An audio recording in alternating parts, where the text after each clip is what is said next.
Good morning. I apologize for the delay. We are back on the record, and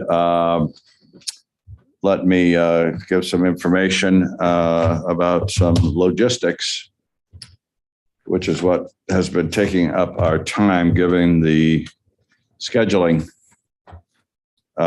issues that have arisen just because of the length of time of the testimony. We're always optimistic and ambitious about how much time things will take, and they always take longer. So before we weigh into the completion of the BNSF presentation,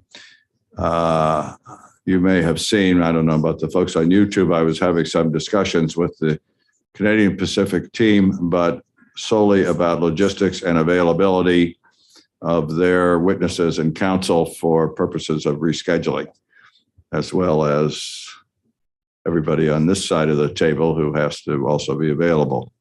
So here is the current plan. I don't think it will change or change very much. We're going, where is my current schedule? What happened to Ellen? Okay. So we are going to complete Burlington Northern's presentation first. We then have a very brief witness, and then we are going to move to the panel of CSX and Union Pacific. After that, we are going to have panel 18, panel 19. And there were a number of other witnesses who were scheduled for yesterday or today, and I don't have that list in front of me, but I will have it momentarily, who were cooperative enough and able enough to move their presentations to Monday and Tuesday virtually. If any of them are available and would like to be heard today, I think we will have some time to have more of those witnesses this afternoon before we finish. If whoever has not been able to finish testifying today, we will convene virtually, and we will give you these times with more precision around midday on Monday, and if needed on Tuesday morning. And we will not work later than mid-afternoon Tuesday because it is Yom Kippur, and a lot of people, including me, are not going to be available after mid-afternoon. It is now the plan to convene on Thursday with about a 99% virtually rather than here in person. And we will devote as much time as is needed on Thursday to CP's rebuttal. If we had tried to do this any other way, we had the risk of really compressing other presentations, including the other railroads, who undoubtedly will generate some more questioning, and also trying to squeeze in CP's rebuttal, and they are the proponent and really are entitled to an adequate time, whatever adequate time they need to respond to a lot of stuff that's been heard here. So I think the only fair way and thorough way, and for the board to get us all the information we need to reach a reasonable and a correct decision on this matter, is to do it this way. So we would have hoped to have finished the whole thing 3 days virtually. Obviously, that didn't work. I think maybe after the Gulf Coast case, in this case, we were learning about scheduling. So that's the plan. It's possible, but I think unlikely that we would convene in person next Thursday. I just don't think the logistics are going to work. I think we're going to have to do it virtually. But we did the entire Pan Am CSX case virtually, and that went well. And so I think we can do this hybrid. So that's the plan. With that, let's begin. Peter, your case. Thank you, Mr. Chairman. I'm not going to reintroduce everybody. I think for the last couple of hours yesterday, we spoke about, started to introduce the topics that we've covered in our briefing. We are now on to Paul Hirsch, who's the Assistant Vice President of the Mexico Business Unit. And then after Mr. Hirsch, Dr. Reiches will have a presentation. We have a slide deck. If we could put that up, please.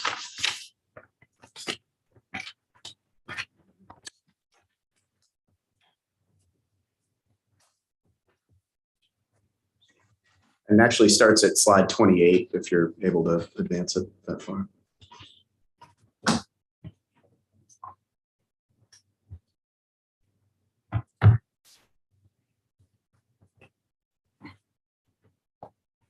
Okay, Paul? Good morning, Mr. Chairman, members of the board. My name is Paul Kirsch. I'm the Assistant Vice President of the Mexico Business Unit for BNSF.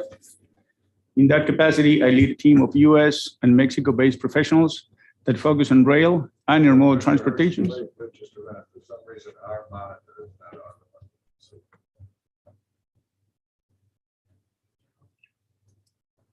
I'll tell you what, why don't you go? Just keep going and we'll try this. All right. Go ahead. As I was saying, in that, I lead a team of US and Mexico-based professionals that focus on rail and intermodal transportation via 5 international gateways accessed by BNSF and its railroad partners in Mexico. I will address the importance of access to Mexico through Laredo.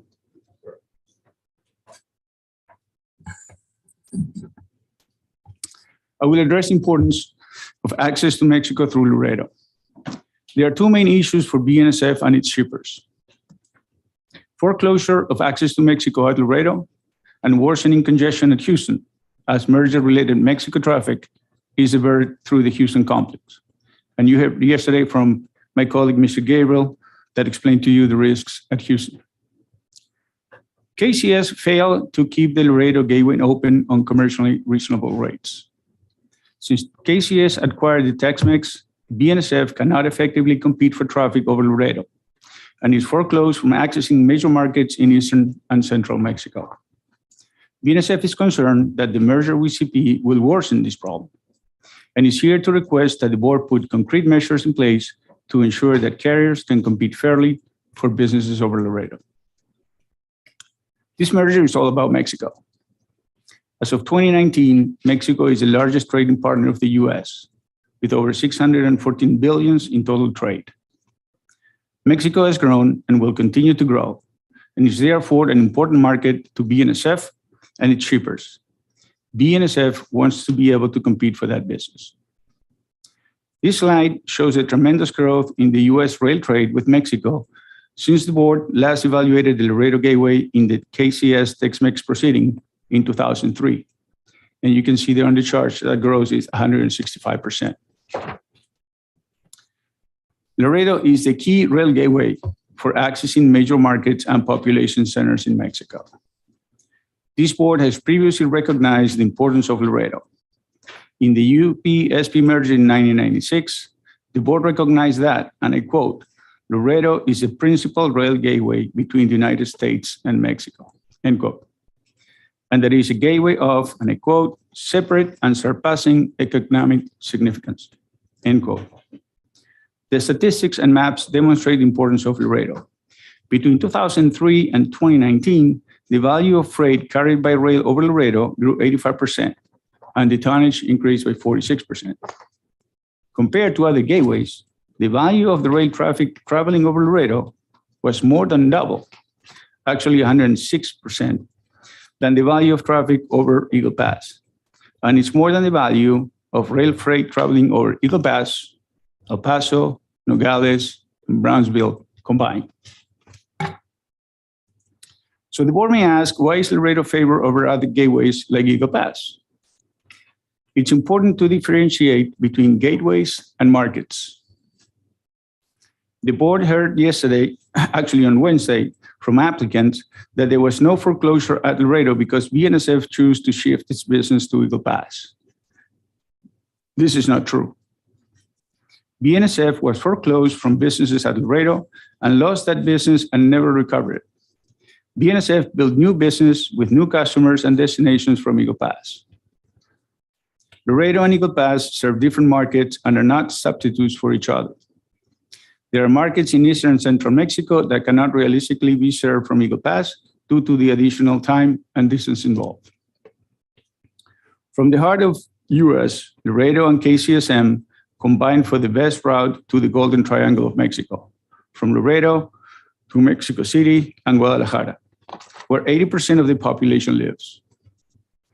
The industrial destinations of Monterrey, San Luis Potosí, and Mexico City are best served through Laredo. The large markets of agricultural products, including grain around Mexico City and Eastern Mexico, are best served through Laredo. The slide shows the Golden Triangle. Within the Golden Triangle, automotive assembly plants are clustered along KCSM routes that are accessed through Laredo. The distance to these plants from Eagle Pass is generally longer and often involves interchanging from FXE to KCSM. Grain traffic provides another good example of the importance of Laredo. As the slide shows, Laredo has the most direct access to the high grain demand centers of Mexico City and Eastern Mexico over KCSM. Applicants' own data show that the key to the merger is increasing CP-KCS traffic over Laredo. Applicants expect two-thirds of traffic growth for CP-KCS following the merger will travel over Laredo, and only 1/3 from anywhere else in North America. Applicants predict that 926 additional carload and containers will travel on CP-KCS over Laredo daily due to diversion from competitors or growth. The board must ensure that growth is achieved through fair competition and not by freezing out competitors. I've talked about the importance of Mexico and how things might change. You heard on Wednesday from KCS that there has been no foreclosure at Laredo. Now we'll talk about our experience with KCS. For years, KCS has made it difficult for BNSF to compete for traffic over Laredo. Following the KCS Tex-Mex merger, KCS doubled the rates, and there was a decline in BNSF traffic over Laredo, from which BNSF has never recovered. Dr. Reichers will cover this issue. KCS has been obligated to interchange at Robson since the Tex-Mex merger. To this day, BNSF still cannot win carload business over Laredo when KCS serves the U.S. location. When KCS quotes a shipper a rate for an interline move with BNSF over Robstown, the shipper chooses a single-line KCS option. BNSF doesn't see the KCS rates that are quoted to shippers, but we know that we're not getting the business. This is because KCS is not providing commercially reasonable rates to interchange at Robson and is quoting rates that force traffic to KCS long-haul routes. Two exceptions have been BNSF recent traffic increases over Laredo due to contract for finished autos and a contract for intermodal traffic with KCS. And you can see that volume on the blue line on the chart. BNSF has been able to gain this traffic to certain locations in the US because KCS doesn't offer such service independently today. But CP-KCS will offer it post-merger. If this business is lost, BNSF traffic at Laredo will again drop drastically, and BNSF will revert to having little to no role as a competitor at Laredo. If the board does not impose conditions to ensure competition at Laredo, the merged CP-KCS will have much greater power and incentive to foreclose BNSF customers from accessing Mexican markets through Laredo, because its network will be larger in the US and will include Canada. Let me now turn to the effect of gateway closure on truck traffic. Applicants assume 87,000 rail traffic diversions of intermodal traffic going to from Mexico each year from BNSF and UP routes that travel outside Houston. If CP-KCS cannot develop a competitive service over its longer route for this time-sensitive freight and continues to foreclose BNSF at Laredo, the result could be more than 235 trucks return to the road every day in Texas and beyond, with the associated traffic, accidents, emissions, and noise. Also, the additional truck traffic could create congestion at the border checkpoints. KCS pledged to preserve an open gateway at Laredo and to charge commercial and reasonable rates has not worked. The merger with CP will expand the KCS network and make it more powerful at Laredo. If the board wants BNSF to be an effective competitor at Laredo, it needs to impose conditions that are transparent and certain to allow BNSF and others to compete. As Mr. Nover explained yesterday, BNSF has proposed a proportional rate mechanism for traffic over Laredo, similar to the I-5 proportional rate agreement that BNSF and UP have used for decades following the UP-SP merger. It's a simple and effective mechanism that does not require overly regulatory oversight. Dr. Reixas will now explain in more detail how the BNSF prop rate mechanism will work. I think we may have a few questions, Mr. Patrick. Thank you, Mr. Hirsch. I'm wondering if you could describe how the Mexican regulatory regime may play a role in the foreclosure issue, what you see as the restrictions that are imposed by that regime, and what if any, gaps exist. I'm not sure if I understand your question. You are asking me what the Mexican regime is as far as rates? Yes. What we know is that the concession requires the Mexico concessionaires to give the same rates to all users, the same rate to all carriers that interchange with them for the same location. So what we're saying here is that rate may be the same as everybody, but BNSF, but KCS, CPKCS will have the ability to modify that rate, giving the same rate to everybody, but they can move that so that it will make the other interline carriers non-competitive. Is the implication that CPKC would be able to increase the rate on other types of traffic? In other words, why wouldn't competition in other lanes constrain their ability to raise rates on the interline moves that you are alleging would be foreclosed? As I said, the importance of the Mexico market, there are certain industries and certain markets that are best served by KCSM. So the fact that you can access other gateways in Mexico, that doesn't mean that you can go and compete for that market, right? We interchange at different gateways, but that's with a different railroad. Our only interchange, actually we have two interchanges with KCS, one is Matamoros and the other one is in Laredo. But the only one that can compete for the markets in Mexico, the important markets in Mexico, is Laredo. So if you cannot get access to Laredo, it's very difficult to compete to those markets. So if you have a facility that is on KCSM today, and you can access another railroad through Eagle Pass, that doesn't mean that you can serve that facility. Right. So it's very difficult for a different railroad to access, actually impossible to access some of those locations. If you are a grain shipper shipping into a facility that's on KCSM and there's a shuttle station to receive unit trains, you can have another competing railroad that's close by, but you're not going to have access to that. You're not going to be able to serve that customer. So that customer is only going to be served by KCSM.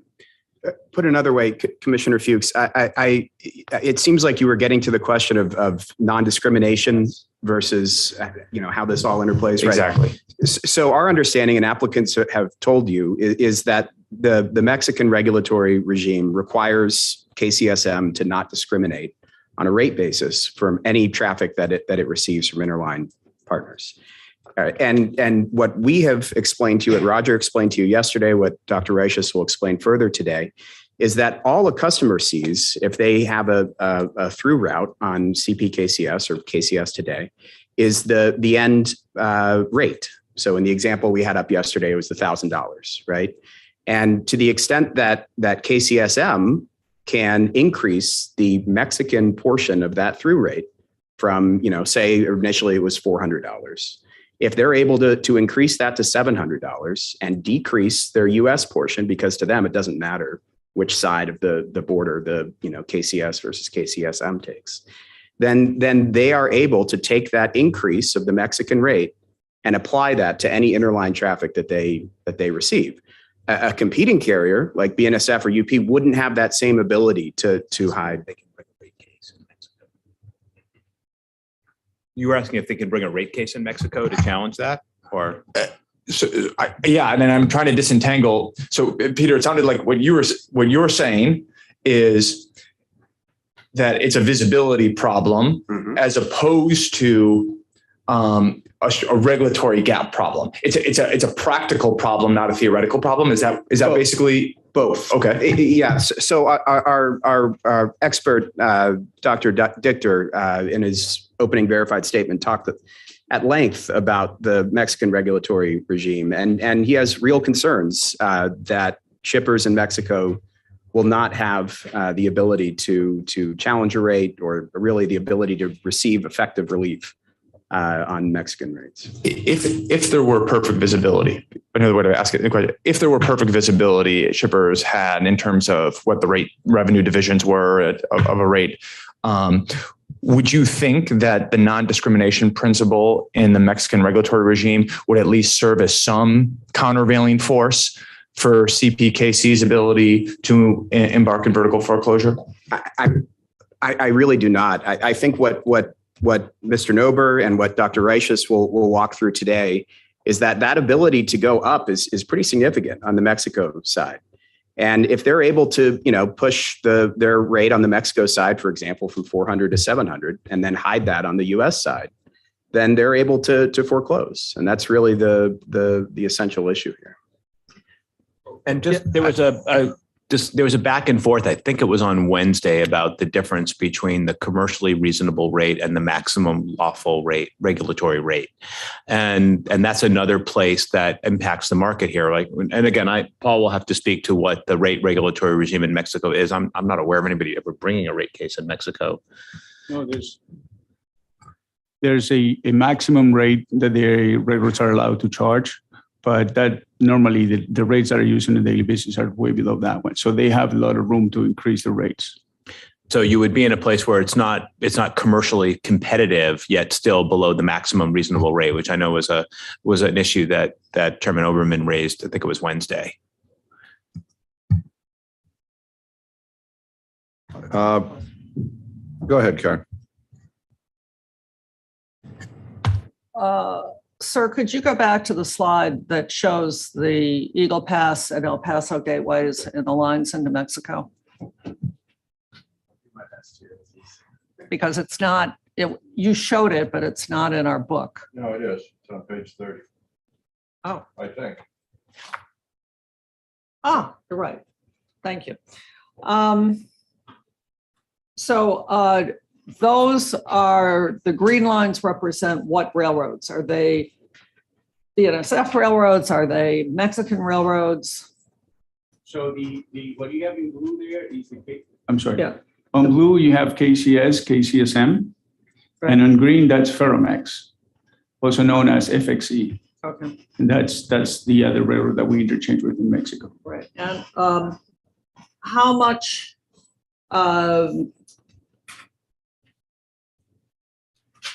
has your business increased in Mexico? What is your total volume in Mexico? What are you shipping through El Paso, Nogales, and Eagle Pass? So if you want to know in total number of units, Yeah. it's about And revenue. 350,000 shipments a year. Yeah. And have you transferred business from Laredo to these other gateways? No, ma'am. What we have done, BNSF have bias for growth. So we try to grow our business we have several gateways into Mexico. We're going to try to grow in all of that. What happened when we were foreclosed in Laredo, we lost that business. We never recovered that. So you're not going to see that the same customer we were serving over Laredo is the same customer that we're serving over Eagle Pass. That's not the case. We develop new markets. We develop new business. You're going to see that volume that we grow over Eagle Pass was not a switch. It took us several years to grow that business, right? But the point is that you do a significant amount of business in Mexico, notwithstanding the fact that you feel you've been foreclosed from Laredo. Yes, but let me tell you something. If you look at the growth of BNSF, since we were able to compete on the Laredo Gateway with the auto contracts and intermodal service that we put together with KCS in the last 6 years, we grow the volume going over Laredo to a point that today that volume is double what we do on Eagle Pass. So when we have the ability to go, and that's where we're showing the importance of Laredo. Laredo is the gateway to Mexico. There's a lot of markets in So Mexico. so you're saying you're currently going through Laredo? Yes, we have two services, as I mentioned, with contracts with automotive business and an intermodal service that we put together with KCS that we are growing, and we have done it since we were allowed. KCS. Because of an agreement. Yeah, with custom agreement with KCS. Okay. And so are you concerned you're going to lose that because they're going to change the terms? Yeah, as I said before, today we are doing that, and KCS has incentive to work with us in that service because they cannot reach those destinations on their own today. So it's beneficial for them to work with us. With the CP merger, they will have direct access to those destinations like Chicago. And then they will have the incentive to make sure that all that freight moves on CP KCS and not with BNSF.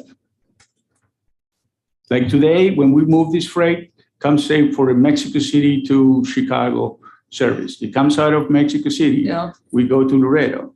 Then we go on that's on KCSM. Right. Then KCS to Robstown. And there we interchange. We bypass Houston and we go to Chicago. Right. With a very competitive intermodal service. Today, KCS cannot reach Chicago. In the future, they will. So they will have the incentive to make sure that after Robstown, instead of going on BNSF, that freight continues on CP KCS. And your concern is that they will manipulate the rates to do that. in Mexico to do that. From Robstown to Mexico, we interchange in Robstown, so they can manipulate the rate in drops from in the Mexican side or the US side in our case, so that it will make it non-competitive for BNSF. And one concern just to add to that we have from a market and service standpoint is we have the superior route north-south going to Chicago versus what CP can offer. Our concern is that through the rate manipulation, they'll pull it over to CP and not hang on to the traffic. And those 80,000 trucks that we have today will make way back to the truck, as that will be the best alternative. So commercially infeasible to stay on BNSF Railway to Chicago will float to CP. The service through Houston, per the conversations we had yesterday, won't sustain the service needs of the market, and it will flip back to trucks going up the I-35 corridor. So 80,000 plus trucks get dumped back on the highway. And I think it's important to recognize that this is incremental business. The intermodal business is put on. This is new business to both KCSM and BNSF that wasn't other there. Took 10 years to be able to get the agreement, an agreement in place to be able to move this additional traffic. So this is a case where KCSM has the incentive currently to move this traffic because otherwise it would have none of it. And it was otherwise just going by truck. Do you have the ability to seek any recourse to the Mexican authorities? Not that I know of. Robert. Thank you, Marty. I'm going to try to dumb it down because I need to. I'm not a lawyer. So Then you're not dumbing it down. I can't say that. I'm glad you did.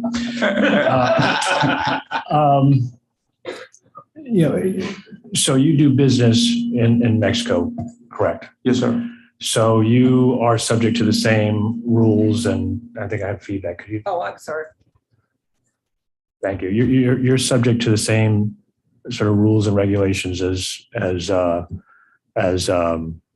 KCS currently, and UP and anybody else who's operating down there, correct? We do not operate in Mexico, to be clear. The routes that we showed earlier have FXC and KCSM. Those are the two operators. We just go to the border in Eagle Pass and not even Eagle Pass, in El Paso, and then we interchange inland at Robstown in South Texas, and then goes over the old Tex-Mex to Laredo. Okay. So, but even when with the interchange, do you still have any indication or understanding of what's the so the fees or the rates? So basically, you're going into it blind.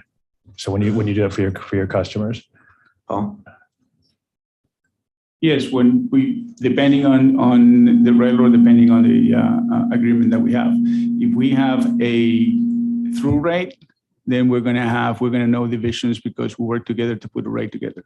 But in the case of KCS, when we have just Rule 11, we have no visibility on what they're charging the customer on the Mexican side.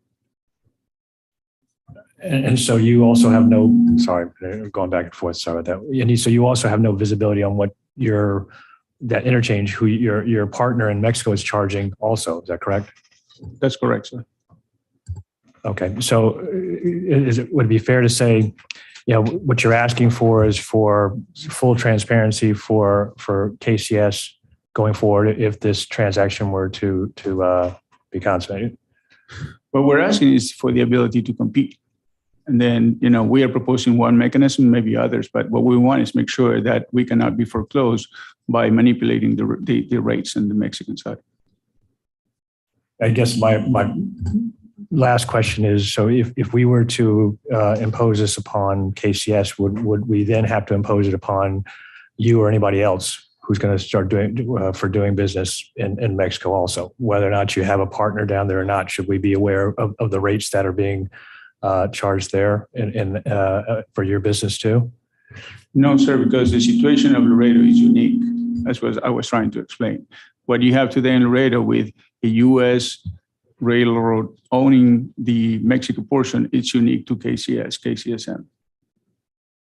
Okay, so we're saying that, so basically it would be transparency for them, but not for you, necessarily related for you, for your business. I'm not sure that's the way to characterize this. What we're talking about is a rate in Mexico right now, which has zero transparency. And that's where the issue, that we've identified here. Frankly, it's a narrow issue. There are others here who have talked about open gateways across the entire country and trying to identify mechanisms to solve for that. We've identified a very narrow issue here about being able to hide the rate in Mexico. And what we've proposed is a solution for that. And we think, the idea that we would be able to, UP, anyone else would be able to use this proportional rate mechanism to compete is the fix. If I could just, Commissioner, just make one more point. I think the difference here is that the Mexican railroad and the U.S. and a competing U.S. carrier would all be owned by the same entity. So in the other gateways, the FXE, the Mexican carrier, is independent, and independent U.S. carriers interchange with an independent Mexican carrier. And we have models for that all over the country as to how independent railroads are able to set rates with each other. In this instance, you'd have the company that owns the entire route setting rates for those that it competes with. And that's why you would ask for a different regime at Laredo than you would anywhere else, because what's happening now is that the company KCS is being bought by CP, will now have reach to go all the way to Chicago. And what Mr. Hirsch was saying before is that right now, KCS can't get to Chicago. So if they want to move intermodal, auto parts, intermodal goods, anything to Chicago, they have to interchange with another railroad. We have a marketing agreement with KCS. You see on this line that when we have a cooperative agreement, we're able to grow business because there's demand for that. When CP can get to Chicago by itself, then the desire to be able to, they're going to want to, and their models show that they're going to want to keep that traffic on the combined railroad. I get that. I appreciate that, Roger. I think where I get stuck is just that sort of transparency aspect, where I know it's all owned by the U.S., but there's still that transaction at the border and others that we don't know. And if we're going to put that full transparency on the carrier, on one carrier, and the other carriers don't have that, then maybe there's a way for us in terms of how we deal with Mexico and others to figure that out. And same thing would be applied in Canada too. I mean, if we didn't know that, I'd ask the same questions for that from U.S. going into Canada. And Courtney, we have the I-5 prop rate that goes from the Northwest does apply to British Columbia. Yeah, we have the prop rate in place already for the I-5 between us and UP, where we populate a matrix with actual market rates that we use for moves that cross over the Portland Gateway and go into from the northern region, which includes British Columbia and also includes interchange to Canadian carriers with origins or destinations in Alberta, Saskatchewan, and British Columbia. So we have that today, and that works pretty well to populate those rates. I have a few questions. preliminarily, who owns FXE? It's Grupo Mexico. It's a Mexican company. So neither you nor UP have any interest in that railroad? UP has an interest on Ferromex, yes. Do you know what the percentage is? I think it's about 26%. I want to get back to a few issues that you covered here. And looking at the chart that's up there now, what page is that? I can look at it. Say it again, 36? So in 2016, as I understand it, you are telling us that you made a deal with KCS, which allowed for KCS to participate in some rate or revenue because it could ship all these intermodal containers and automotive shipments, I guess both, to Chicago and beyond by making a deal with you. Is that what happened here? We had a joint agreement, yes, Yeah. to provide intermodal service between Mexico and the U.S. Yes, And KCS was motivated to do that, I think you said, because otherwise they wouldn't have moved any of this traffic because they couldn't get it to Chicago. that's correct. Is that right? Yes, sir. Now you're telling us that they will no longer have the motivation to make a deal with you because they can get to Chicago on CP if the deal goes through. That's correct. And then you're telling us that because of the congestion in Houston, the customers won't want to actually go through them to Chicago. So all this intermodal traffic will go back on the road. Or much of it. The intermodal business is basically, competing against truck. And it's a combination of transit time and rates. I understand. So what we're saying here is that on the rate side, we can be manipulated so that it's more expensive to do that. And then because of what Mr. Gabriel said yesterday, and the fact that today there's no intermodal service running there, that there's a chance, and that's a longer route, that there's a chance that the service over there is not going to be that competitive. Right. So it won't work, and the trucks will go back on the road, and you won't have the traffic either, and KCS won't have the traffic. That's correct. That doesn't make a lick of sense to me, because the whole reason for this agreement was so KCS could get the traffic that they weren't getting. Now you're saying that they're going to put themselves in a position where they can't deliver and they still won't get the traffic. So they won't have you and they won't be able to get there on CP. If that were to happen, I can't see why KCS wouldn't come back to you and at least get the traffic they're getting now rather than getting none and all of it goes on the highway. So that could probably happen. But yeah, so I think there's a missing link here in your logic. In the intermodal business, that competes against truck, those customers are very transit time sensitive. So this happens regularly whenever there's a congestion in the US, that those customers divert to traffic right away. It happens during the crisis that we're having right now. A lot of traffic that normally goes in the mall went back to truck. So this is what we're saying is that if there's not a competitive service that can provide the transit time required by these time-sensitive shipments, those could go back to truck in a matter of hours. I understand that, but they've also could come back to you. If rather than lose the traffic to truck and lose it altogether, why wouldn't KCS say, you know what, we can't hold on to these intermodal customers because we're too slow through Houston?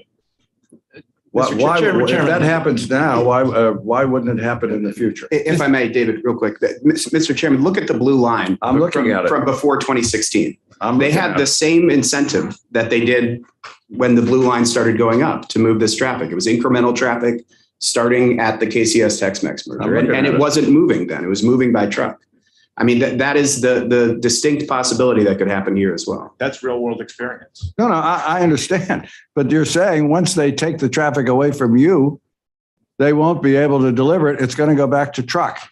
So KCS will be left, the new combined railroad will be left without these movements. You said the incentive to KCS to enter into the deal, which resulted in the blue line, was that it was better for them to get some revenue and the rest for you to go to Chicago than to get none of it. That incentive existed starting in 2006 and existed for 10 years. And you can see the blue line bouncing on the bottom there. Well, I assume that KCS has now figured it out. Maybe they're slow learners, but the notion that they're going to immediately revert 80,000 potential loads that they could take at least to interchange with you doesn't make any economic sense to me. I just want to tell you, I think the argument defeats itself based on the way you described it. Chairman, I'm sorry as an economist to bring up the notion of trade-offs, but there's trade-offs. There's this vast pool of trucks that are moving between the U.S. and Mexico. And the question is, how much of that pool can CP, KCS, and KCSM get and at what rate? They have the incentive to get as much of that traffic as they can at a good rate. And whether they can do it or not is, that's a question, the future will decide. But they would rather move, their traffic on their system at a higher rate if they can do it. And if the trade-offs are big enough and good enough, they may permit others, but their first incentive is going to be to. I understand that, but you just said it isn't going to work because congestion will prevent them from delivering, and it's sensitive traffic, so it will leave them and go to truck. Why won't it leave them and come back to you? That's for sure a possibility. Yeah, And not only a possibility, it seems to me a high probability based on the arrangement you have now. But again, the moment that they have a service that they think that could be competitive in this market, in other words, they will have the ability to foreclose us and make sure that all that freight goes on CP. In other words, if they spend all the infrastructure in Houston that you think they should spend and move trains fast through Houston, then maybe you're right. That's correct. So, I mean, I don't know how you can have it both ways. You want them to have a better route through Houston. And if they do that, they're going to provide better intermodal service than you. But if they decline to build infrastructure in Houston, you're going to keep all this intermodal service because they can't do it. We welcome the You're leaving me alone We just here. want to compete. Pardon? We just want to compete. No, I understand. Let me. I don't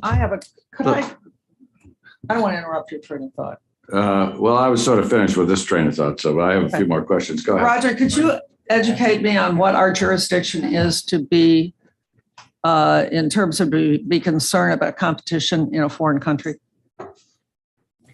Well, the agency does not, the STB does not have jurisdiction over internal cabotage in Mexico. So pick up to drop off. But these are international movements, and the STB has rate jurisdiction in the United States over through movements, and it does. It's done.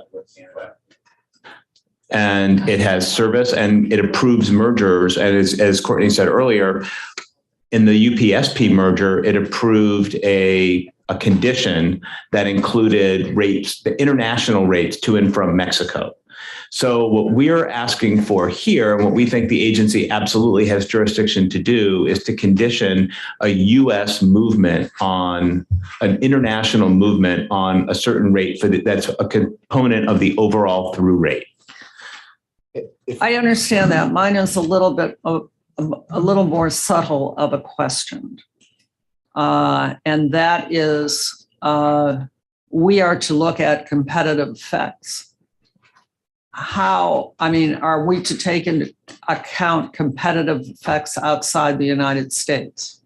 Absolutely. So your statute, your organic statute specifically contemplates that, and all of your precedent on mergers that have an international aspect, that your predecessor agency and the STB have asserted jurisdiction to deal with these issues. Now, I understand we have jurisdiction to look at competition to serve foreign markets, but do we also look at competition that originates, I guess, in foreign markets? Yes, you do, because it's part of cross-border traffic. So whether they're international shipments to or from Mexico, to or from the United States. So what you're looking at is the ability of U.S. shippers to be able to serve destinations in Mexico, and then Mexico destinations to be able to serve U.S. shippers. So you're really on behalf of the U.S. shippers in both instances. But yes, and in fact, way back in the day, BNSF suggested using the new rules because the new rules call out clearly the analysis to be done for international. Now, I think we still feel you could do the same analysis here, but and strongly urge you to do that. So this is implicated by the new rules. It's implicated by both. This is not a new rule, old rule issue. This is a, going back to the, the beginnings issue of the ICC. This is really at its heart. It's applicants have said that they want to keep an open gateway, right? They've offered a mechanism. It's been described during this hearing as kind of amorphous, squishy by the applicants. I think they described it as.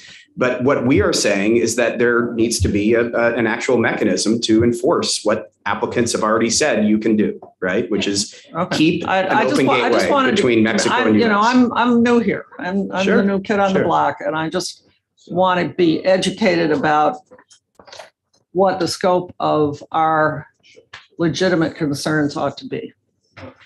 Completely fair, Commissioner Hedlund. And I would commend you to read section 3 of our opening comments that really goes into depth on these issues. Yeah.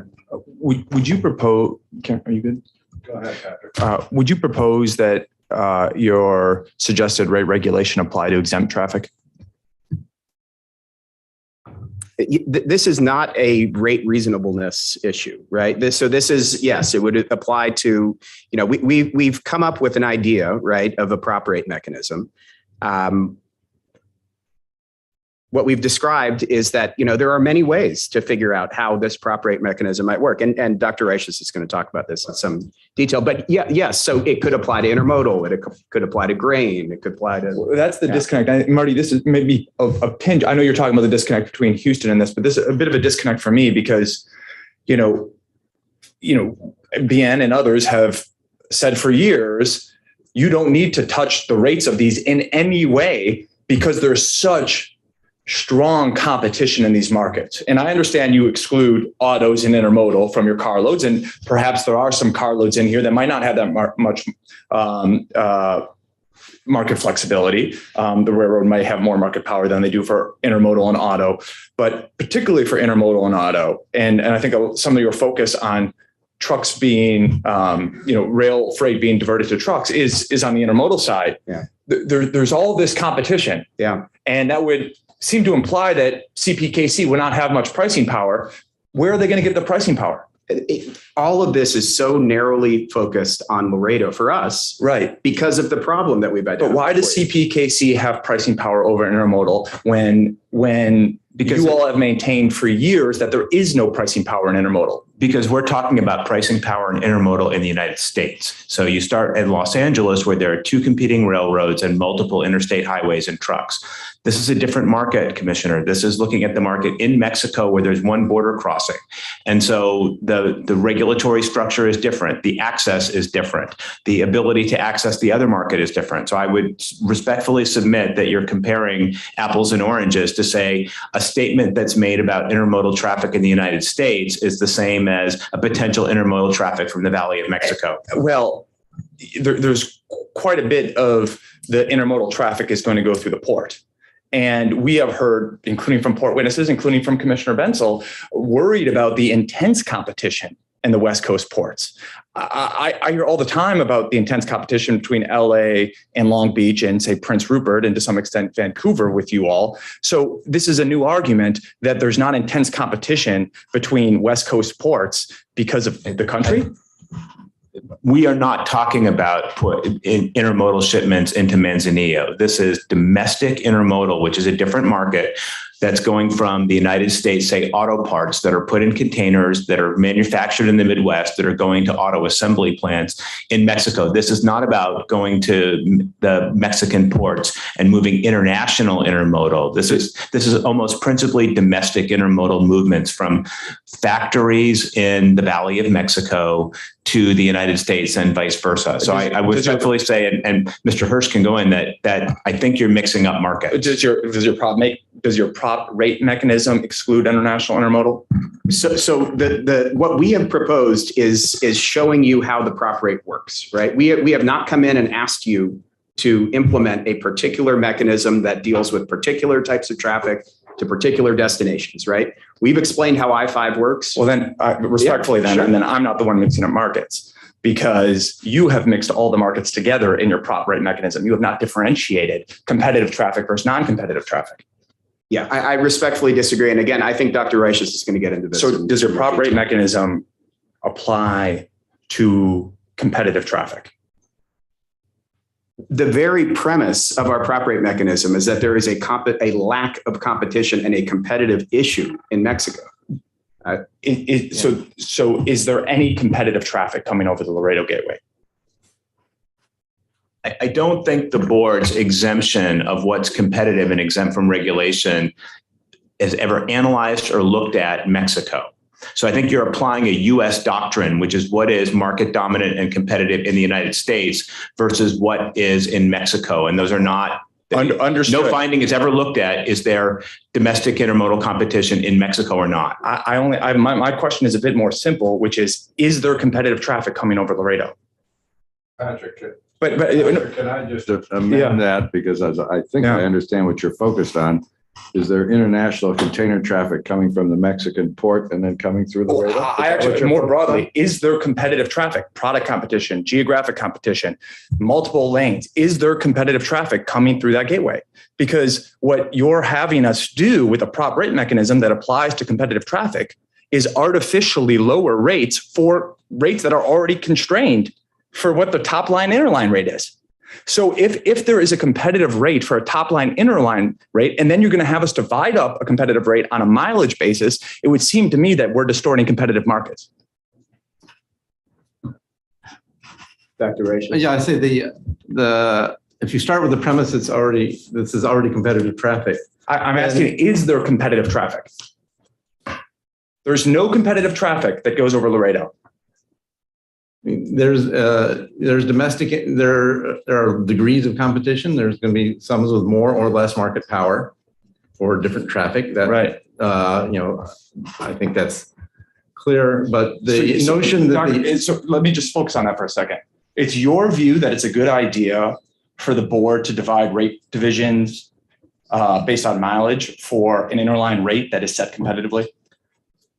it is my opinion that when the gateway behavior precludes the competitive rate, then it is a good idea Right, to but have a mechanism. I'm talking about the competitive traffic. But you're starting. Yeah. Let me make a suggestion on this topic. Yeah. Because I have some more questions before we get to Dr. Reiches. Let him make his presentation, and then I think the questioning will probably be more efficient based on what his overall views are, if you're okay with that. I have some follow-up questions for I guess primarily for Mr. Hirsch on some of these charts. I'm a little uncertain about what BN's goal is here. Looking at the chart that's up there now, if whatever kind of remedy we were to grant resulted in BN being able to retain this traffic on that blue line, does that satisfy what you're asking of us? Or do you want more than that? We're not asking to retain that. We're asking to be able to compete for that business. No, I understand, but just that business. No, all business that can go over. So you're not seeking a result which just enables you to be competitive on the automotive and intermodal part of it that's represented by the blue line. That's correct. Your relief that you're seeking goes beyond that. Is that? Yeah, because of the uniqueness of Laredo and all the markets that are served by Laredo. I understand. When the rates at Laredo to Robstown, when those doubled, did BN examine whether to bring a rate case to us to challenge the rate? I think it was explained by Mr. Nober yesterday on the difficulty to do that because of the lack of transparency and the inability to see those rates, and that these happen over a period of time. What do you mean you had no ability? We had no idea what the rate being charged in Mexico was. It was only in this proceeding that we were able to discover that. So that's the point about visibility, Mr. Chairman, is that we have all we know is that we didn't win the business. We don't know why. But you said your rate just between Robestown and Laredo, you knew what that was, and it doubled. You didn't bring a rate case to challenge it. A few things. Our BNSF's instinct is not to run to the regulator when something like this happens. It's to try to build new business and compete. I mean, that's, we've seen what the practical effect of coming to the board and asking for relief, petitioning for enforcement of merger conditions. The pace of that relief often exceeds the pace of commercial activity. And by the time, we get the relief, we're often vindicated, frankly. The commercial opportunity that we had, that was the reason why we sought relief is gone. And so our instinct is to go compete and try to build new business. Well, I appreciate that. You may not be running, but you're certainly walking at a fast pace to the board now asking for relief. And if it was so detrimental to your business, I don't know how much was at stake. If the rate was so high as to prevent competition, it's hard for me to imagine why you didn't contemplate a rate case. It's been 17 years, and the slowest rate case we've ever had has never taken 17 years. So I'm a little bit confused as to why, if this completely cut off your ability to compete because the rate was so high, and none of our rate mechanism would have provided relief to you. All of these would. Was it your conclusion that you couldn't win such a rate case? Well, I explained it yesterday, and I'll repeat it again today, and you may or may not accept it, but there's several reasons. The first is this looks dramatic now in hindsight, but you have to remember, at what point in time do we then say, well, this latest commercial action is the reason that we would, that's the first thing. The second thing is that, as we said, our experience in coming to the board, or customers coming to the board to try to get addressed post hoc, looking backwards, merger conditions hasn't really worked very well for us. And one of the cases we have has been pending for more than 10 years. And when third, I'm not sure we would have standing to look at this. We might have to bring a rate case. We might have had standing to say, you're not complying with the merger condition, which is what Mr. Meyer said the other day, but we don't have standing to bring a rate case. And so, or at least I'm not sure that we would have standing to bring a rate case. And customers have looked at the 10 years it's taken, for example, in one of the other docket matters we have, and said, how's that going to work? And so these are dynamic markets. And finally, and I think most importantly, you could see that our business growth depended on cooperating with KCS, not bringing litigation against them. So, Roger, can I infer that at least BN doesn't agree with what I frequently hear from AAR, that the reason nobody brings rate cases here is because they're happy with their rates? I think they're apples and oranges. Yeah, are your frustrations an understandable reluctance to bring long rate cases, similar to shippers, same reluctance? Just I respectfully disagree. I mean, we're talking about merger conditions, and no. I'm talking about a rate. I said we don't have standing to bring a rate case. These are all about imposing, and the cases I've talked about are about evaluating and imposing and merger conditions, not about rate cases. These are not rate case matters. These are merger conditions. Well, I'm not going to opine on standing, but it does seem to me that you've pretty much hit bottom about 12 years ago. That was a long time to suffer this loss of business. Let me ask this question. If this merger had never come into requests, had never gelled, would BN have just been content to let this graph look like it did into the indefinite future? Well, just first, before Paul, we're not going to engage in hypotheticals about what our commercial, strategy might have been if this merger. What we've done is look at what the applicants have proposed and clearly identified an issue and identified, frankly, what we think is a relatively straightforward solution for you. Well, it does strike me, this came up yesterday in different contexts with CN, that there's a certain reactiveness here to say, well, we were living with this situation.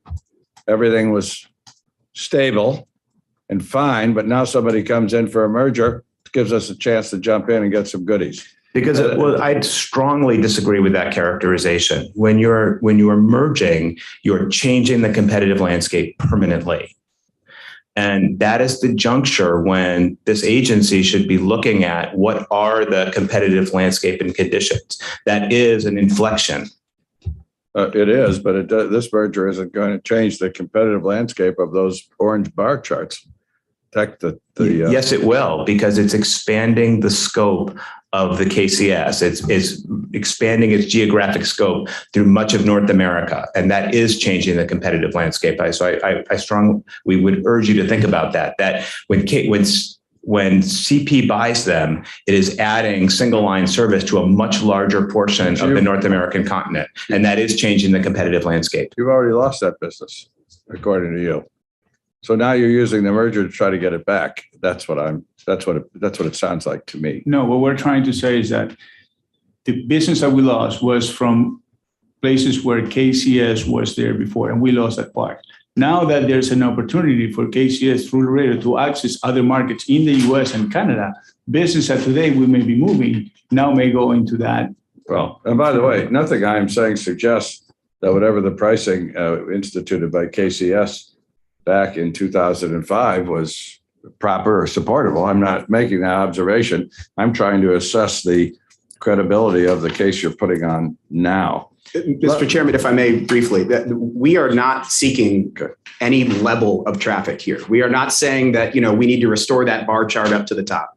All we are asking for is an opportunity to fairly compete for that traffic. And we recognize that CPKCS will have single line efficiencies and benefits, and they very well may win, significant portions of this traffic. We get that.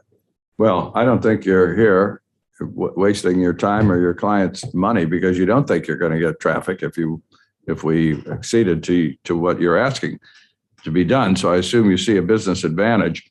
Let me go back to page 30, if we could.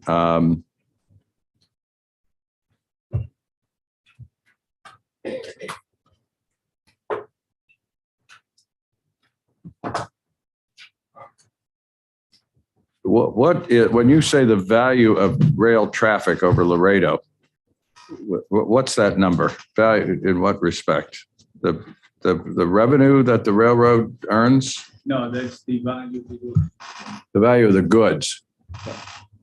It doesn't tell us what the respective revenues and profits are to the railroad. No, it doesn't. Could you tell us what such a bar graph would look like? Not top of my head, sir. Because it's what I can tell you is that in units, where we move most units through the border. So as I was saying before, today, after what you saw the growth on the chart, the number of units that we cross over Laredo today is about double that we cross over Eagle Pass. Now that I understand, but I can't draw much conclusion about what it means financially to the railroads from this bar chart. It doesn't tell me because value of goods doesn't equal value of revenue. Mr. Chairman, I agree with that. I'd point to my figure 2 in my initial report where we show tonnage. Why don't we hold off until you get to that, because I'm frustrated that you keep getting interrupted. Don't get a chance to give us your full presentation. You may be frustrated too. Let me, I want to go back to the map of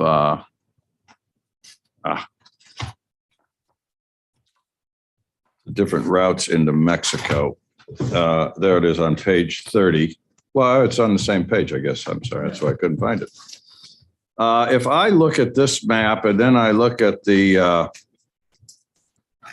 I think that's an unfortunate name, Golden Triangle. It has a lot of other meanings in the world. But I try to look at those maps together and this is a question out of my ignorance of what the landscape is there. But it looks to me, just looking at the map on page 30, that I can't quite figure out why you can't go into Mexico on Eagle Pass down to FXE and turn east and interchange and get right into that golden triangle. Why does that not work? Well, there's, as you know, different quality on the trucks in Mexico. And then there's the population in Mexico is centered in certain parts. So when you see there the green part of eastern of KCS, that's not where the population or the people lives, right? So the map doesn't show you the concentration of population, but it's not where that green line is on the right side. So that's why we said the importance of Laredo is that it has direct access to the major metropolitan areas of Monterrey, San Luis Potosí, Mexico City, and a lot of cities that are there in between, like Querétaro. So the industrial and the concentration of the population in Mexico is actually over KCS lines. And when you see on a map that, there's a green line over there, but if you're talking about, 100 miles from a population, then you're not going to be able to serve it when you have KCS that goes through the middle of that population.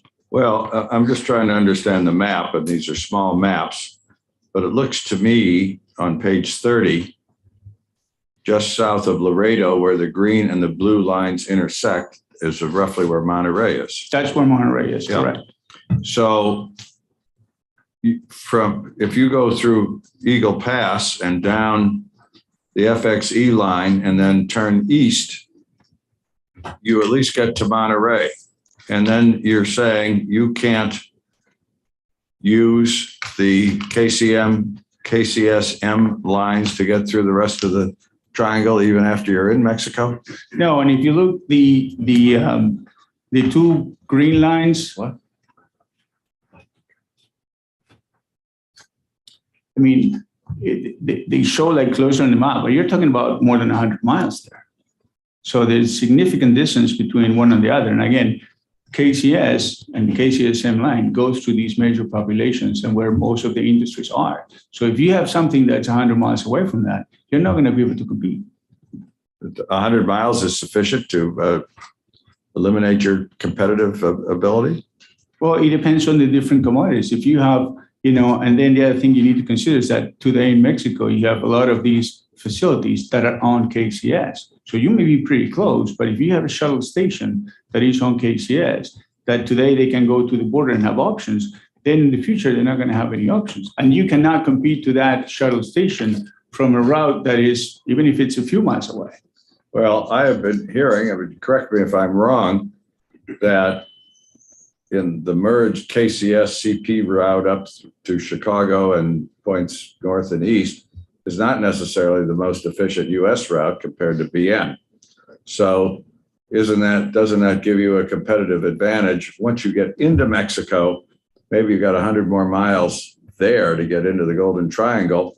But when you get back to the United States, you have something to offer that maybe KCS CP doesn't. And I don't know if you've analyzed that or not, or you're putting all your eggs in this prop rate basket. What I can tell you is that over all these years, we have been trying to compete for that business. So we have tried. We couldn't make it. Have you tried to do it through Eagle Pass? Yeah.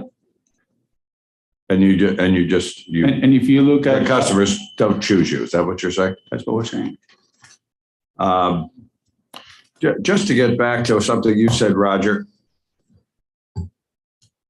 are you telling me that if you had seen the rate over the Robestown portion double, and you came in here and said they're violating the Tex-Mex merger condition, through discovery, you wouldn't have gotten visibility that you needed to prove your case?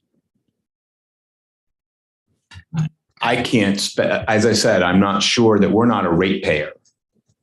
Okay. No, but you could enforce the merger condition. But enforcing the merger condition, as I said, I don't know, and I don't want to speculate as to what discovery a board in 2007 might have given us. Well, do you have some reason to think it wouldn't have been worth asking for? I mean, you seem to put all the the roadblocks on the fact that you don't have visibility into the Mexican portion. Correct. And the short line It's is inconceivable to me if you had a meritorious claim on its face of a violation of the commercially reasonable terms of the merger condition, that to litigate that claim, you wouldn't have been entitled to get the information you needed to prove your claim. I'm not ruling on it at this point, but I don't see how any board would have said, no, you can't have the facts. So you may or may not have a claim, but you don't get to prove it because we won't give you the facts. That very well may be the case, Mr. Chairman. And none of us were there when this happened. None of us were with BNSF. We can't say what the decision was then. But really what we're saying now is we've identified the issue. You know, we've seen through the course of this merger proceeding, through discovery in this proceeding, what the issue is. And we're bringing it to you now. Well, I'm saying as I weigh all these requests, and one of the reasons I've gone into it with you, with CN and so forth, is the need for the relief that you're asking has to be measured against how this has functioned over the last period of time, at least since the initial KCS acquisition of the Mexican Railroad. And when I don't see somehow the evil being so great as to warrant you're coming in to try to do something about it, and then all of a sudden I see it, it just affects my ability to judge how much it's needed. That's why I'm asking these questions. Yeah, I will offer, Mr. Chairman, I think this is exactly the right time to deal with these issues. And we've seen that coming back to the board, you know, maybe 5 years, 10 years after a merger and trying to get some type of specific relief with respect to a particular customer is difficult. I mean, we are often vindicated and when we seek such relief, but by the time we get the relief, the commercial opportunity is gone. And frankly, this is the time to address these types of issues. Well, let me just say this from where I sit, and I don't know about the other board members. This argument about foreclosure is not in a vacuum. We got a lot of people in here arguing about foreclosure. And so, I mean, is there foreclosure and then just a little foreclosure? I mean, foreclosure strikes me as an all-encompassing word and concept. And it strikes me, you had a lot of foreclosure, but now you're afraid of just a little more foreclosure. So you're seeking relief. That's the way I'm hearing it. And I'm trying to figure out how much foreclosure, if there is foreclosure, is too much to warrant the kind of relief you're seeking. And listen, as you all know, I have concluded strongly since I've been here that this industry needs more competition. So I'm not looking for ways to avoid it, but I am looking for the merits of the claims that are being brought here and what we should do within the constraints of our authority. So I have some other questions on this whole issue, but I think that'd be more appropriate after Dr. Reiches makes his presentation. Did anybody else have any questions at this point? We may end up coming back. But I'm sorry, Michelle, go ahead. I think we've kind of covered this, but just to recap for myself, maybe absent this merger, the board would not have jurisdiction to look at the transparency or rate reasonableness of the rates in another country. But BN is seeking a condition, and I guess the question that I have is, if the board would approve your condition, what effect would that have on any other movements that would go across a border, either Canada or Mexico?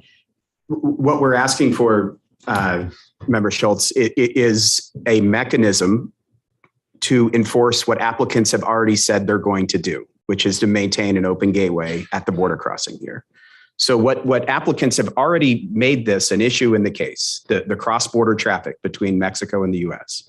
What we're asking for is applicants to put in place something that actually allows that to be a real promise, that allows this to actually be implemented in a usable way. We're not asking you to extend your jurisdiction anywhere across Mexican borders that's not appropriate. What we're asking you to do is to allow the promise that applicants have made to be realized. And of course, absent this merger, you would not be in a position to be seeking that level of transparency, correct? I think there's been some confusion over the course of the hearing between rate reasonableness proceedings and merger condition proceedings. I think in a merger proceeding, this is an entirely appropriate mechanism, the open gateway between two countries, right? Outside of the context of a merger, as Mr. Nober talked about, it's, there would be no way for us to get into the Mexico side of these rates, particularly if it's a Rule 11 rate between a Mexican origination or destination and Laredo border. Okay, thanks. All right. I don't think there are any more questions at this point. If you're ready, were you ready to move to Dr. Reich's presentation? We are, yes. Okay.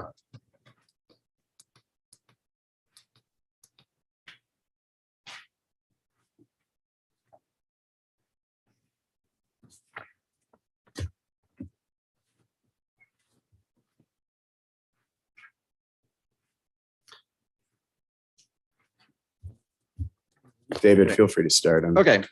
Good morning. My name is David Reiches. I'm an economist retained by BNSF to analyze potential competitive issues in this merger. I've worked on competition and regulatory issues in the rail industry for over 25 years. Following the acquisition of Tex-Mex by KCS, BNSF has no longer been able to compete successfully for traffic over the Laredo Gateway. As the graph you've seen shows, following the Tex-Mex merger, BNSF's carload traffic over the Laredo Gateway began falling. This is a collapse from which BNSF and its shippers have never recovered. But this is not the only evidence of competitor exclusion at Laredo by KCS. Using KCS's data available in this proceeding, I show that where UP and BNSF can actually compete with KCS for traffic over Laredo, and traffic for which KCS has the incentive and ability to exclude interline competition, UP and BNSF have been effectively precluded from obtaining that traffic. I urge the board members to review this highly confidential evidence in sections 4B and Appendix B of my initial verified statement. You've heard that while BNSF has lost traffic over Laredo, they have grown it over Eagle Pass. As explained by Mr. Hirsch, this reflects new traffic to mostly new markets served by FXE, not a substitute for lost business over Laredo to KCSM served customers. More than 7 years elapsed between the time that BNSF's grain business was mostly lost at Laredo and that BNSF developed its new grain business over Eagle Pass. And you can see this in the report of BNSF's agriculture expert, Professor Wilson, in his first verified statement in confidential figures 11 and 12. Most of this traffic goes to destinations not served by KCSM, and effectively none goes to KCSM sole served customers. The one Mexico market theory promoted Wednesday by CPKCS in this proceeding is wrong. Rather, BNSF's growth in traffic over Eagle Pass with FXE shows that where BNSF is given the opportunity, it is able to compete for business in Mexican markets using interline service. After the merger, the combined CP-KCS will have the same ability and incentive as KCS now has to exclude interline competition over the Laredo Gateway. But CP-KCS will have a far greater geographic and economic scope by which to do this. CP has 5 times the traffic north of Mexico that KCS has. And as Mr. Hirsch pointed out, 2/3 of the additional CP-KCS traffic from the merger is over the Laredo Gateway. CP-KCS emphasized the benefits of the merger to Canadian and CP-served grain shippers. But traffic from the Midwest would be disadvantaged by exclusionary behavior of CP-KCS at Laredo. Sorry, Shirley. BNSF's agricultural expert, Professor Wilson, showed U.S. Midwest grain shippers not located on CP-KCS would be most likely to suffer. Mr. Nober explained yesterday the mechanics of how a gateway can be commercially closed and how shippers can be harmed. I will not repeat his whole explanation, but I would like to highlight certain economic issues. So I'm skipping forward to a slide Mr. Nober used yesterday, slide 49. On the left, the independent Mexican railroad was charging $400 for its portion of the move before the merger. On the right, immediately after the merger, the Mexican railroad is now owned by Carrier A, but none of the rates have changed.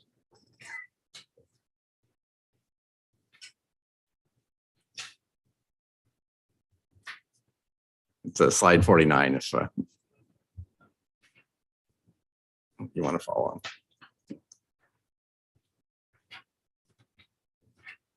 Okay, great. So Mr. Nober explained the mechanics of how the merged carrier can raise the rates to Carrier B to the point that it can't compete with Carrier A. So if you flip ahead a couple more slides, you'll see how this happens. Carrier A is able to raise the rates in Mexico to both itself and to Carrier B. 53. So in this example, Carrier A, by changing the rates in Mexico, is able to make it so that Carrier B is unable to effectively compete for the traffic. And this would be true even if Carrier B was able to reduce its rates somewhat in response to the change in rates in Mexico. And by eliminating effective competition from the interline carrier. Let me just ask you a question. Is it the contention of this slide, Carrier B can't afford to go down to $300 for its? Yes. That would be a money losing proposition. Yes.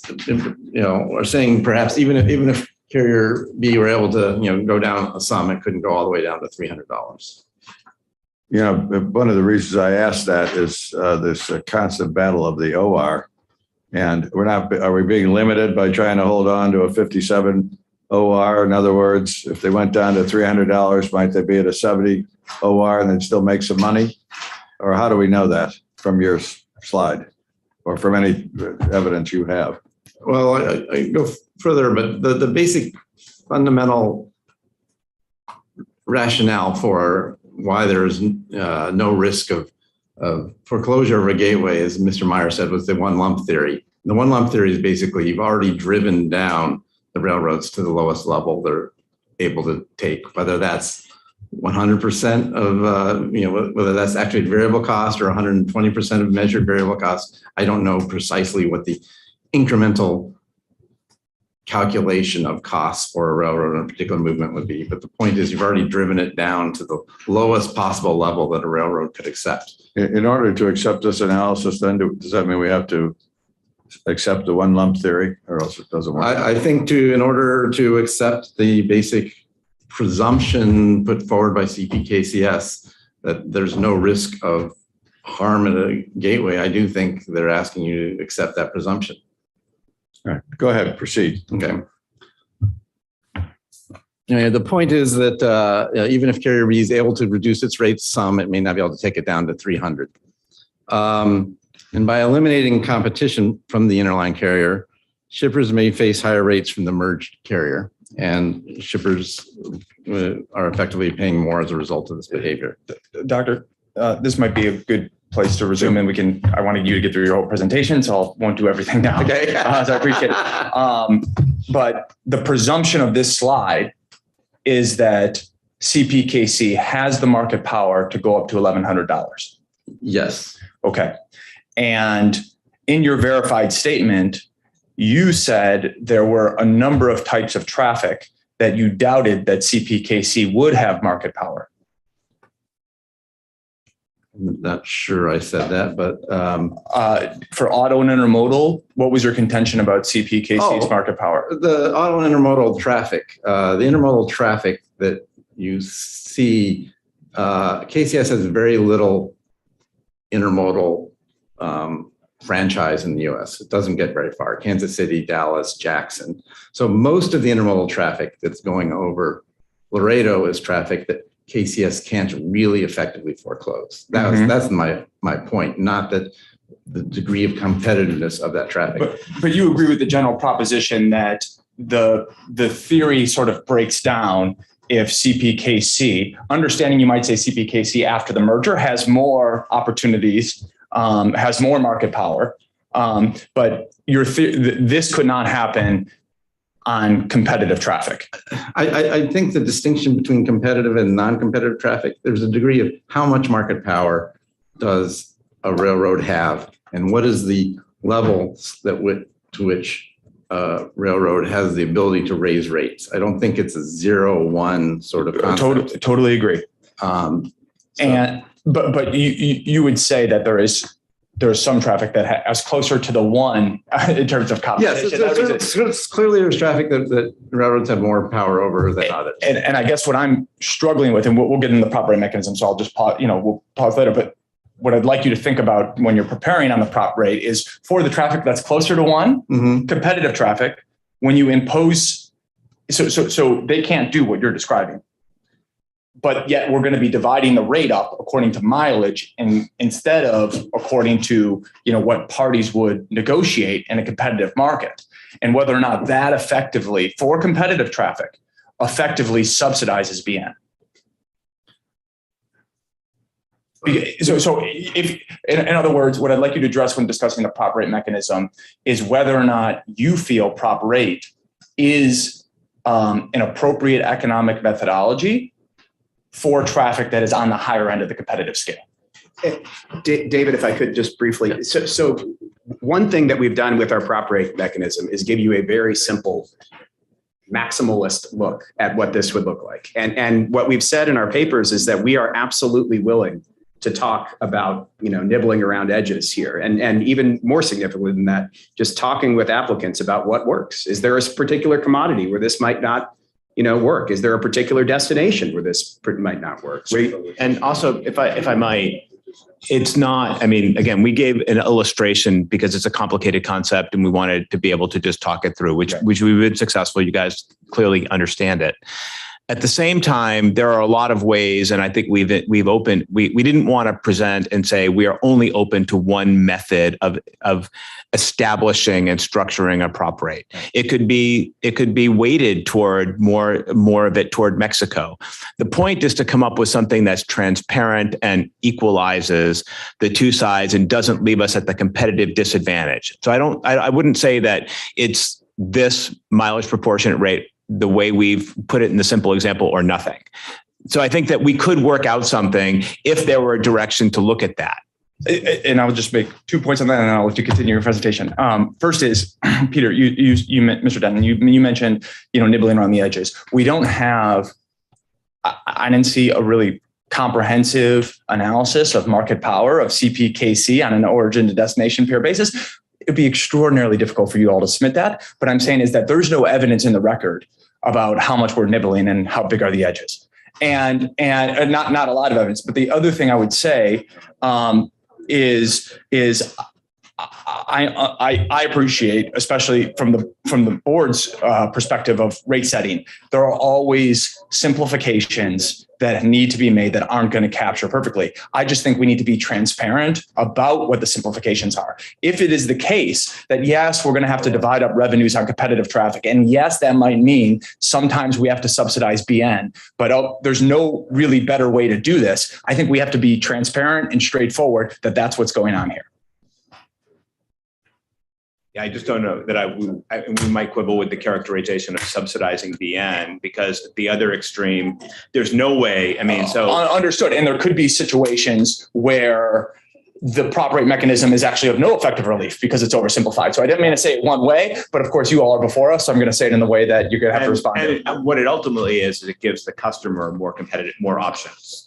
So rather than subsidize us, it gives the customer more competitors in the marketplace. And customers, yes. Yeah. Member Fuchs, I would just say that I know Dr. Reiches is going to get into this in his statement. Okay. Thank you. Okay. Notice that in this vertical merger, I'd like to point out, if you go back to that slide. Yeah. Thank you. Notice that in the vertical merger across the gateway here, the shipper and the competing interline carrier are both harmed by the anti-competitive rate increase by the merged carrier. Their interests are aligned in preserving competition. This stands in contrast to a horizontal merger where the effects of a merger on customers and the remaining competitors are typically in opposition. CP KCS argued in its opening that shipper rates couldn't go up following the merger and that competition cannot be harmed. This is based on two assumptions. The first assumption is the rate the shipper pays is already as high as it can be. If the railroad raised rates, it would lose more business than any additional profit could be earned. I think this addresses to some part the point Commissioner Fuchs made. The second assumption is that the independent Mexican carrier has already obtained all of the profit available from the movement, that the Mexican carrier collected, in the language of Dr. Majura, the full return of its market power. This is the one lump theory referenced by Mr. Meyer on Wednesday. Under this assumption, the Mexican carrier has caused the two railroads in the US to compete so hard that one or both of these railroads would be unable or unwilling to reduce their rates to less than $600. It's the number shown on the slide, and they would still be able to carry the traffic. As I showed in my initial statement, these assumptions are inconsistent with Mexican regulation. Similarly, UP's expert, Professor Salop, and I have shown why the merger almost certainly enhances the ability of the merged railroads to raise rates. It is inconsistent with existing regulation and economics to believe that the Mexican carrier had collected the full return from the move and has driven down rates in the US to a level that the two railroads could never go lower in the US. As a final note, non-discriminatory rates do not resolve the problem of a loss of gateway competition. Even where the same rates are charged by Carrier A for the movement in Mexico to itself and to the competing Carrier B, the merged carrier has the ability to establish rates that harms competition shippers. I'd also point out that transparency of that rate alone is also insufficient to preserve competition. So I want to now turn to the talk about the potential solution to this issue. Shipper organizations, UP and BNSF, have all proposed similar solutions to resolve the potential loss of competition for traffic over gateways. These proposals share a common characteristic. The rate charged by the merged CP KCS for an interline movement to the gateway is determined by prorating by mileage, a CP KCS total rate over that gateway. And Mr. Nober explained yesterday how that works. 40% of the CP KCS miles are in Mexico. The proportional rate on the Mexican portion across the gateway is 40% of the full rate of $1,000 or $400. This gives a dollar per mile rate in Mexico. This $400 is the resulting prop rate available to a connecting carrier for movements over the gateway. It is the rate available by which the competing interline carrier can attempt to compete for this traffic. CPKCS criticized proportional rates proposals as discouraging rate competition and being anti-competitive, and consistently referred to these as UP and BNSF proposals. But major shipper organizations, including Knit League, the American Chemistry Council, and the Fertilizer Institute, also support application of a prop rate mechanism to resolve their concerns regarding vertical foreclosure as a result of the merger. Consistent with the economics of a loss of competition across gateways, the interest in shippers and competitors may be aligned. A prop rate mechanism continues to provide the integrated single line carrier the incentive to compete for traffic. And let me briefly walk through this. So on slide 62, go back one. Thank you. Similar to before, assume that the interline carrier is just able to compete for the traffic with Carrier A using a $400 prop rate for the Mexico portion of the move. This is slide 62.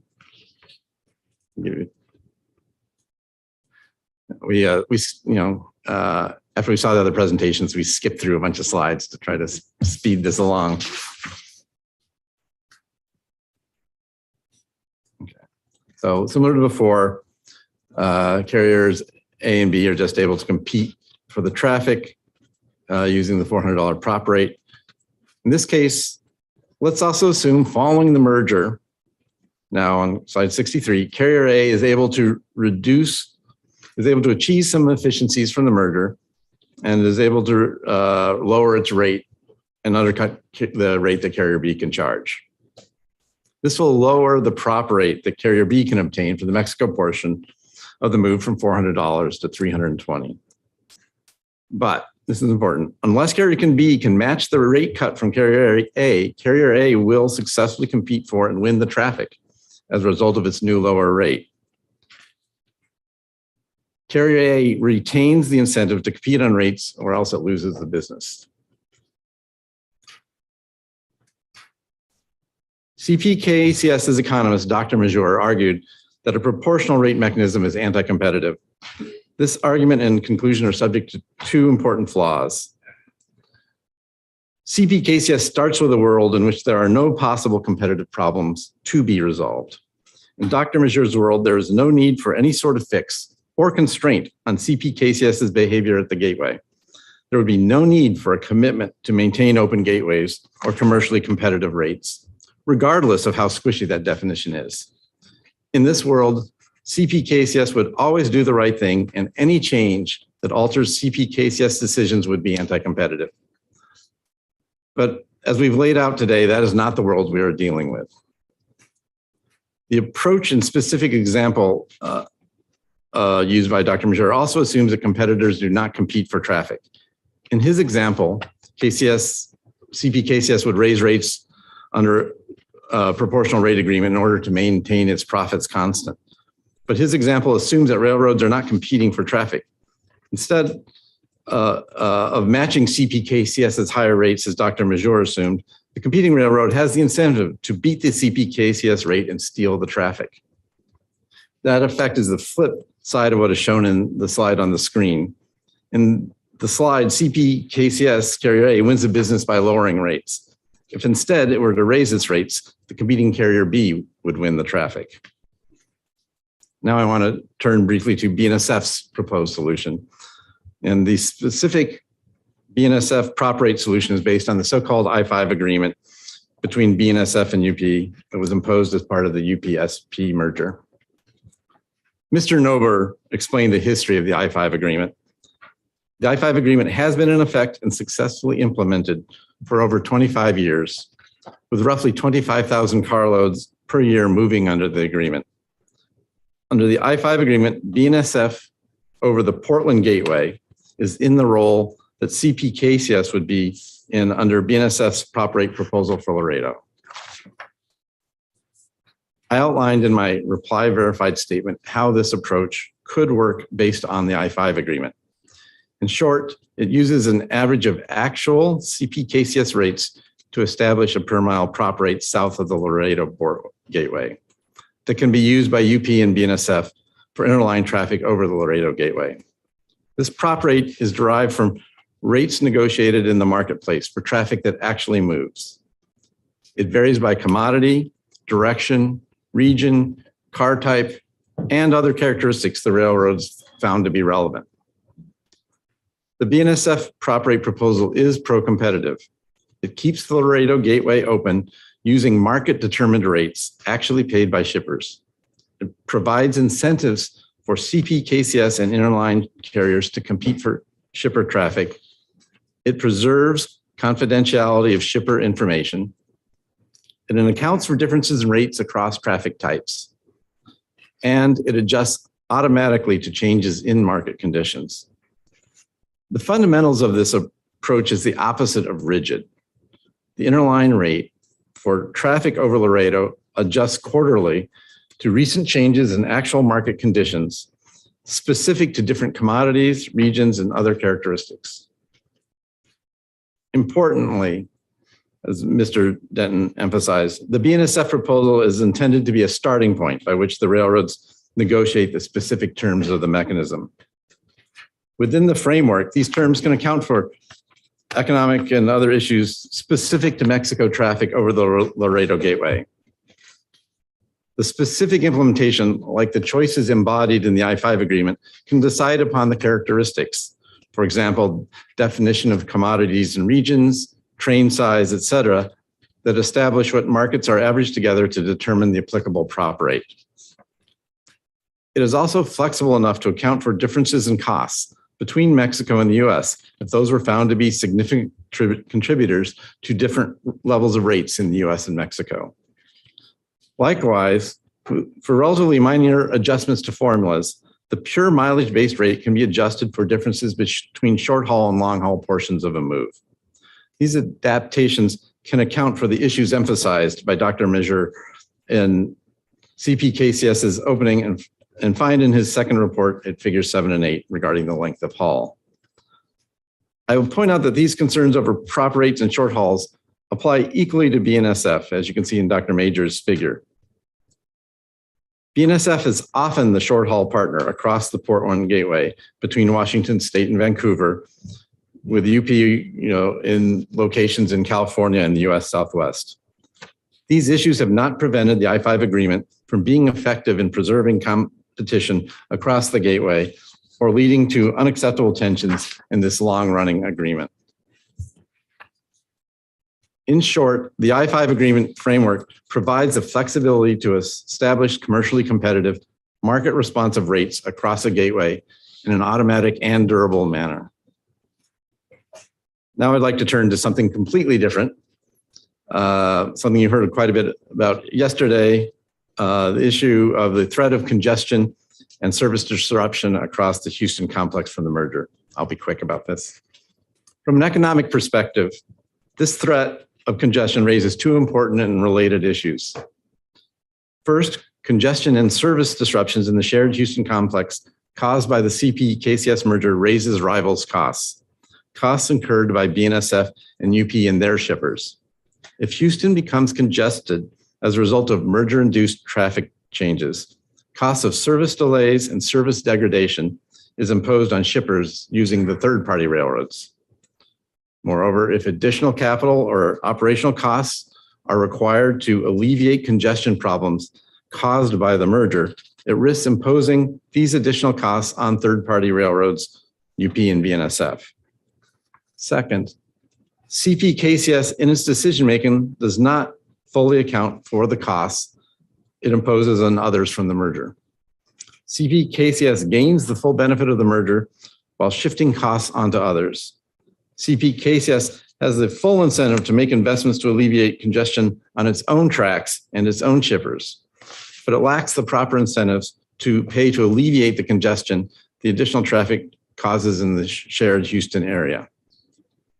Economic efficiency and good merger policy calls for CP-KCS to internalize its costs rather than shift them to other railroads and their customers.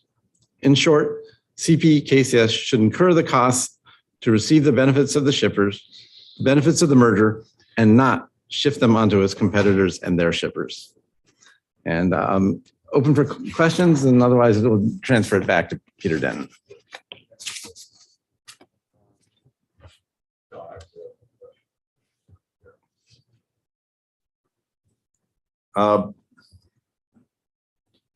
Just on this last issue, just a question without getting into the substance. I took a look at the arguments over the striking of the RTC study.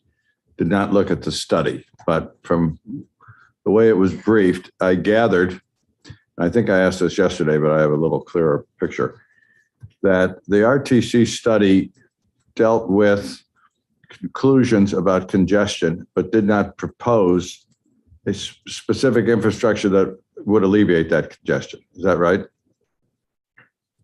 That's correct. We felt that we were lacking some necessary inputs. We only had the inputs from us and Union Pacific. We did not have anything in terms of the merger volume itself, so we didn't feel like it was correct to recommend solutions. We'd like those necessary inputs as part of the outcome of this hearing. And just to clarify briefly, we did add the 8 additional KCS trains as part of the I model, understand that, but the other details that Mr. Gabriel was just referencing. Did you ask for that in discovery earlier on in the proceeding? Did you ask for the other inputs that you would have needed to do a study earlier in the proceeding? We had a long list of discovery questions. I can't speak to whether each one of those was met or not. Well, if they weren't met and you felt you needed it to do your job, you could have come and asked for it. I don't recall the record enough. One of the reasons I asked the question, I have expressed my view in other proceedings, particularly the Gulf Coast proceeding, that regardless of how the litigants litigate the matter, and this is not a hearing on the record, but it is That appears to be a contested matter. We have a obligation to protect the public interest.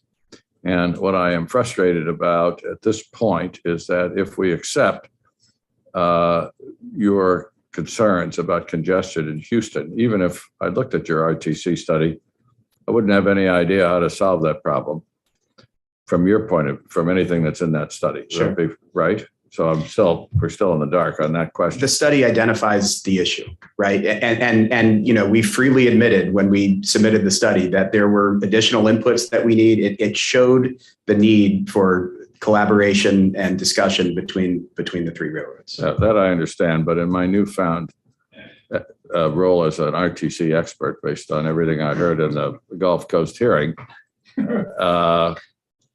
you can judge for yourselves just how much anybody could become an expert after that hearing. I know that RTC studies say, well, if you put this siding here, then the times are better.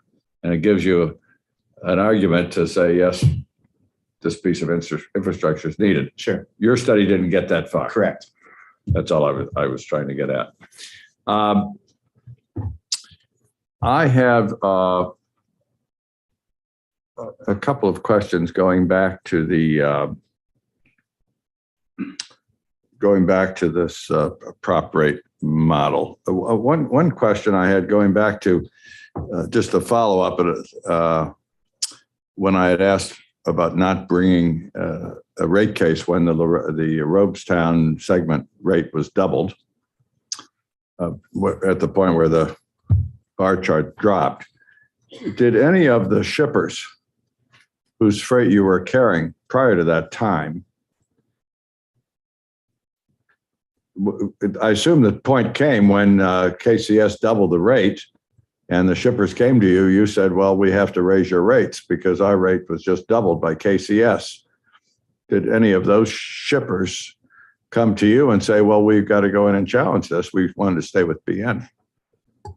I wasn't there at the time, so I don't know. But what was shown there is that the fact that that rate increases to us, that doesn't mean that KCS will have to do the same thing, right? So they were able to compete. So if I'm the shipper or the receiver, I may still be receiving the same rate I was paying to BNSF, but now I'm paying to KCS. So I'm still getting rail service at the same rate I was paying before. But all that freight that was moving on BNSF now moved to KCS. You lost me. If the KCS was charging the same rate as you were charging, why'd you lose the business? Because they can manipulate the Mexico side and the U.S. side, as we show in the chart. But they can raise and keep that $1,000 in the example, but on our side it was $1,300. We couldn't compete. Yeah, that's what I'm saying. The overall interline rate was not the same. It went to $1,300 on the example. Correct. Right. So your customer said, we can go with KCS for $1,000. We can't afford to go with you for $1,300. Did any of those customers say, we like BN service. We think that $1,300, is challengeable. Let's work on it. Did that happen? I mean, you, Roger, you said you weren't sure you had standing. I don't opine on that. This is going back to 2006 and 7, so I just don't know that we could answer that for you. Yeah, but it continued right up to the present date. But we also can't speak for the shippers. I'm asking if they came to you. I'm not asking you to guess. We don't know. I mean, I don't know that we can answer the question the way you posed it. Well, what do you mean? What? Pose it a different way. How can what? Which is to say, did shippers come to us? You asked, are we aware of shippers coming to us and saying, I'd like to challenge this rate? That's in the abstract. We're not aware, but we don't know because we weren't there and Paul wasn't there at the time. So I don't know how we just can't answer that. Well, if the BN service was great, I accept that it was. You would think your customers would be unhappy about being shunted over to somebody else, particularly if they had to stop at Kansas City. Something seems to be missing. Let me ask another. Yeah. So in discovery, BN was, do I read the record correct to say that BN was unable to produce any discussion between it and a shipper for a shipper inquiring about why their rates went up because of, Laredo issues. Was there any, was there any shipper that, and maybe that's just posing it a little bit different way. I think it's the same question as Marty. Yes. And the converse is also true, that we asked KCS for information about their rate setting during this time, and they were unable to show us anything. They were also unable to show us any manuals, any discussion about how they set rates in Mexico. They have nothing on the record that establishes that. No, but you all having the burden in this are alleging that they are raising the rates on shippers, and what I think shippers would care about is what their overall rate is, right? I understand you all care about is what your proportion is, but for shippers on the overall rate, nobody came to you during this massive shift and said, my overall rate has gone up. Why is that, BNSF? And you said, well, it's KCS. There's no dialogue like that over 17 years? We don't have that, no. Just one more question. Did any of the shippers avail themselves of the option of arbitration as well? Again, we can't speak for the shippers, but we are not aware of that. All right, I want to go back to one more matter, and then if we could go back to slide 53.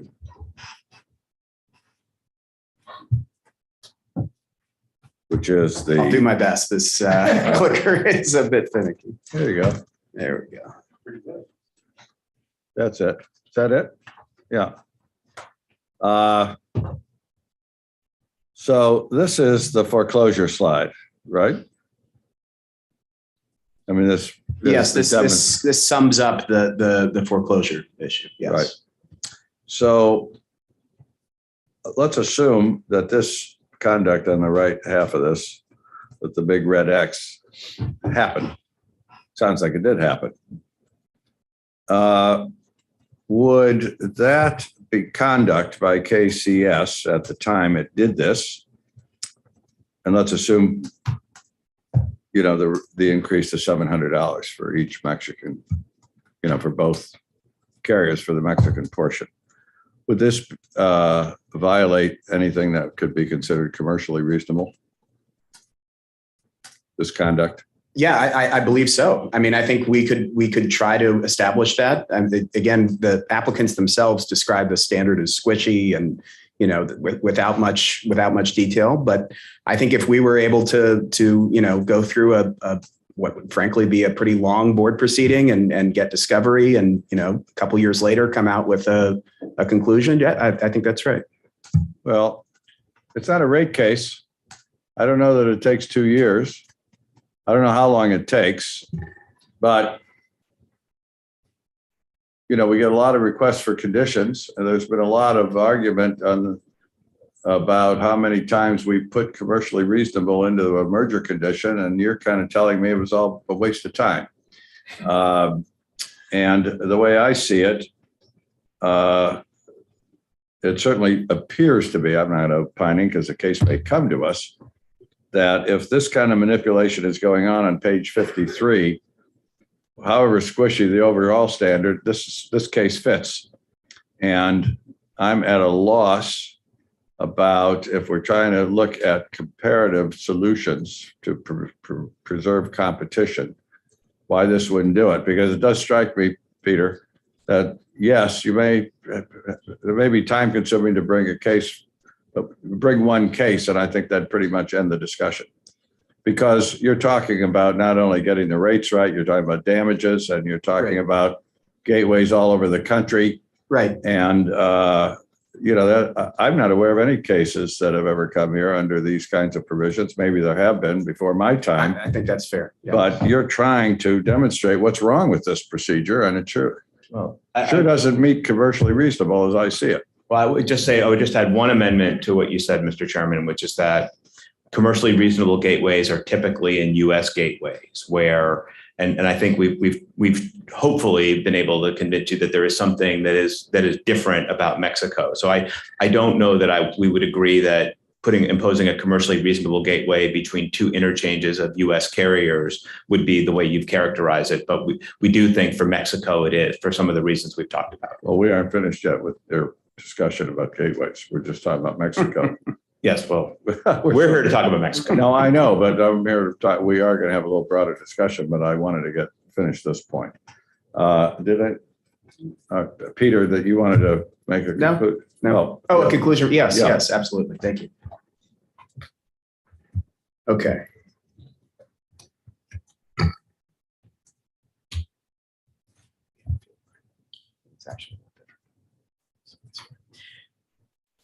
Okay, so you've heard a lot from us over the course of the last, I guess, 2 days now. I just want to spend a moment kind of summarizing where we are.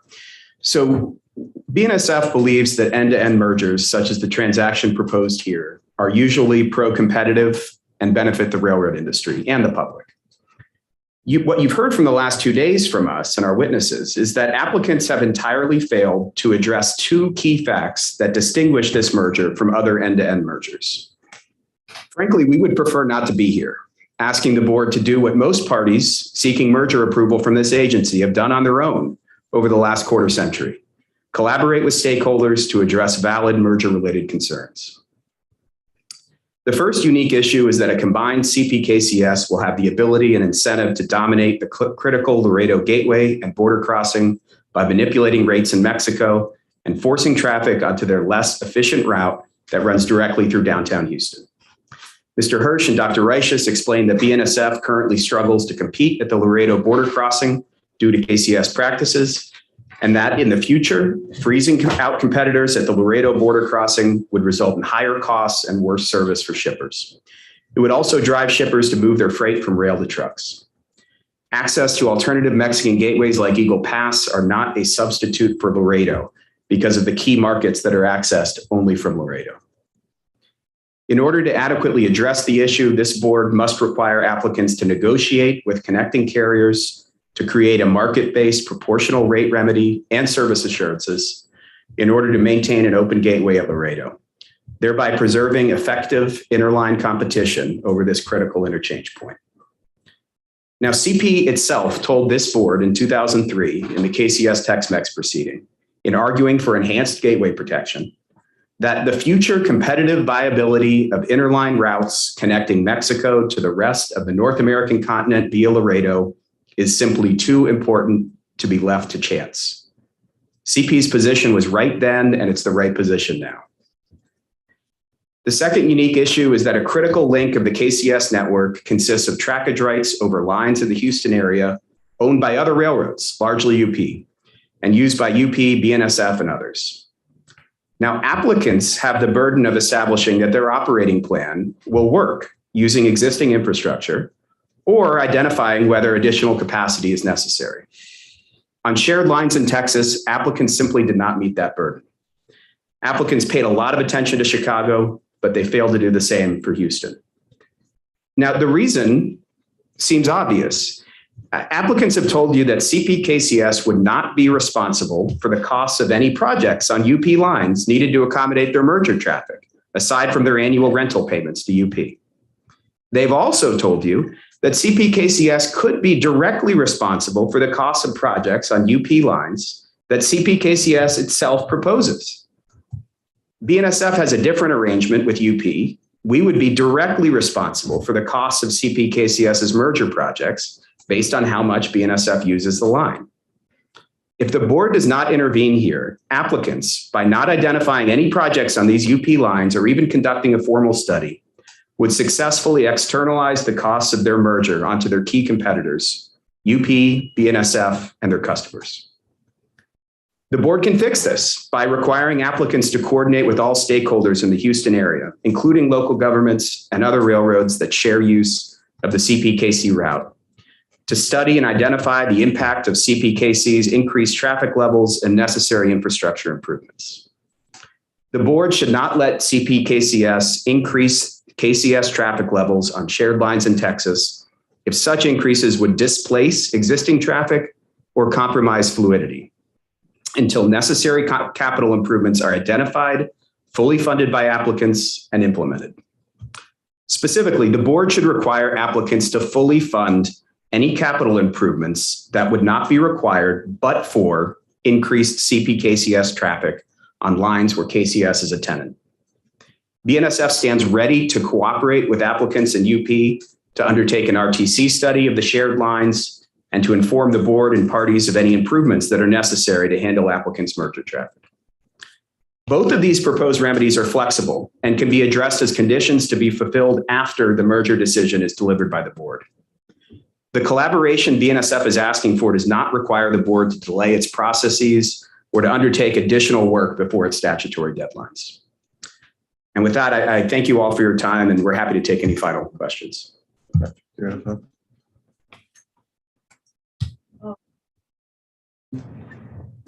Peter, just to clarify something that was said yesterday, you're proposing that we could impose a condition with respect to Houston, which would have an economic impact on CPKCS, but one that they would not know until sometime later. I'm not sure I would characterize it that way. What I would say is that we're asking for CPKCS. Well, you're saying that you don't want us to delay a decision until we know what the infrastructure is that's being proposed, and we determine that, that's something that should be built.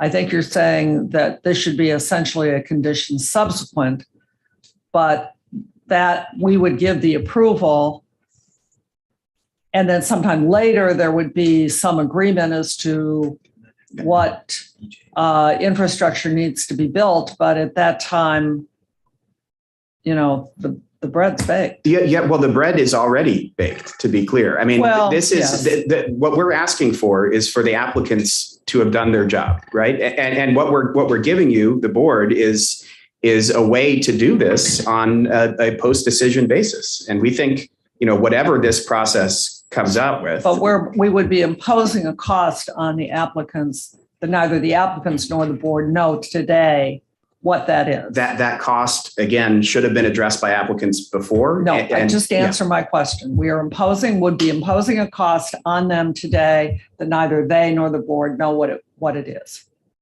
I suppose that's correct. Thank you.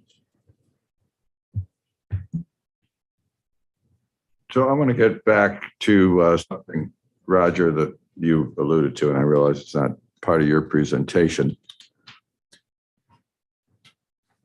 I'm trying to absorb all of this in the context of generally how the regulatory system has dealt with the freight network. So in this situation, because of the what was the case called? Tex-Mex case. At that time, when the board approved the merger, there was no enforcement, and I don't know what the issues were at the time, of a bottleneck at that interchange point. In other words, the bottleneck concept was out the window for that merger. Is that a fair way to understand it? Yes. Well, it's hard to say. I don't know that I would characterize it exactly that way, because the Tex-Mex was being absorbed by the KCS, but the interchange with the Tex-Mex was still an independent railroad. So the TFM South was not part of KCS at the time. So it's a little bit, it's not a perfect analogy. But it had aspects of that, I guess, because you all had to interchange at Laredo to get into Mexico. Yes, you could say that. Yeah. So, and there's a lot of discussion, and I do want to get BN's views on this in this case about places around the country in terms of open access, open gateways, and so forth. It appears that for purposes of this merger case and perhaps previous ones that I haven't presided over, there seems to be a great urgency by the non-merging railroads to make sure that they are bottlenecked out of business wherever the merger might affect their interchange. Is that a fair way to understand what's going on here? I mean, you're concerned about the rate you would get even with no bottleneck. You certainly wouldn't want the bottleneck rule to be reinstated at Laredo. This is not a rate reasonableness issue. And that's really where the bottleneck rule and all this comes into. But what we're talking about is maintaining an open gateway, which applicants have readily agreed to do. Yes, but an open gateway is the opposite of the bottleneck. rule by definition, is it not? Again, the bottleneck rule, I think, is specific to rate reasonableness issues. No, I don't think so. It has to do whether you have to quote a rate, as I understand it, Yeah, when you're short hauling yourself. So isn't that a fair way to understand what we're discussing here? Again, I don't know that we would agree with that. Not sure. I think that for here, the way we would frame it, Mr. Chairman, is that in 1996, we were given that the board was deciding whether or not how to recreate competition to Laredo from the SP and the UP, which was not a vertical merger, it was a horizontal merger. And at the time, Tex-Mex was independent, and trackage rights to Robstown was the only that was deemed to be sufficient because the Tex-Mex was independent. Well, and so I think that I don't know that I would see. I'm not sure I could really characterize this particular situation with respect to larger bottlenecks. Well, let me ask the question the other way around. If open gateways are a good idea in this merger, why aren't they a good idea everywhere in the system? Open gateways are about preserving competition, right? So the whole idea of maintaining an open gateway and protecting against vertical, competition harm is to preserve competition, which is the heart of your merger policy.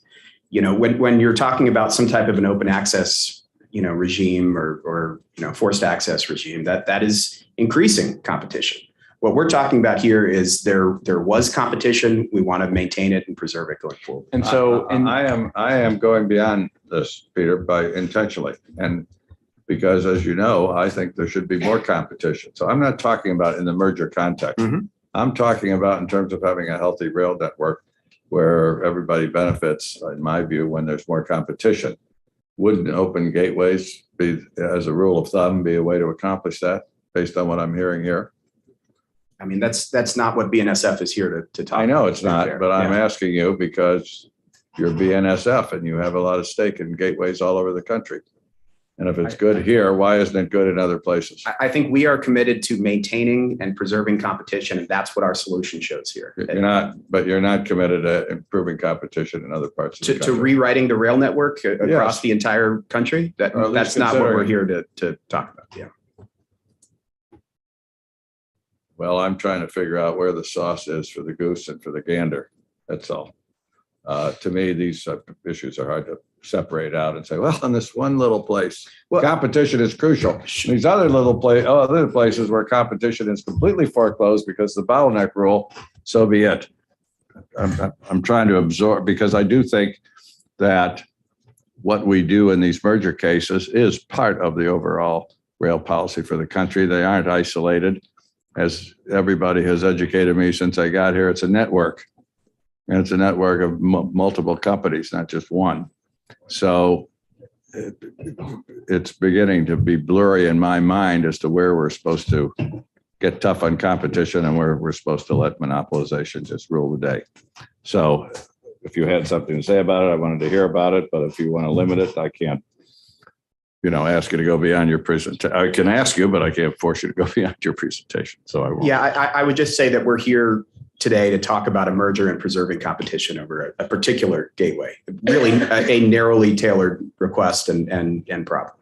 Well, if I hear you correctly, the only competition you want to preserve is this auto intermodal,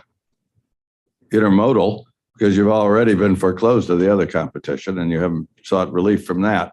So that would be adding new competition. At least it hasn't been there since 2005. Correct? I disagree, frankly, and our papers lay this out in great detail about how the idea of preserving, the competition that was the competitive network that you set up in 1996 is crucial going forward. Well, I didn't set it up, but at some point, the stasis in the railroad is the status of what's going on, and you've been in a stasis situation until you last few years got an agreement on your intermodal and automobile traffic. So if we go back to add something that hadn't been there for 12 years, we're increasing competition, the way I see it. Or else, that's why I ask these questions of why somebody hasn't come in here to do something about it. Everybody seemed to be living with the situation of doubled rates at Laredo. And whether that was a good idea for you to live with it, not contested, or the shippers not contested, but I'm not suggesting, but that is what happened. And now you really want a condition which will take you back to 2005 in terms of what you can do. That sounds to me like adding competition is not preserving something that's been there for the last 17 years. We appreciate that view, and that's why we addressed it specifically in our briefs. Okay. I think you mentioned that the issue is not rate reasonableness with regard to Laredo. It's about making sure that the gateway remains open, and yet kind of following the questions and the dialogue here today, it seems as if rate transparency and rates are somewhat at play. I was wondering if you could address whether or not implementing arbitration as it relates to the Laredo Gateway, if that might not alleviate some of those concerns. The arbitration, enforcement at the board, all of these are post hoc mechanisms that we really believe are largely ineffective. And we think that there is a solution to address this on a going forward basis right now that will eliminate the need to deal with these types of lengthy, dispute resolution issues, whether it's in arbitration at the board, wherever. But I mean, we do have arbitration in our other agreements, and it's probably, anything is better than nothing. And really for this, the distinction I think that you all have argued is that in, say, the Montana arbitration, there's greater visibility than perhaps in this situation. So I understand maybe, Roger, you'd be suggesting that arbitration is better than nothing. Arbitration plus something with enhanced visibility could be even better than whatever arbitration is. Okay. Yes, correct. Any further questions for Brian Northern? Okay. Thank you all. Appreciate your patience. Sorry you had to stay overnight, but then we had to stay overnight. So we're going to take a 10-minute recess as the week is worn on. I think we need a little more spirits, and we will reconvene at 11:47, thereabouts.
Claire Kenny, Robert Giraudeau, Ryan Tisch, Ramsey Shahadeh, and Julie Carey. If I'm sure I mispronounced somebody's name. Is everybody here? Did a good job.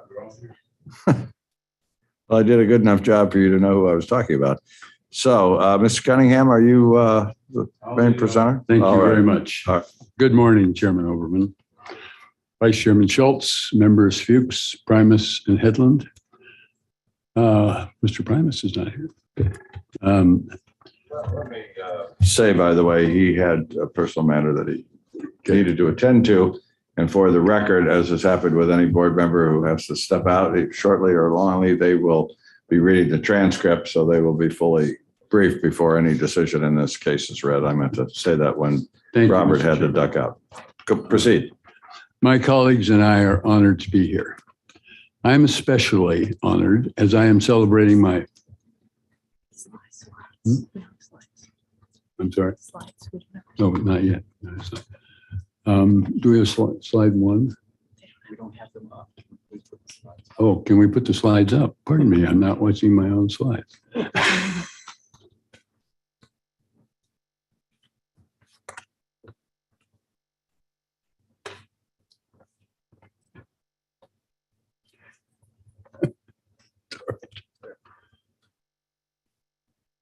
All right, I think we can start here. My colleagues and I are honored to be here.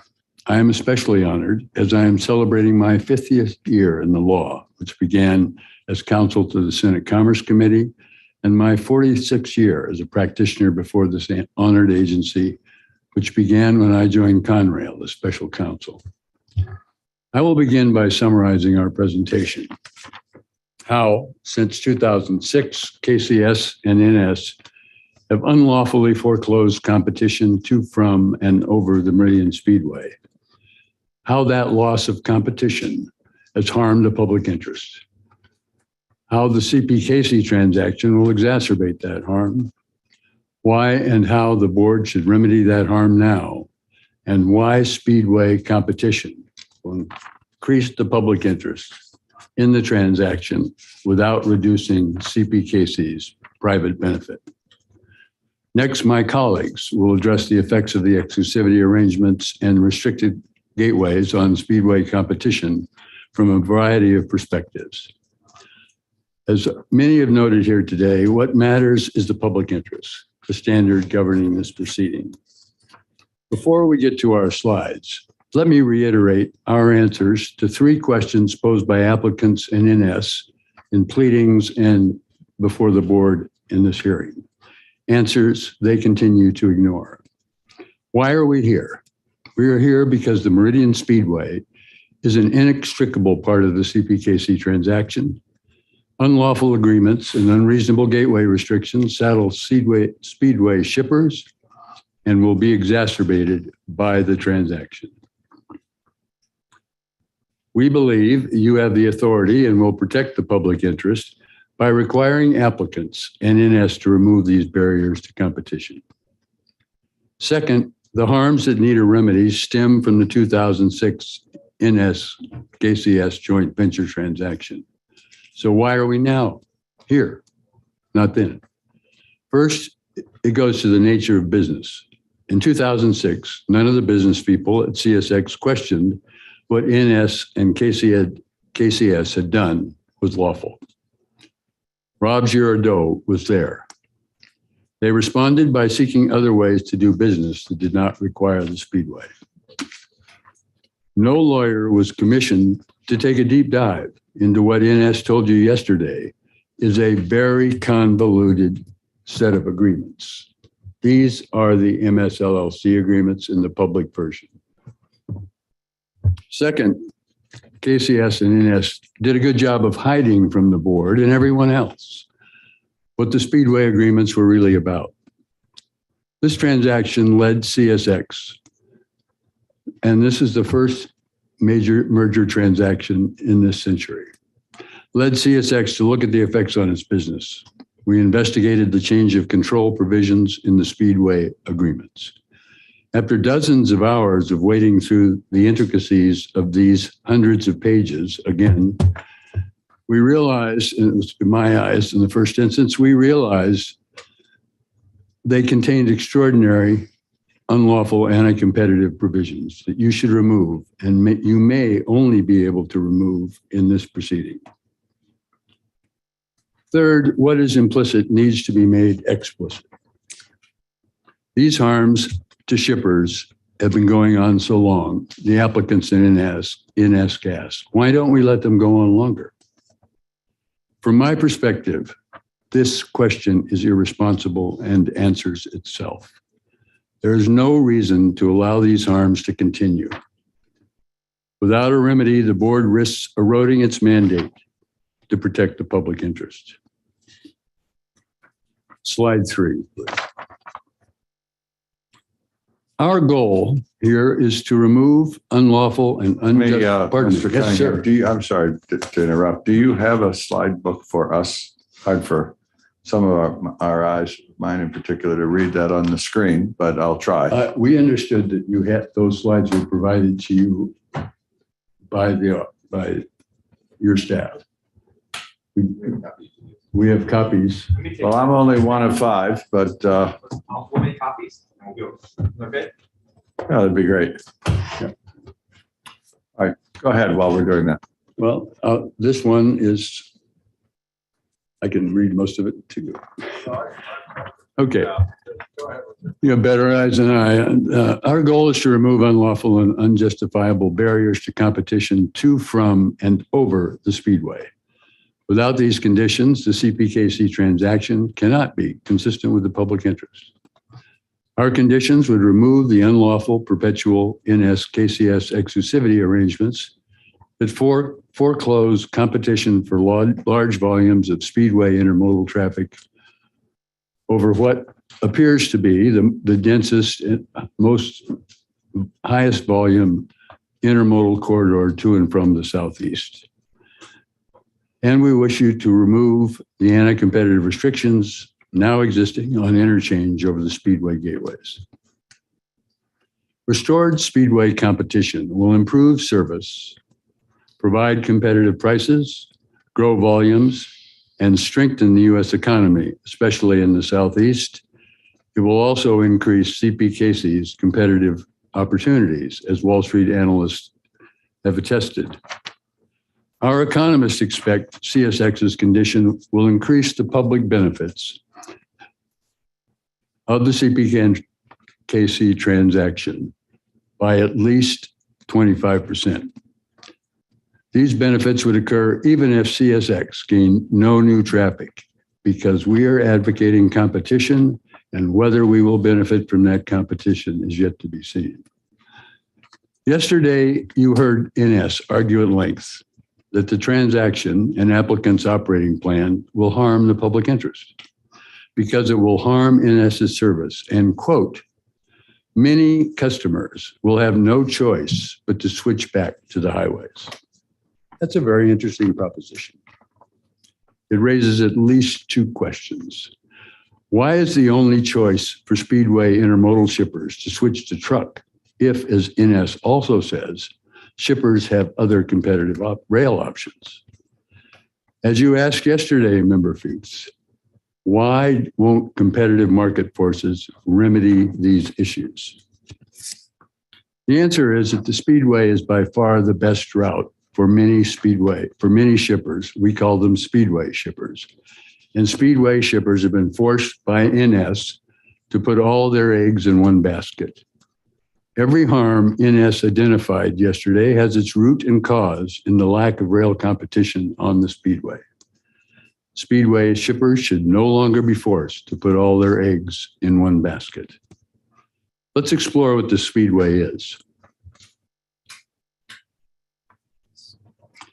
The Speedway runs between Meridian, Mississippi and Dallas, Texas via Shreveport, Louisiana.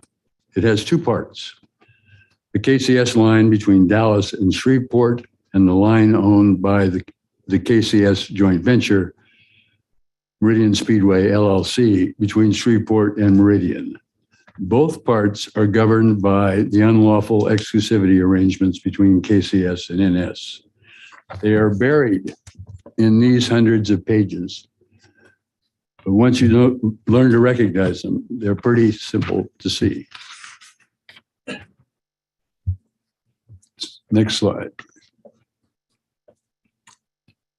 We agree with the applicants and INS. I want to stress this, that the Speedway is by far the best route for many shippers to and from the east. And the fact that it's the best route explains why INS says that if they have congestion, shippers will have to go to trucks, not to other railroads. So next. Again, CSX's conditions fix two problems. The unlawful anti-competitive and perpetual exclusivity arrangements are first. Slide 9. Next. Can't get. I don't know if it's a battery issue or what, but this is. Oh, there we go. There we go. Just take it's delayed reaction. All right, we'll watch. I'll watch the slides. INS and KCS have agreed to foreclose competition for two types of Speedway traffic: Transcon Intermodal and Dallas Intermodal. The definitions are in the slide, and I'd be glad to go into them if you wanted further examination.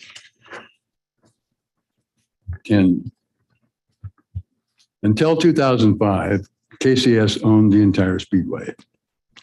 It could interchange through 2005. It could interchange with and grant haulage or trackage to other carriers. KCS had granted NS haulage for Transcon Intermodal, but KCS could compete for that traffic through the Dallas and Shreveport Speedways, gateways. KCS interchanged with CSX at Meridian, where CSX and NS competed for all Speedway traffic. Slide 11. In 2005, even more competition with NS for Transcon Intermodal was imminent. BNSF, CSX, and KCS were negotiating to develop a new intermodal service over the Speedway. In response, NS anteed up to perpetually foreclose that competition. Slide 12. NS especially feared competition from the imminent non-exclusive KCS, BNSF, CSX route.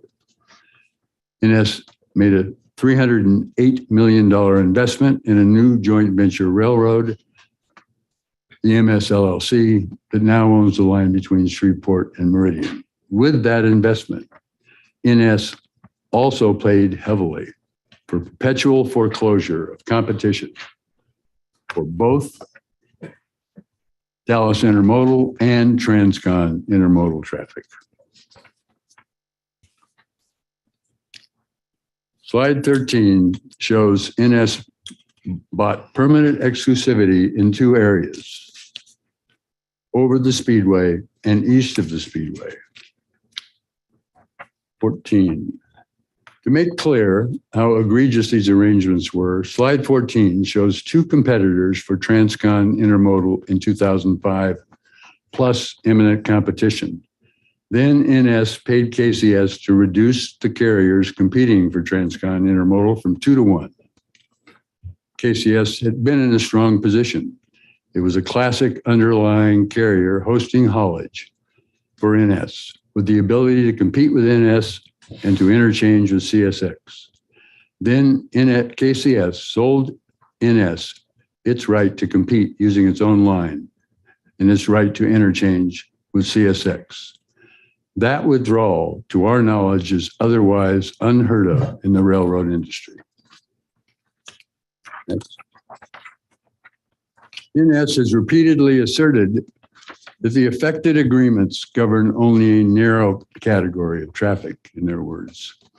We won't reveal here the highly confidential volumes of traffic denied competition by the exclusivity arrangements. They are in the record, but you get the picture. 16.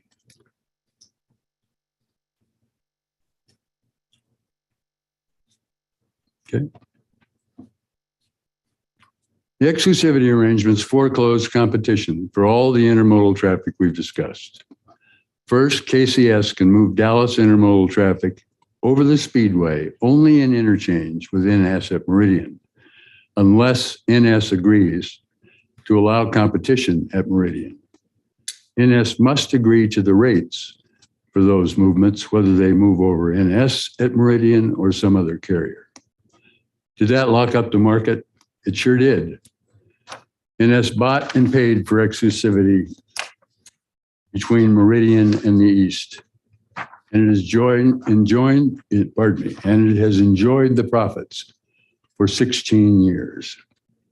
Second, only NS can handle transcon intermodal traffic over the Speedway to and from the East. Does that sound anti-competitive? It is, and it has been for 16 years, 17.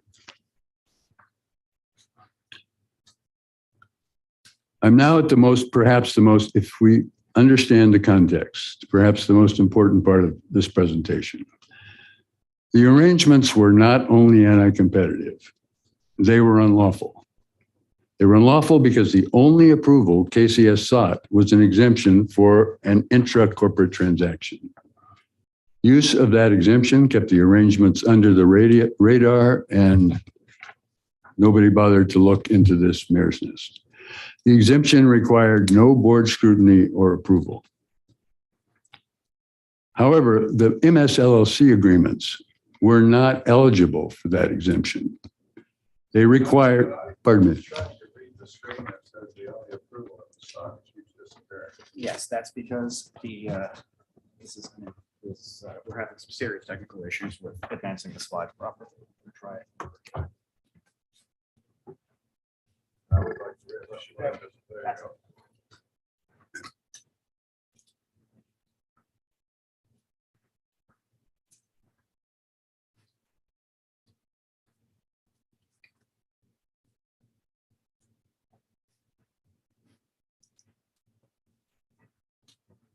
Okay.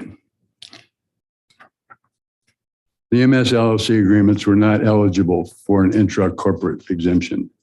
They required a license after board scrutiny under section 11323, just like any other control transaction. Why? Because they altered the competitive balance with carriers outside the corporate family. And the board rules only allow exemptions for intra-corporate transactions without this effect. No one disputes the arrangement altered the competitive balance. NS thinks that was a good thing. We think it's a bad thing, but nobody disputes that it altered the competitive balance. And that alone was sufficient to render all the MS LLC agreements void from the beginning. The exemption also did not apply because KCS and NS agreed to a division of traffic that required approval under section 11322. 18. Why did NS and KCS require pooling approval? Because they are competitors taking a common position toward the public and dividing the benefits and costs by agreement rather than according to individual performance, and the arrangements restrain competition. They divided the transcon market by removing KCS as a competitor, and they divided the Dallas intermodal traffic by precluding competition east of Meridian.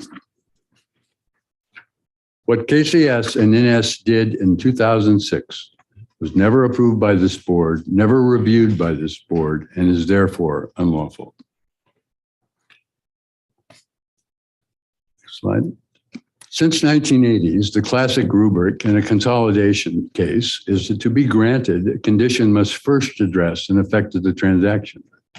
The board will not impose conditions to ameliorate longstanding problems not created by the transaction. And in other cases, I've made that argument against proposed conditions. But that rubric refers to a longstanding lawful arrangement. Here, the arrangements are clearly unlawful. Nothing in the board's precedents or the statute bars conditioning this transaction on removal of unlawful arrangements that harm the public interest. Because the transaction must be consistent with the public interest, the board should not approve it without the CSX conditions. Otherwise, it would perpetuate unlawful harm to the public interest. The transaction would also exacerbate the harms of the arrangements. Applicant's operating plan shows both increased congestion and intermingling of fast and slow traffic. As NS has demonstrated, this will slow down NS's trains and harm intermodal service over the Speedway. CSX and NS agree on this point. NS, however, says the solution is more NS control of the Speedway. More control?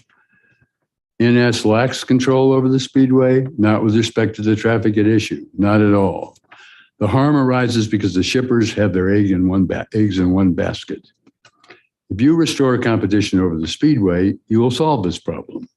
MS LLC and KCS will be able to fund any investments required to relieve congestion because carriers make investments when traffic can be had. As I demonstrated, the board has the authority to put the genie back in the bottle. CSX recommends a straightforward surgical remedy. Remove only the exclusivity arrangements. Preserve the remaining MS-LLC agreements consistent with their severability clauses.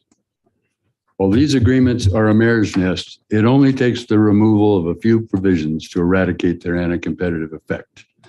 Unwinding the joint venture is not required. 22. The competitive and reasonable economic strategy to recover an investment. The competitive and reasonable economic strategy to recover an investment in a line and make a profit is to optimize throughput over that line. This is done by proper pricing to earn a return, not by foreclosing competition. Please recall I opened with two takeaway issues, exclusivity arrangements and gateways. The second barrier to competition over the Speedway is its restricted gateways. Slide 24. Even without the arrangements,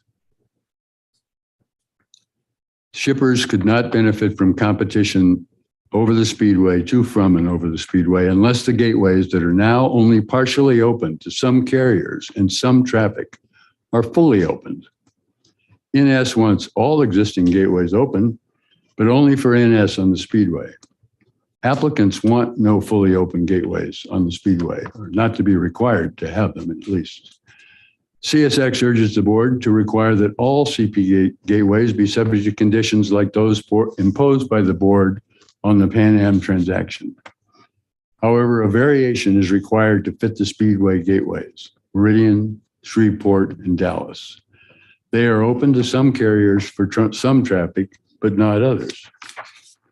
The board should remove those restrictions and ensure shippers can enforce this requirement. Among other benefits, opening the Speedway gateways, along with the Laredo gateway, is the key to attracting Mexico truck traffic from highways to the Speedway.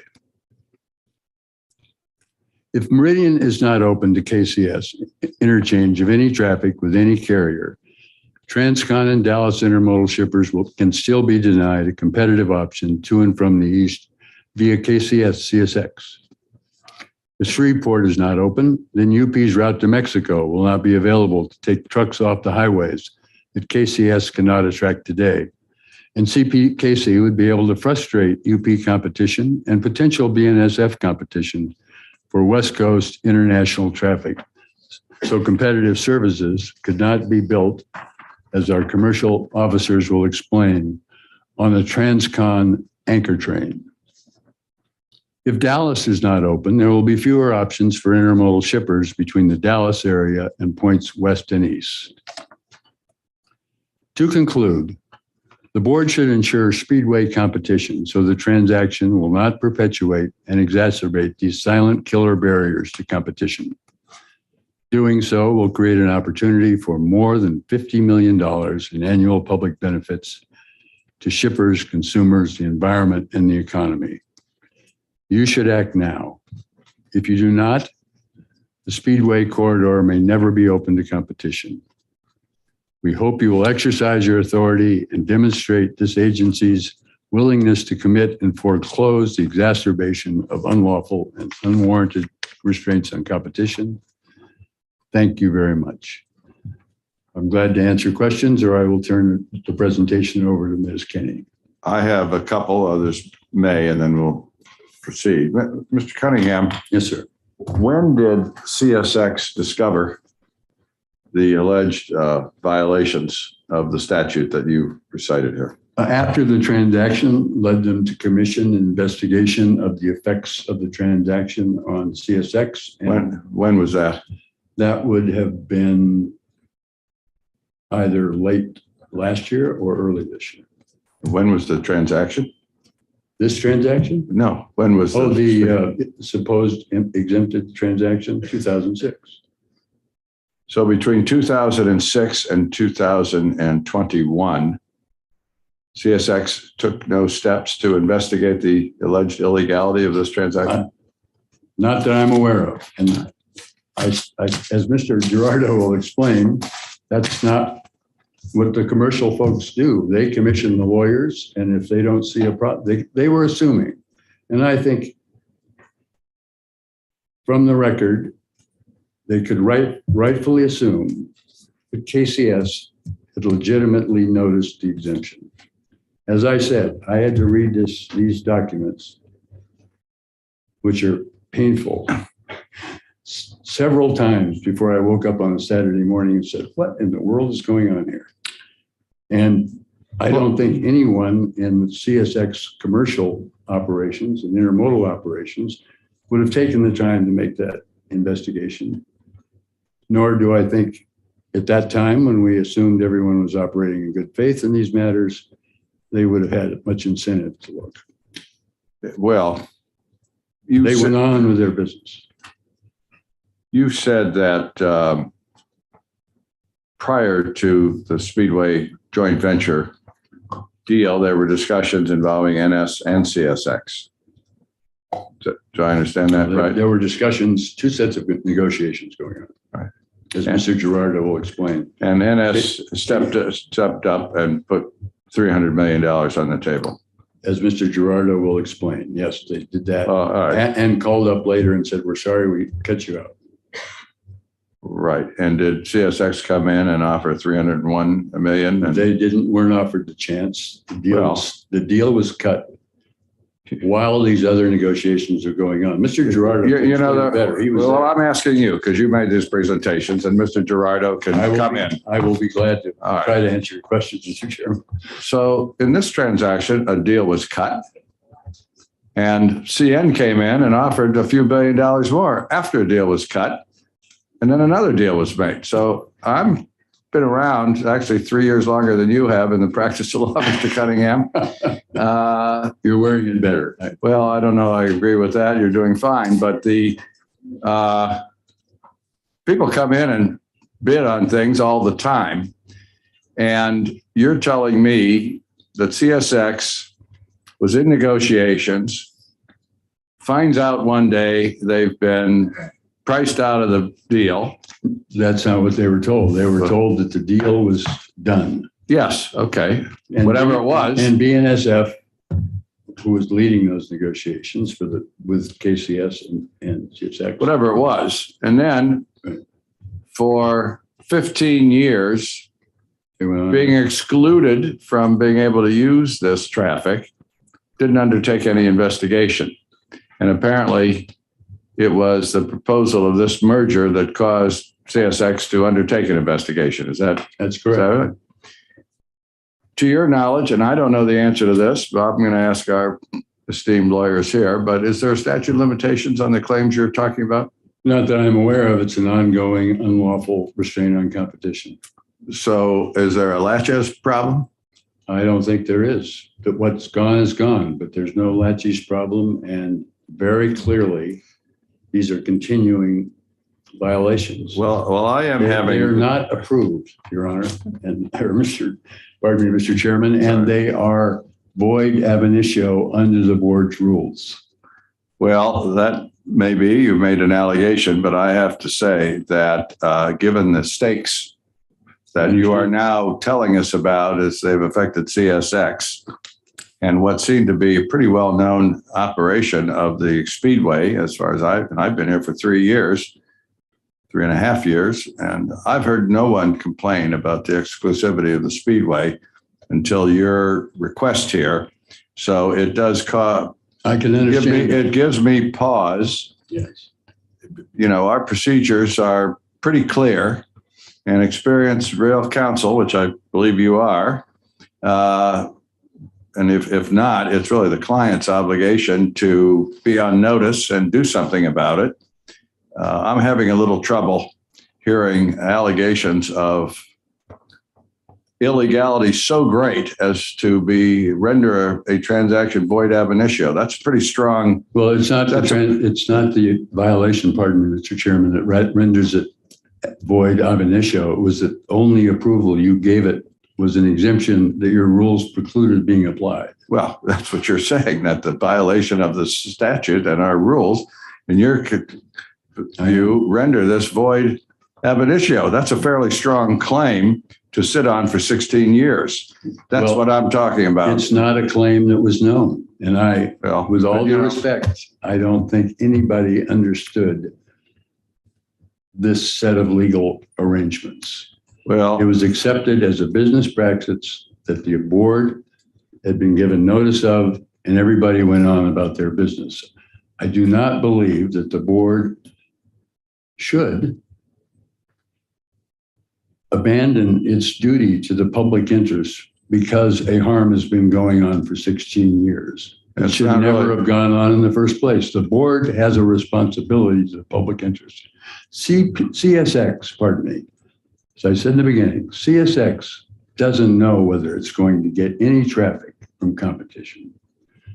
What we do know is the competition puts pressure on prices, improves service, and gives shippers more option and creates the opportunity to take a lot more trucks off the road than anybody's proposing to do otherwise.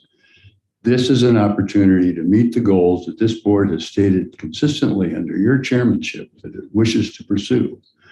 This is not something that should be waved away. It's egregious. I'm sorry, I've been here many times and I don't use terms like that. I'm a very conservative person, but this is a very serious violation of the principles that this board stands for: competition, open gateways, and more trucks off the road, and more economic development, and more employment, I would state, because if there's more throughput over the speedway, does not now have the opportunity to move, it will mean more trains and more train employees. The trains that we're talking about, as my colleagues will explain, are not trains that are going to go over the hump to Memphis and down to Atlanta. Let me pursue this a little further.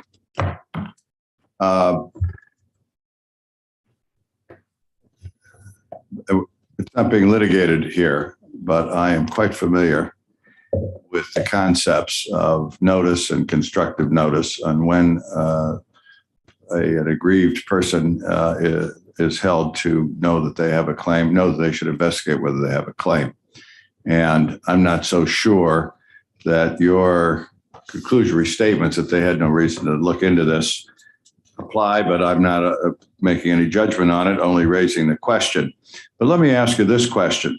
As I understand CSX's concern here, if this merger were disapproved, you would still contend that the initial transaction was illegal and should be remedied, would you not?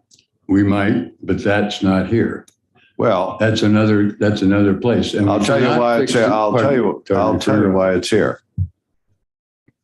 There is no way of knowing what transaction was going to go through. For much of I don't know what month last year your clients discovered this alleged violation. But for much of last year, no one knew that there was going to be a CP deal because CN had a deal.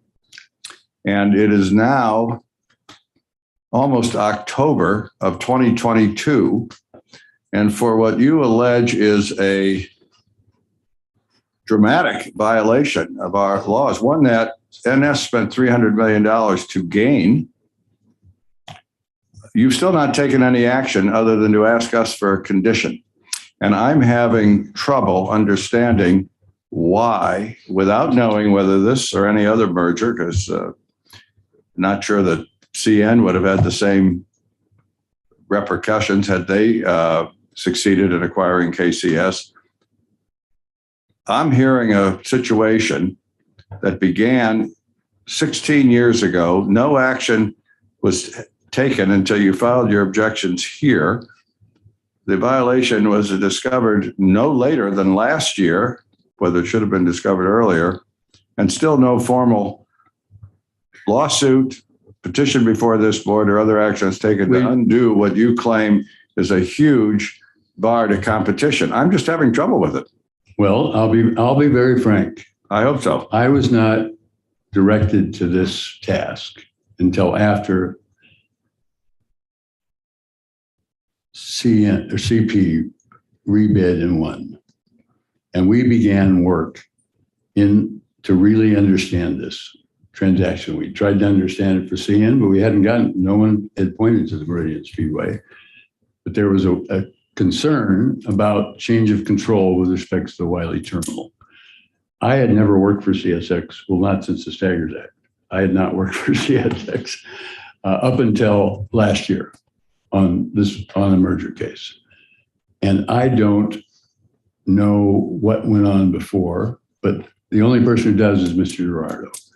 But I do know that this is the place where you can find that if the aspects of the transaction you approve are necessary to the transaction, they're forever barred from legal scrutiny as to the things that are approved. Not if they're void ab initio, as you suggest. I don't think the obligation was necessarily yours, Mr. Cunningham, particularly if you hadn't been retained until last year. The obligation and the notice usually falls on the client, particularly where the client's sophisticated. And in the case of all of these Class 1 railroads, they have very large legal departments, and in my experience, first-rate general counsels, as CSX has had over the years. And I'm having a lot of trouble with this. That's all I'm saying. Well, if I may, I find it odd that an agency as esteemed as this one, whose charter is to protect the public interest, would not ask if something like this is raised, whenever it's raised. If somebody had flipped a piece of paper over the transom, you wouldn't look into it and decide whether it should go on or not. I don't think that the ultimate decision maker here is not the railroads. It's not the lawyers, it's you. You carry that mantle. You are dedicated public servants. This is in your wheelhouse, and you can only fix one part of the problem, the gateway problem here, because there is no other relief for that. And this transaction would perpetuate these unlawful arrangements, and you would sanction them. Whether they could then be pulled apart or challenged is another question, which I take it your position is, if we were to agree with you, that the penalty on NS for having engaged in an invalid, allegedly invalid transaction is that they lose all or part of the value of the $300 million they spent. Is that the penalty? They only lose the part that results from restraints on competition. They don't lose their interest in MSLLC. Yeah, but do you not think that their determination to spend $300 million was relied on the nature of the transaction they entered into? We certainly do, and Mr. Tisch will be addressing that a bit later as part of the competition. All I can tell you is I'm having a lot of trouble with it, but let's... Marty, before we get, because this is... Go ahead. I don't want to respond directly to your broader point, Mr. Cunningham, which I understand, but just on Marty, the chairman's line of questioning about what CSX knew and when. What happened in the Louisville, Indiana railroad transaction? I don't know. Does anybody at the table know? So I understand that was a joint use transaction, and there were a number of competitive restrictions that were at play. I'm not saying they're the same restrictions that you all are taking issue with, but one of the things that I noticed in that transaction, and this was from, I think your filing was in 13, it might have been ultimately adjudicated in like a 15 range, is that CSX cited the exemption in support of its joint use application. They may have. So the way you describe it is Meridian happens in 06. The lawyers and the operating people and the marketing people aren't talking to each other. And then we wake up with this merger. But it's a little bit more complicated than that, because it seems as though, reading CSX's filing in Louisville and Indiana, that CSX looked at the Meridian exemption, looked at those contracts, and drew from those contracts for its own joint use. That may be the case. That's a little bit different than what you described. Louisiana, no, it is not. Louisiana, and I don't know about that case. Was that an exemption proceeding? I actually, I can tell you in a minute. I think it was a minor transaction. It was a minor transaction. It was. There was all sorts of activity going on, I'm assuming, as there is normally with respect to a minor transaction. True. It's more and you scrutiny. reviewed it and you gave it whatever blessing or lack thereof that you did, because I'm not familiar with the case. So what CSX said in that case, and there are differences in terms of what's in that contract versus what you're talking about, is in other transactions involving a significant capital investment by a railroad to improve lines that it does not own or fully control, the board has permitted certain restrictions similarly aimed at protecting that investment, citing the Meridian Speedway exemption. Right. And then the board embraced that in its ultimate getting into the broader public interest and the appropriateness of raising it here. I'm only addressing the contention that CSX was in the dark for all these years and didn't look at it, when it seems as though you're actively citing the exemption, you're drawing from the contracts to inform your own joint use agreements. Well, I can't speak to that, but I can say that no one I've spoken to at CSX had a memory of ever looking at the anti-competitive restraints in this document. Well, take a look at that, and I might be misreading, but yeah, it does seem like you are citing CSX is citing the very exemption that you claim is illegal. Well, so they're not citing the exemption. You're saying they're citing the documents. No. They in your filing, you are citing the exemption decision. The exemption decision itself, yes, however, did not address these. There was never any mention in that exemption proceeding of these vertical restraints and horizontal restraints. They did not say we are affecting competition. They knew they couldn't be there under the board rules if they were affecting competition. But you're also citing the restrictions. So CSX, yeah, sorry. Pardon me, no, if please. I may. MSLs or LLC agreements, membership agreements have lots of restrictions. Yes. They are very similar across a wide range of transactions, not just railroads, but everything else. And the minority party seeks to restrain certain actions from the majority that would harm them. But I don't know that in that transaction, there was a proposal to shrink competition from 2 to 1 or to foreclose gateway competition. There are key differences, and I'm only responding to the question that I heard. Right. And you raised broader points in this, and I'm also springing this on you right here. And I don't think this issue is fully briefed. I think that's entirely fair. I should have known. But no, it's okay, and I might be misreading it. But so here's the point. Pardon me. Yeah.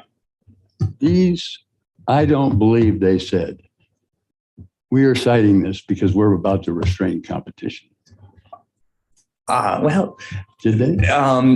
They certainly said that the board permitted competitive restrictions in order to protect their investment. Now, that's not the same thing, and there are differences in these situations. But I'm responding to the dialogue that you all had, and you all have not had the opportunity. Well, you all have not reviewed these decisions as a sound. So, how about we address it in final briefs and move on? We'll do that. Okay. I have one question. Yes, Vincent.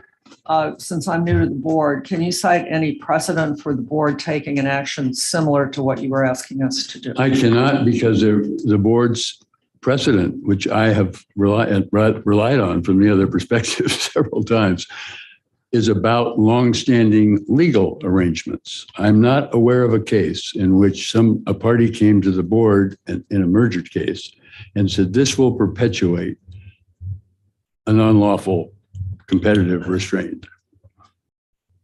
There may be out there, and others certainly are smarter and have better memories than I do. But in my research over the years, I've never encountered that situation. So this is essentially a case of first impression. Absolutely. We have never as far done as I know. anything that would have this kind of far-reaching effect based on something that was alleged to be illegal that had been sitting in place for 16 years. Right. And if it's illegal now, if it was illegal then, it's illegal today. But you can't cite a case where we Anybody, made that determination and upset a transaction on that basis. I don't know, because this is a very extraordinary, we've never seen anything like this before. And I didn't recognize it at first. I had to plead guilty. Real quick, I mean, just on the for that initial point, you view it more, and I know you argue this, but you view it more appropriate to deal with it in a merger than going in and attacking the exemption directly. If it's necessary to attack it directly, we might have to do that if we're able to, and you haven't sanctioned it. But more importantly, we're not trying to unwind the whole set of agreements that are nominally void. We're only asking you to remove the particular restrictions on competition that are contained in those agreements. I understand. Mr. Cunningham, And they're only, if your contention is correct,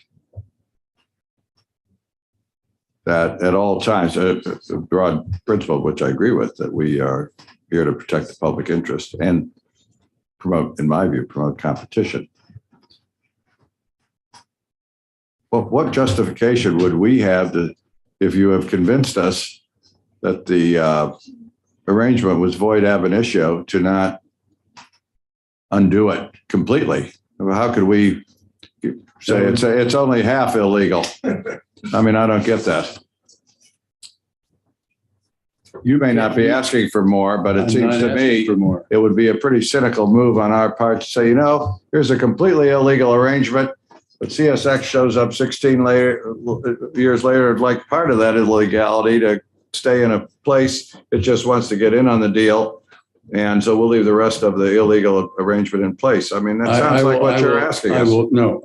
I would like to contend first with one part of that. We don't want to get in on the deal. If there is money to be spent, if there's traffic to be had, once the Speedway is open to competition, we will pay for anything that is required to serve that traffic up to the point that it's no longer profitable. Yeah, but you want to make money on it.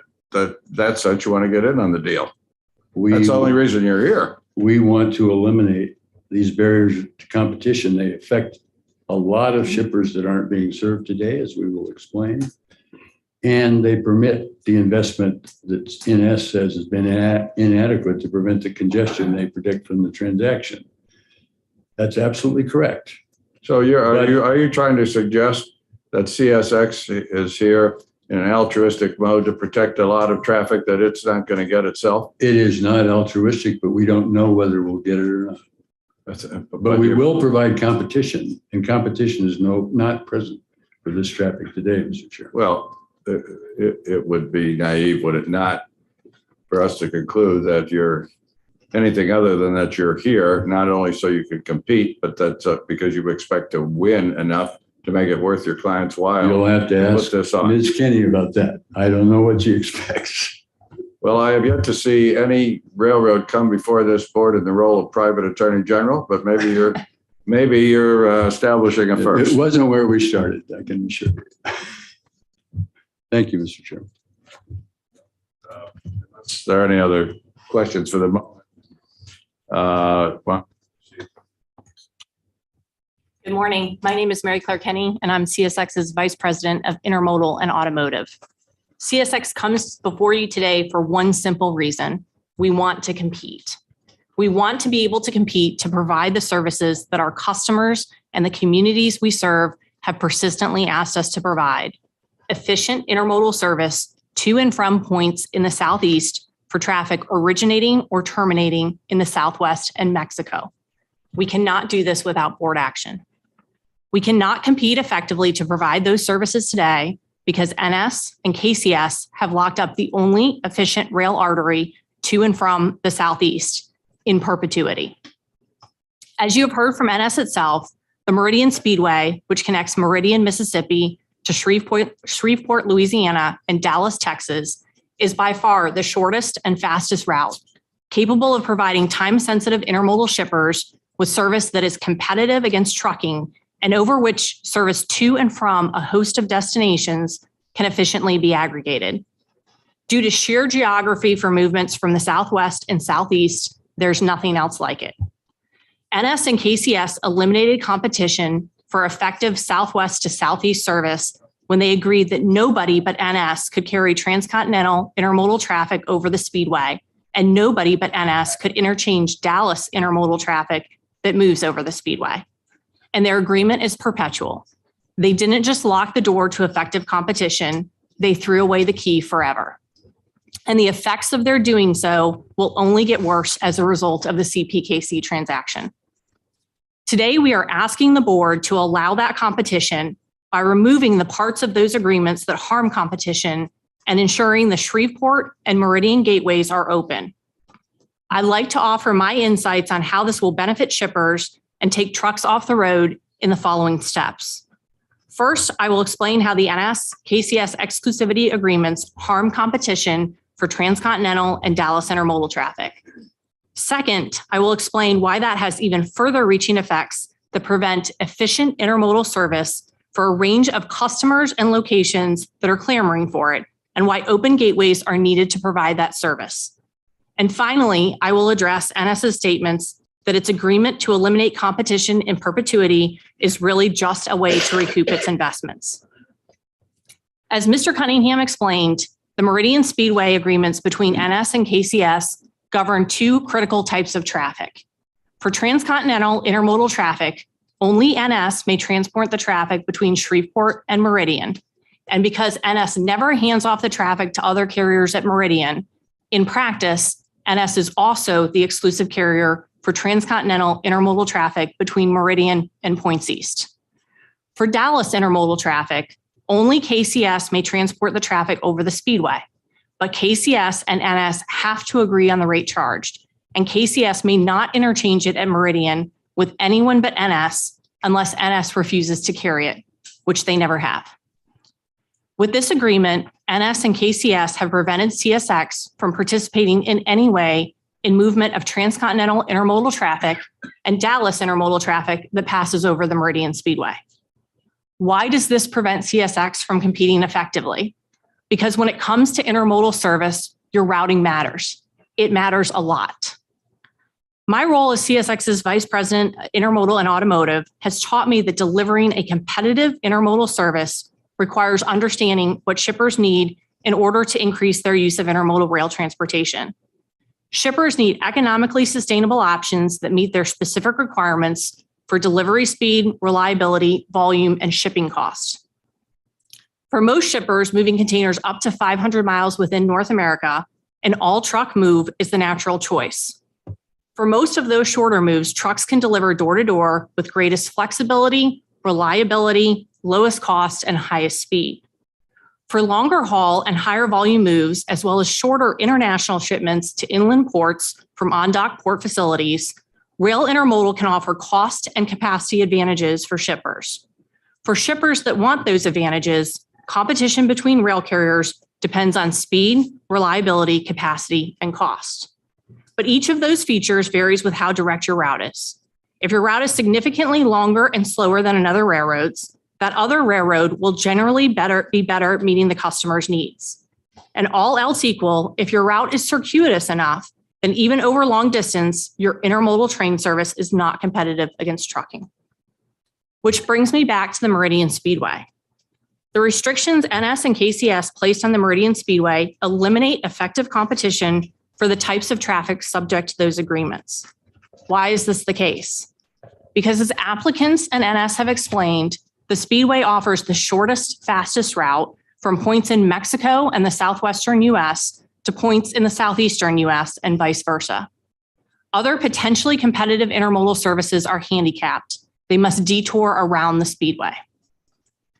When NS and KCS prevented CSX from participating in movements of traffic over that route, CSX's only option was to work with BNSF to transport traffic via a line that goes through Memphis to Birmingham and then via haulage over CSX to Atlanta. We have worked hard to make this route as fast and efficient as possible, and through this arrangement, BNSF carries significant volumes of intermodal traffic between LA and Atlanta. For those customers for which this route meets their needs, CSX and BNSF have fought to compete against NS. But this route can take more than 2 days longer than transcontinental service over the Meridian Speedway. For time-sensitive shippers for whom delivery speed is a key priority, and that describes a lot of intermodal shippers, this route will never be a suitable alternative to the Meridian Speedway. And this BNSF CSX traffic is not growing with the Southeastern economy, nor in line with intermodal growth elsewhere. Our volumes today over this route are not much larger than when the service was initially established. For more time-sensitive transcontinental shippers, only the Speedway provides a direct enough routing to meet their needs. But for them, there is only one carrier option. They and many more shippers would benefit if the Speedway were open to competition to serve their needs. And for Dallas intermodal customers, we cannot even begin to overcome the difference between going to Atlanta via Shreveport and going to Atlanta via Springfield, Missouri. The NS-KCS agreement locks us out of this market completely.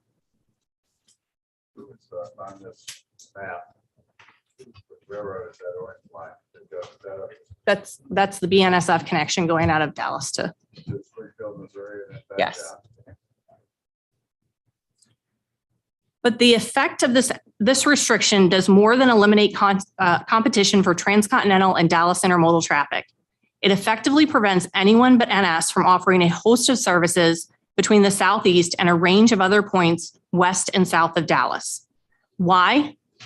Again, because of how an intermodal service must be constructed in order to sustainably meet customers' needs. A basic intermodal service requires a regular train load volume of at least 200 containers between two railroad terminals to be sustainable. That train load might be formed at an on-dock terminal for international traffic or by draying from a port or inland shippers to an intermodal terminal. Once this service, which we will refer to as the anchor volume, is established, less than train load blocks can be added on the back of an anchor train.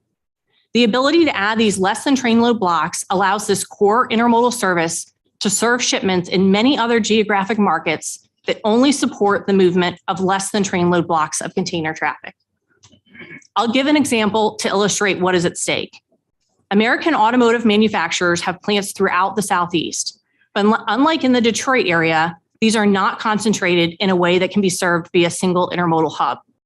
These manufacturers source many of their parts from plants in Mexico that are also not concentrated in a single place. These are some of the customers that have come to us looking for an intermodal rail solution because today they rely heavily on trucking even for over long distances. But to sustainably serve their needs, we must aggregate their less than train load shipments onto a west-east anchor train. As I have said, the Los Angeles-Atlanta service we operate today, while suitable for some customers, is too slow for time-sensitive shippers and does not have the geography that would allow us to aggregate Mexico traffic onto the anchor train. NS's exclusivity over the Speedway prevents us from having a west to east anchor train, and it prevents us from serving these customers. There is a critical component of this service that I don't want to overlook. I earlier referred to aggregating shipments in interchange with a combination of Western carriers and KCS. That aggregation can only occur at an efficiently located interchange point, and only if that interchange point, the gateway, is open. For the Meridian Speedway, the natural gateway where this aggregation would occur is at Shreveport, Louisiana, where KCS, UP, and the MS LLC all meet. If that gateway is not open to efficient interchanges, none of these additional services are possible. It is for that reason we are asking the board to ensure that the Shreveport gateway is open. I understand that NS's economists have suggested that CSX cannot have been shut out of Southeastern markets because it could compete in them by carrying traffic by truck to and from all points in the Southeast. This is based on the idea that one can efficiently use truck service to serve points within a 500-mile range. Then one can simply add 500-mile truck movements to the beginning and end of an intermodal rail movement. This is simply not the case. Most intermodal train service between two inland points requires trucks to haul containers to or from a rail terminal. This is called drayage. Intermodal rail is most competitive when rail miles are maximized and dray miles are minimized. And the cost of drayage in terms of truck costs and delays over crowded highways is almost always higher than marginal rail costs for movements over 150 miles. A simple analogy demonstrates why. When I go from Jacksonville to New York for business, I have a choice between driving, which takes about 14 and a half hours, or taking about a 2-hour flight. I usually fly. But when I go to Charleston, which is about a 4.5-hour drive or an hour and a half long flight, I often drive. Why? Because the entire airline trip includes a drive to the airport, getting through the airport, flying, getting through the airport again, waiting for a driver or rental car, and another drive. It is over long distances that the shorter flights overcome the disadvantages of flying. The direct and indirect cost of drayage are the intermodal equivalent of all the extra steps involved in flying. An intermodal move is more efficient than truck movements if the drayage costs do not overcome the efficiency of moving large volumes by rail. That is why railroads have so many terminals in highly populated areas, so they can get containers as close to their destinations as possible by train, rather than rely so heavily on trucking that the advantages of intermodal rail service evaporate. Finally, I believe you heard yesterday that the idea that NS's exclusivity, including de facto exclusivity for traffic between Meridian and Points East, is necessary for NS to recoup its investment. We at CSX are constantly investing in improving the lines we use, and I have to say that is not how we think of recouping those investments. That is, when we invest in a rail line, we expect to make a profit by charging for the value provided by that investment, namely the service provided over that line, not by preventing competition on one side of the line or the other. Here, NS's and KCS's joint venture, the MS LLC, owns an advantaged west-east corridor between the Southwest US and Points East. It would make the most money by maximizing the volumes that traverse the MS LLC's line and differentially pricing that traffic. This is the ordinary business of railroading, and those profits are the ordinary way to recoup investments. But what NS has done here is to agree with KCS to limit the MS LLC's volume by limiting competition to, from, and over the Speedway. NS has sought to extract the most profit possible, not over the line, but downstream of it in Eastern railroad markets where, absent restrictions on competition, NS would otherwise have to compete head-to-head. NS's strategy to recoup its investment departs from the norm, to say the least. It is not monetizing the line it invested in. It is trying to protect itself from competition east of that line. I'd like to close by saying that we at CSX are passionate about providing the best possible intermodal service to our customers. We therefore strongly urge you to remove the unwarranted barriers to competition to, from, and over the Meridian Speedway. We see no reason removing these obstacles would frustrate investments in the Speedway. On the contrary, removing those obstacles will result in the most efficient and competitively priced services for shippers best served over the Speedway, the most sustainable options over more service lanes for shippers, more economic development, more trucks taken off the highways, and more railroad volumes. Thank you for your attention. Happy to take questions now or hand the presentation over to Mr. Gerardo. Let me interject. This is the time, I don't know if he's here, we were to hear from the representative from Congressman Omar. Not here, not here. Not here yet? Okay, so. Whenever he appears, we'll be, or she, we will be glad to. All right, so let's proceed with this presentation. And when that person shows up, I promised them we would try to accommodate them because of the congressional schedule. So does anybody have any questions for Ms. Kenny? I have one, and may actually relate to Mr. Cunningham. In order to impose the condition that you're asking for, do we have to find, as you allege, that the entire arrangement was void? It's actually not the arrangement that's void, it's the exemption. I misspoke. All right, that the exemption Right. proceeding was void. Do we have to do that in order to grant the condition? Well, that you're I think seeking? you'll otherwise be told that this is not the time because it's been around for so long. But that finding is only necessary to get over that hump. It is not, it has no legal consequence from our particular standpoint. We are not trying a backwards looking case.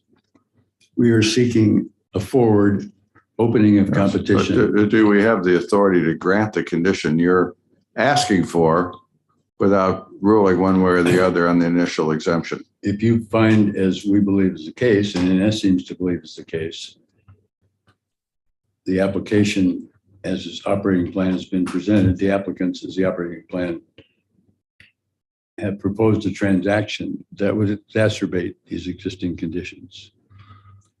And therefore, if you find them to be anti-competitive, you can impose a condition that requires their removal.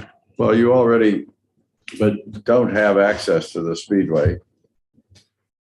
So to give you access would be providing a new competitive option, not remedying the removal of an old one, as I understand. Well, it would be a restoring competition that was present until these agreements were reached. And I don't know that I can answer your question. You might save that for brief as to whether you have to find that the exemption was void in order to do this. But I think you should know that the exemption under your rules was void. And I think that you should recognize that this is a continuing harm to competition that shouldn't be perpetuated. Well, that's really important here. It's not about them. that's why I asked the question. It's about today. Because just as in the last presentation with an alleged foreclosure that happened 16 years ago at Laredo, at some point, does that become the state of competition, which we're not supposed to be remedying old harms in a merger? I don't know. I'm not sure how strongly I adhere to that doctrine, but it has been the practice of this board and the ICC time immemorial, as I understand it. And so I'm trying to put aside for the moment the question of voidness. There has been no competition here for 16 years, what you're saying. And now you're asking us to put in a condition to add competition. And that's why I asked the question of if there is some legal authority to do that, assuming we fully litigated your contention and we found that the initial exemption was not void. Do we still have the authority to grant you the relief you're seeking? If you found that these are unreasonable restraints on competition, you can condition the transaction on the removal of that in order to protect the public interest, particularly since, as we believe, the transaction will exacerbate those conditions. Harm to competition is not something that the board has previously had to deal with in this sense. You did not have vertical and horizontal foreclosure together by agreement between two railroads that previously were competitors and foreclosed competition at the gateways. It's a very different case. I think I agree with Member Hedlund that this is a case of first impression in that sense. But if you feel constrained to not rely on the exacerbation doctrine, but you can find that these are not lawful agreements because they were never exempted or approved by this board. The difference would be if you had approved merger conditions and they turned out to be not as satisfactory as they were expected to be, you might say, I'm not going to change those conditions, or I will look into them again in that merger doctrine. But this was not, pardon me, I have a highly radiated throat and apparently gives up on it. Not apparently, it actually gives up on the internet because I want to talk too much. The point is that these are restraints on competition that were never sanctioned by the board. They were never examined by the board. and they are ongoing, and they are causing a great deal of public harm, and they're foreclosing tremendous opportunities, as Ms. Kinney just explained, for the development of markets that have not been developed because of this. Your conditioning authority is to ensure that a transaction is consistent with the public interest. And if you do not find that carrying those things... Microphone went off. Turn it on again. Hey, it's dead. Can we... Okay,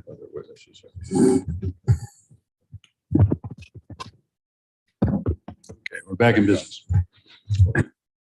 If you do not find that carrying them forward is consistent with the public interest, notwithstanding your general predilection, and I think wise predilection of the agency not to reopen anything anybody complains about, you are entitled under the law to condition the transaction on the removal of those harms. And we'll be briefing this as well, but I'm very confident of that legal proposition. Is what you're asking for something different from the open gateways kinds of commitments that others are asking for? Yes, because these are agreements. These are agreements between parties to restrain competition, typically gateway restrictions, which would also need to be eliminated here in order to make the removal of the exclusivity arrangements effective, are imposed as they are in this case, I believe, with one exception, not by agreement, but by one carrier, KCS. All right. I think the witness that we had talked about is here. So let's, you have one question. Michelle has one question and then we'll. Quick. If the transaction was approved without your requested condition, what if anything would prevent you from seeking to revoke the 2006 exemptions? We'd be seeking, but it's not clear once you find that a transaction as proposed, and remember, these agreements are part of the proposal. They are cited approvingly by Mr. Ottensmeyer, by Mr. Brooks, and INS thinks they should be continued, obviously, and extended. If they are necessary to the transaction, then they are immune from all other law, which means they'd suddenly be immunized from antitrust attack, which I don't believe they are today because they are today exempt because you have jurisdiction. But if you were to find that they were exempted, then the antitrust laws would apply to them. And that's a nest that nobody's had to sort out in one of these cases yet. Well, not to overuse your own image, but it sounds to me like CSX has put all of its eggs in this basket and will rise or fall on whether the merger is approved. Not at all. We're not as distinguished from filing a separate piece of litigation last year before this merger was even considered. Well, we weren't aware, to my knowledge, of these. No, but last year, you said when I asked you, but this is the place where you can fix both. You have the power. But as I said, you're putting all the eggs in this basket. Oh, I haven't said that.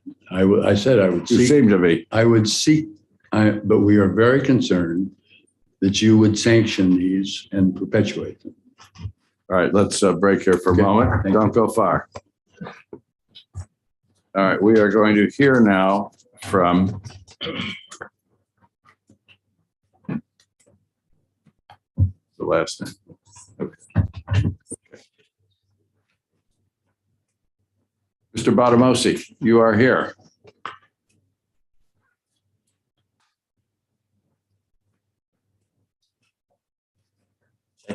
Please have a seat.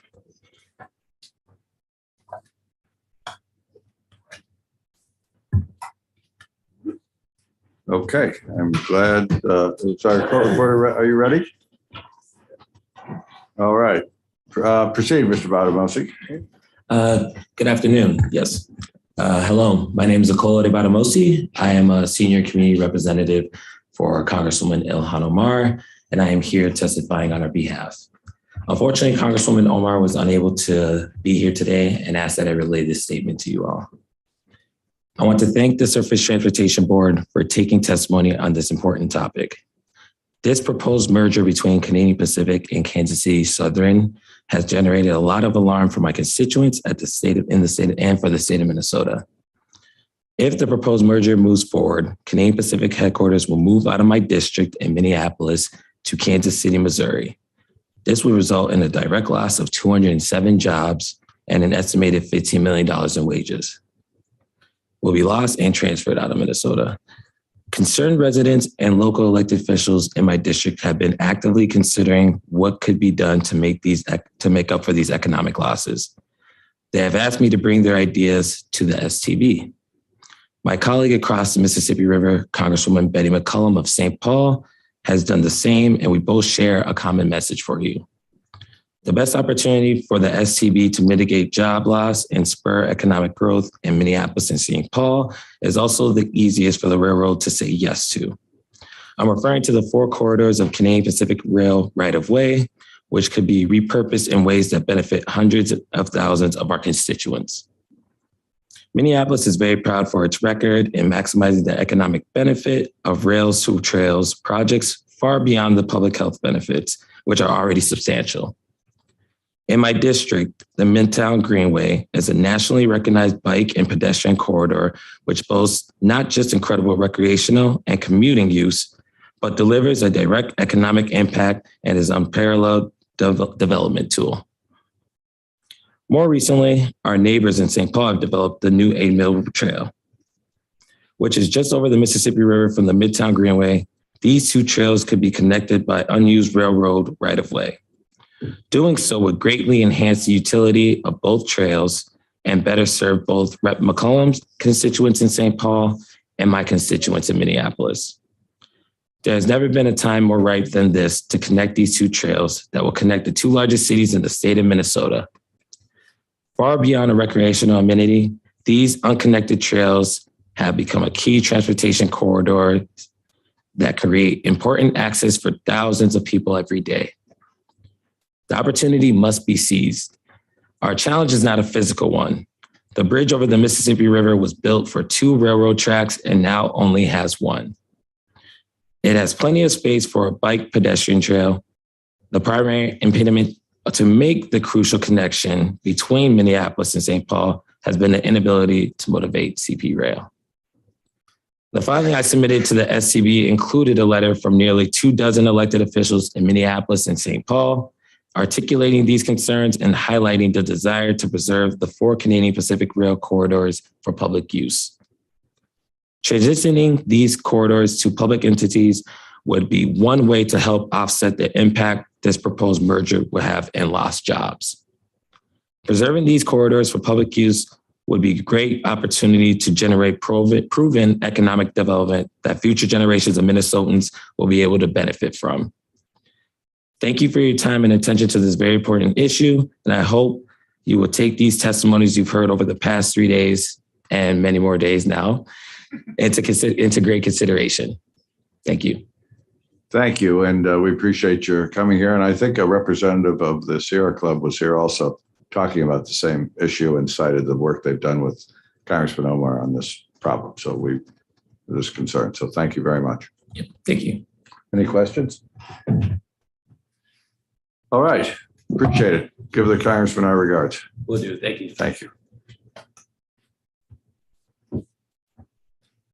All right, if we could ask CSX to come back up. Oh, I'm sorry. My hungry colleagues have reminded me, I said we were going to break for lunch. Not entirely, no. I'm hungry too. 1:15, we'll break for half an hour. Be back at 1:45. I don't want to sit here.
Roberta. Steve, could you just do a quick check and say something, please?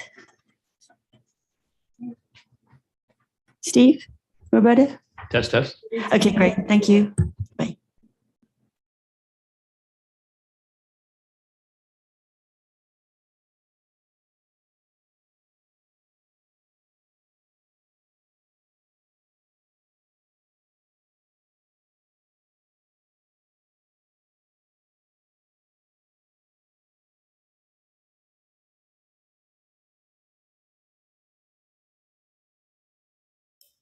Test, test.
All right, we are back on the record, and I think CSX was ready to present its next witness, but I'd just like to summarize, Mr. Cunningham, if you could. I've thought a lot about this over the lunch break.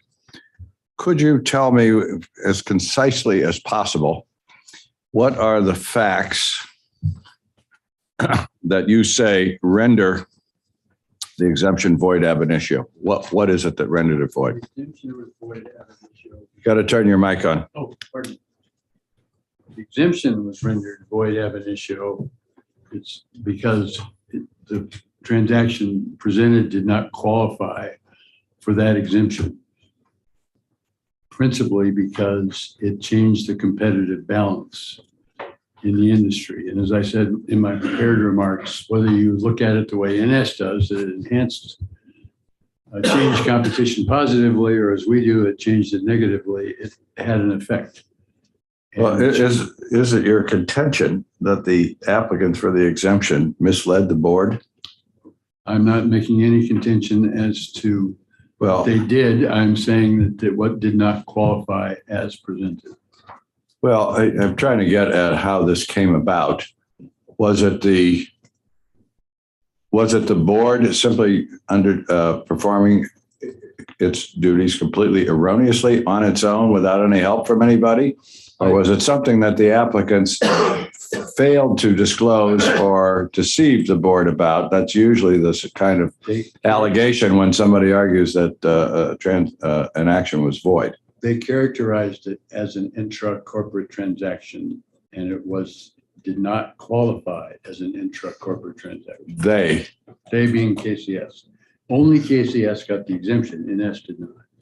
They did not apply for that exemption. So you're saying they submitted a false statement to the board. Is that what you're saying? I'm saying that. And I'm not, that's a separate question of whether you. I don't know whether I think. Well, let me be clear. I'm separating out the question of whether something was done intentionally. First question is it your contention that what was submitted to the board was false? Second question is, do you contend that it was intentionally false? I guess. So I can say, having only stumbled into these provisions myself, not having set out to find them, that they were well hidden as to their effect. But more, what was hidden? The restraints, the vertical and horizontal restraints, were not obviously Well, I'm having. This is the reason I asked the question. Okay. Let me be clear here so you can answer it. Because I tried to remember what you had told us while I was having lunch. You say that it was characterized as an intra-corporate transaction, and it wasn't, but that was false or not correct. Okay. Now you're also saying that restraints on trade were not disclosed. Is that a separate allegation? No, that's just that's a fact that they were not focusing on the competitive impact. Well, focus.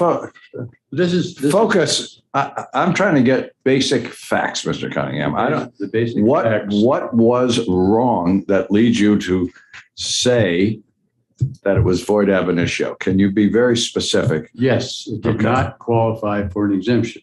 And second, that's a legal conclusion. The facts I'm asking you, what was filed with the board that was wrong, on paper, that was sent to this board? They did not assert. They asserted that it qualified for an exemption that could not be granted to a transaction that changed competitive balance. What did they say? They said this was an intra-corporate transaction, totally within KCS. And you're saying that is a false statement?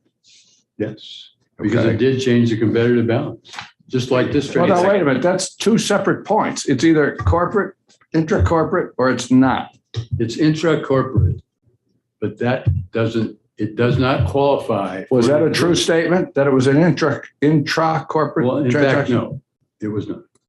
Well, I'm trying to get somewhere. What But was that's it? a different, long step way down. That's. I where I'm understand. getting- I'm just trying to get I'll- fact by fact. Let me The try. legal conclusions, I will worry about in a moment, if ever. But I need to know what the facts are that you are saying caused this to be a void ab initio transaction. So please tell us with specificity. The facts are that it changed the competitive balance and did not. No, but that is a conclusion, sir. I want to know the facts of what was filed here. This is what was filed, this pile of paper. This is the All right. public record. Yeah, and what you're referencing a 3-inch stack of documents. I am. Okay. What is it about that was false or inaccurate or led to avoid international? I'll read this to you, Mr. Chairman. I'm sorry, I'm too slow. I'm not grasping your question. They filed here, KCS. Well, let me say this, read Right. something. I'm not going to let you read 300 pages No, today. I think the notice of exemption, it's not that long. KCS, the Kansas City Southern Railway Company, and the newly formed Meridian Speedway, LLC, parties hereby submit this notice pursuant to 49-1180.2 D3 for an exemption from the prior approval and authorization requirements of the Surface Transportation Board of a transaction within a corporate family. What's the date on that? That date is filed, I believe. It was received Jan January 17? 17, 2006. All right, I'm looking at that. And that notice has an extensive discussion. Last year, NSR approached KCSR. Next paragraph, KCSR and NSR announced an agreement for a series of transactions. NSR will be the sole provider. Next paragraph. I mean, NS is documented throughout the notice. It is not documented. It's changing. Sorry, please, Marty, please. Let's let Mr. Cunningham talk. There you go. Go ahead. Okay, so they submitted this. And on its face, it changes the competitive balance. And did not qualify. What does it say that you say is false? That it qualifies for an intra-corporate transaction exemption under 1182 D3. And you're saying it didn't qualify. It does not qualify. And the Yes. reason you say that it doesn't qualify is because It changed the competitive balance by this series of arrangements changing who gets to handle traffic and who doesn't. and all of those arrangements. And they, pardon me, Are all of those arrangements described in that thick book that was filed with the board? they are well, the thick book describes them if you can find them. But the Oh, cover, there. Well, but are all of the arrangements that you say change the competitive balance part of that book? That Yes. you say was filed? Yes. It's in there. Yeah. So nothing was withheld from the board as to the nature of the transaction. except that they presented it. Just please answer the question, otherwise we're. I don't know whether it was withheld. time. I would have to go through. I thought you said when you discovered all of this, you or somebody at CSX investigated it. Nobody read the book. I read the book. Yes, and that's how I determined that it was so restrictive of competition. Pardon? Is what's in the book, the arrangements, They were all there. they were all disclosed to the board. So They what were you are, published. what you say is false, I take it, is the descriptive language by the applicant of what they were filing. And Is yes, that, so let's just take yes, this one yes, at a time. exactly. That's what you're saying. Right. So you're saying they described what they filed inaccurately, but they filed the actual stuff. They filed the actual stuff. That's All how right, we but found have it. a very professional staff here. Right. And I can assure you, one of the reasons our cases take so long is that we have people who read and study that stuff. And I have no reason to think they didn't read and study it in 2006. They might not have, I wasn't here. But based on the experience I've had here, I fully expect that one or more people on this staff reviewed this before the board acted. They may have. We don't Yes. know. So, well, I'm going to assume it until somebody tells me that people here weren't doing their job. I've never seen that happen. I So don't know whether they were doing their job or not, sir. This was a member of the bar before this board said that this was a transaction that qualified. I understand that, but if it didn't qualify, It didn't qualify. if it did not qualify, Mr. Cunningham, let me finish, please. All of the information to determine that it did not qualify was filed with the board in that book, because that's all the information on which you reached the conclusion that it didn't qualify. And the board had all of that information at the time. So other than what you describe as an inaccurate conclusory description of the filing, I am not hearing that the applicants did anything to mislead the board with the underlying papers of what the nature of the transaction was. Is that a fair statement? Because they filed it all. Well, I don't know whether the fact that they filed it may or may not have misled the board. Well, I don't know. Let me say this. They filed, you're telling me that they filed every piece of paper in the that described the underlying transaction, which you say resulted in a restraint of trade. I don't They know. didn't leave anything out, as far as you know. Well, they were redacted, so they did leave some things out. Well, there's a public and a confidential filing, but well, I think you said that everything that's in the filing that's in front of you was sufficient information for you as an experienced lawyer to conclude that the cover paper was not accurate. Is that a fair statement of? Well, yes, that is. Is that a fair statement? Okay. My determination. Yes. So assuming that the board staff was just as smart as you, Probably, yes. I'm going to make that assumption for purposes of this question. I haven't given you or anybody else an IQ test. The board staff presumably could have figured out what you figured out. You might have. I don't know. Yeah, but they had the same material in front of them, correct? Yes, this went into effect. Yes, 30 days and then nevertheless, the board acted or approved the exemption, however you want to describe it. They did, pardon me, sir. No one approves an exemption. Well, as you stated in a later case, this is not precedent. No, but they allowed the exemption to go into effect. I can tell you Yes, they did. that when that happens, in my experience, we have to decide, are we allowing exemptions to go into effect? So in effect, we are acting perhaps by enacting, but it doesn't just happen out in the ether. Somebody has to say this is or does not qualify for an exemption. They don't. And so I'm just telling you how things work around here. Okay. I So, don't know how they worked in well, 2006. I don't know how they worked in 06 either. Here's one thing I can tell you. This board's been here a long time. If I have any frustrations with the board and its staff, is that we do things the same way all the time. So I have to believe we're still doing I that. understand. And by the way, I don't mean to disparage the staff. They do a good job at it. There's a lot of things we do. There's good reason to keep doing them the same way. There are some that I'm sure staff will tell you the chairman's disrupting the apple cart, but that's not in these proceedings. So I'm just trying to get at what happened here. That's what happened. They filed this and 30 days later it went into effect. Yeah, I got it.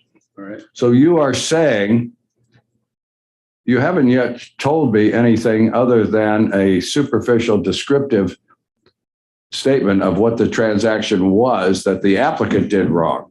Pardon me, sir.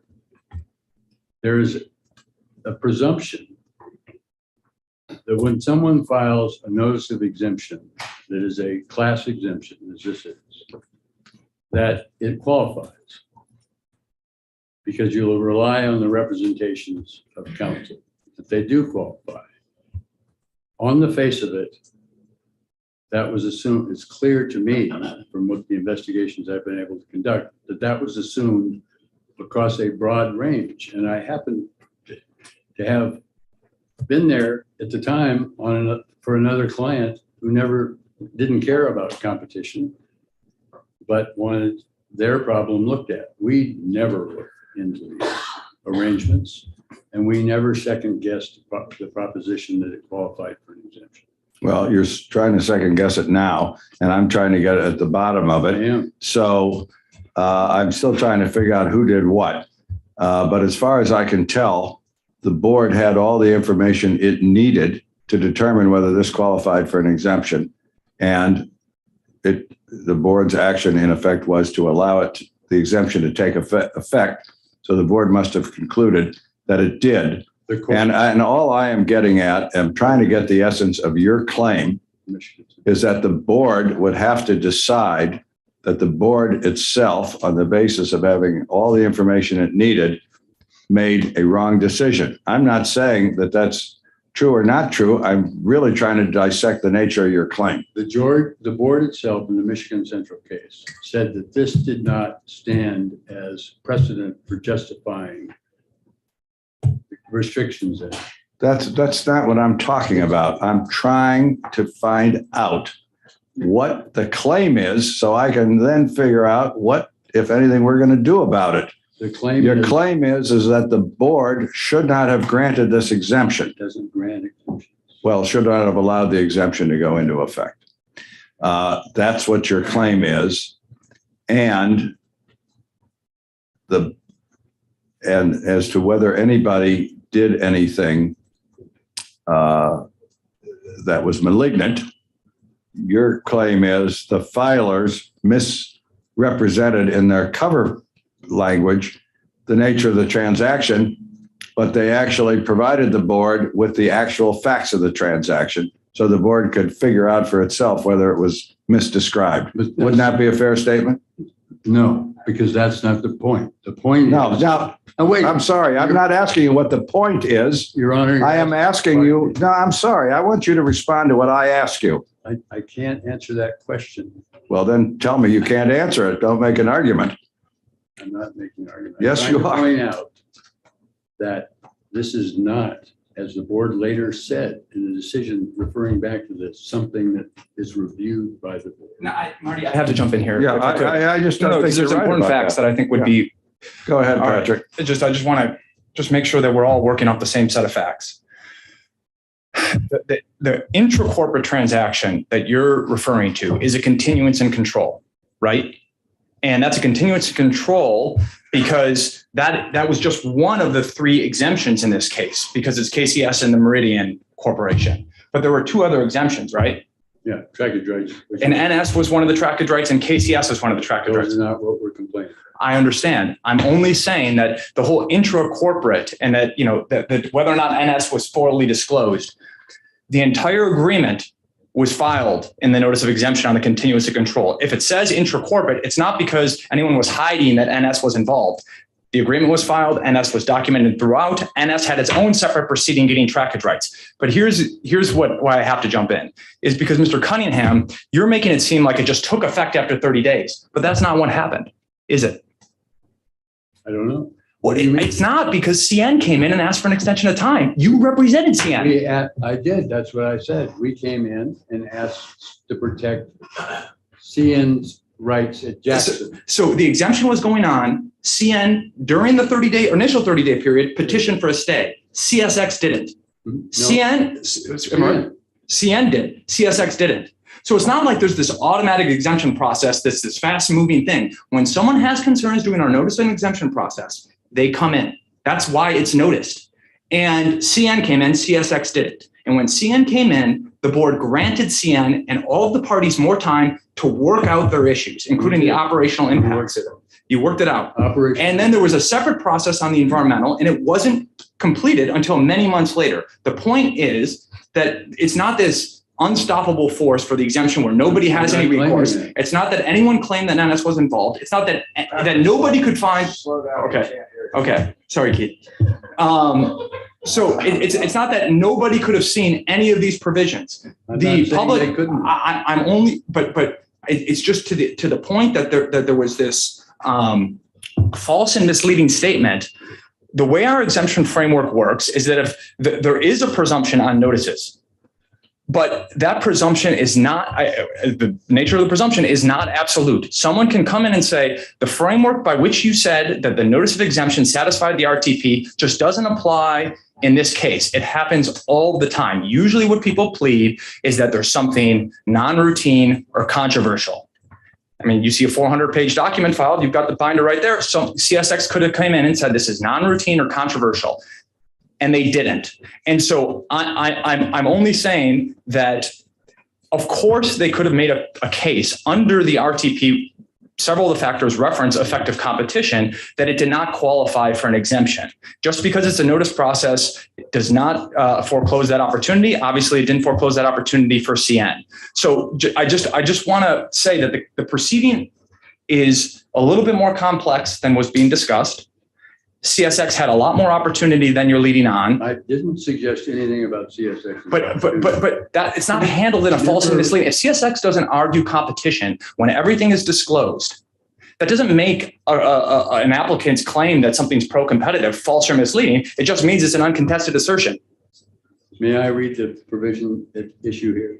Which one? And the exemption? B3(2).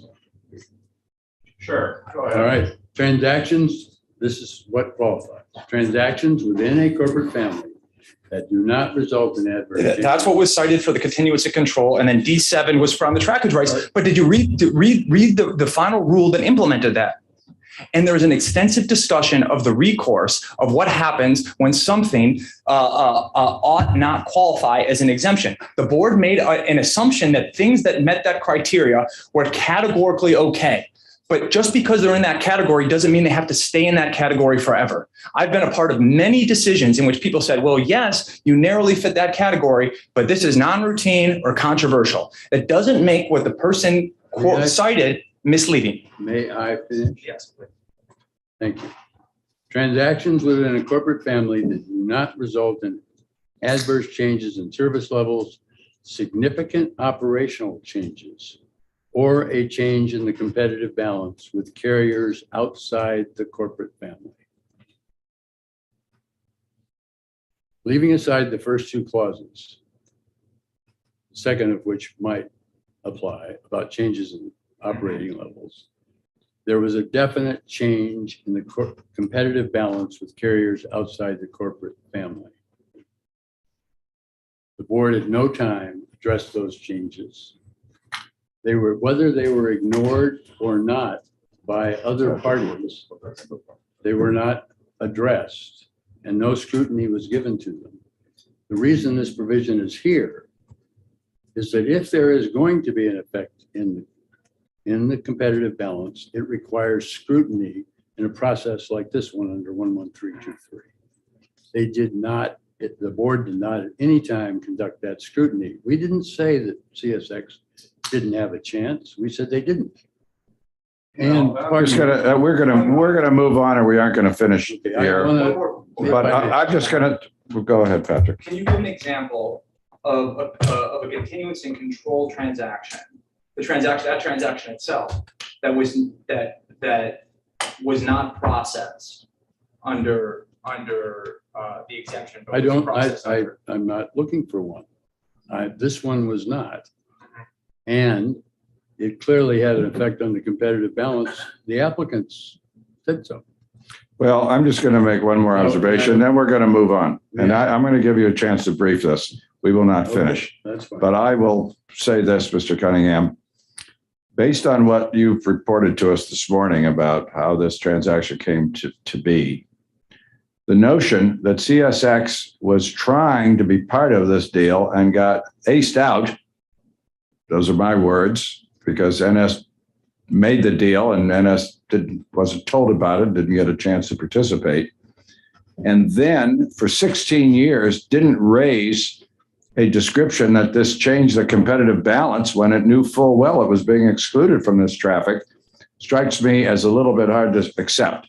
But I'm going to give you the chance, because everybody will have a chance to write a final brief here, to brief this issue and both fact and law.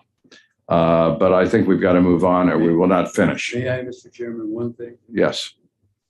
They also did not seek, as I noted in my opening presentation, authority under 11322 for a pooling, which this clearly was, division of traffic. And that is mandatory. They must seek it. Unlike if they're going to do it, they must seek authority. But you know, there were other railroads involved here. I didn't know about CN's, but asking for time. If people with a lot more at stake, more than board staff, which has no personal stakes in this, don't see the issue and don't bring it to us to come in 16 years later and say this was all done incorrectly. But I'm going to let you brief it. We've got to move on. You have other witnesses we want to hear from. Great. Thank you. Mr. Gerardo. Good afternoon, Chairman, members. My name is Rob Gerardo. I am CSXT's Director of Network Strategy and Analytics. I hope I can help contribute to your understanding of how the NS-KCS exclusivity agreements have affected intermodal rail transportation in the United States. So we got any slides going? Oh, you're working on it? Okay.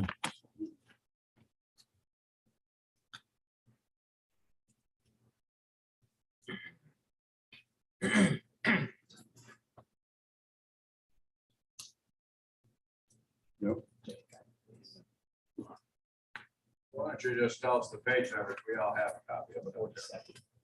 Okay, we'll move ahead. So page 47, please, Greg. Tell us, Mr. Gerardo, how long you've been at CSX? I've been at CSX a little over 39 and a half years. How long are your present position? In my present role, approximately 5 years. And before that? Well, I've had an awful lot of positions. Well, what was your job in 2006? In 2006, I was the Director of Service Design. All right. And you're since that time, what titles have you had? I've had Director of Service Design, Director of Port and Rail Relations, and then this title, Director of Network Strategy and Analytics. So, all right, proceed. So I'd like to make 4 basic points. First, in 2005, CSX was close to reaching agreements with KCS and BNSF to bring new competition between the Southwest and Southeast using the Meridian Speedway. Second, the NS-KCS agreements foreclosed that opportunity and all the competition, new service lanes, and investment that would have come with it. Third, the Meridian Speedway is a one-of-a-kind asset and the best Southwest-Southeast route. And fourth, addressing this issue would increase competition, bring new service lanes, take trucks off the highway, and benefit the public. To address these points, I'd like to begin with the situation in 2005. Norfolk Southern has had haulage rights over the Meridian Speedway since 2000. As of 2005, though, there were no limits on KCS's own ability to provide service over the Meridian Speedway and interchange with carriers of its choice on either end. KCS was also free to allow additional carriers to operate over the Speedway via haulage.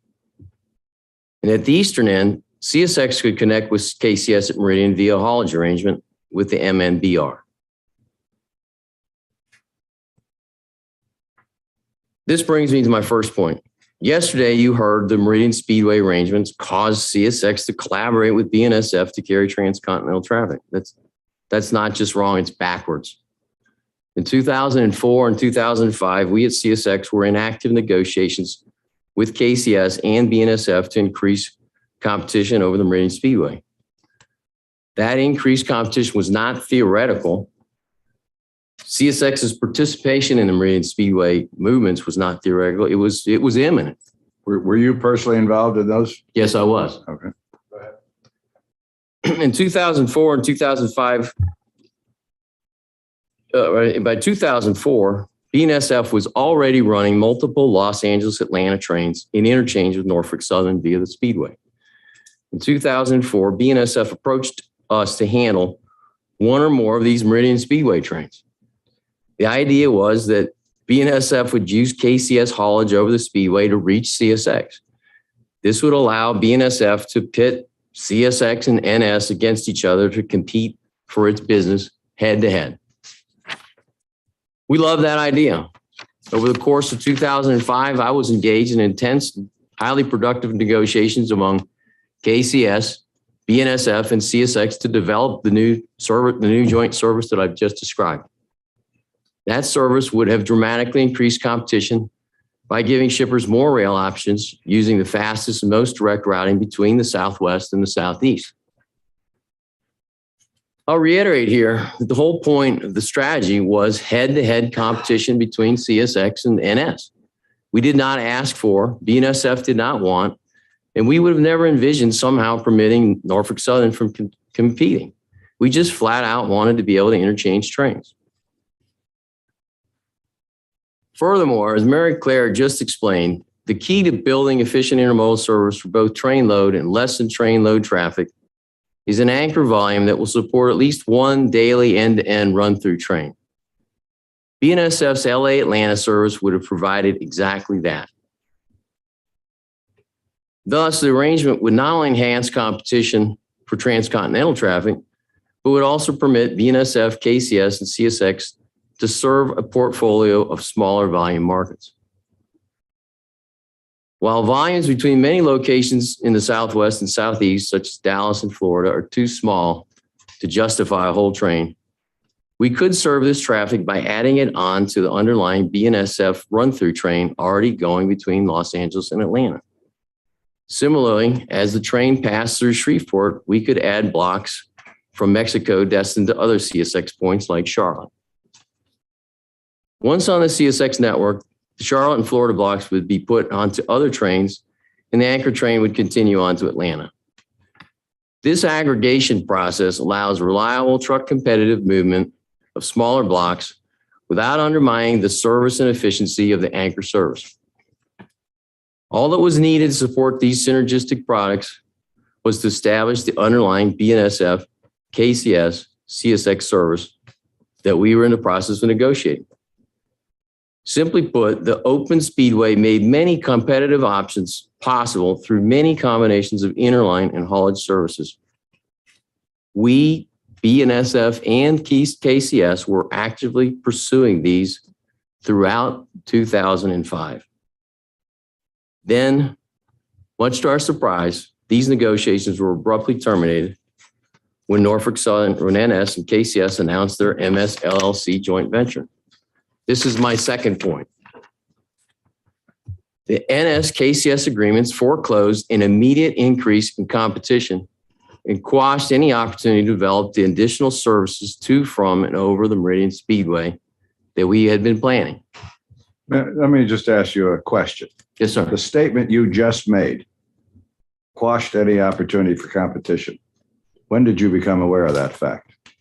I received a phone call from the gentleman that I was negotiating with and making train plans with KCS, my counterpart, Walden Hargate. He called me shortly after the public announcement of the Speedway. What year? It was December 2005. Okay, thank you. So shortly after the MS LLC announcement, my counterpart at KCS, Walden Hargate, called and apologized because the NS-KCS agreement meant that BNSF could no longer connect its LA Atlanta trains with CSX across the Meridian Speedway. The arrangements we'd spent so much time negotiating would not be allowed under the new agreement. Most of the competitive options that you see up on this slide became impossible overnight. As commercial market developers, we at CSX Intermodal recognized that KCS and NS had frustrated our effort to connect with Western carriers over the Speedway, although we had assumed they'd done so lawfully. This was disappointing, but our intermodal business is very complex, and I moved on to solving the problem of connecting Western carriers with our Southeast network some other way. Let me ask you a question. You said you assumed it was done lawfully. You weren't the only person at CSX who was working on this project before you got this news. No. Were there were any of the lawyers from the counsel's office working with you? No. There was, I know that the president of Intermodal at that time, a gentleman named Jim Hertwig, he was at an executive level working with the BNSF and his KCS counterparts. I was working at a lower level. I wasn't working with any attorneys on any of this. All right. Did anybody talk to the attorneys after you got this news and say, well, the deal's over? We assume it's illegal. Any discussion inside CSX?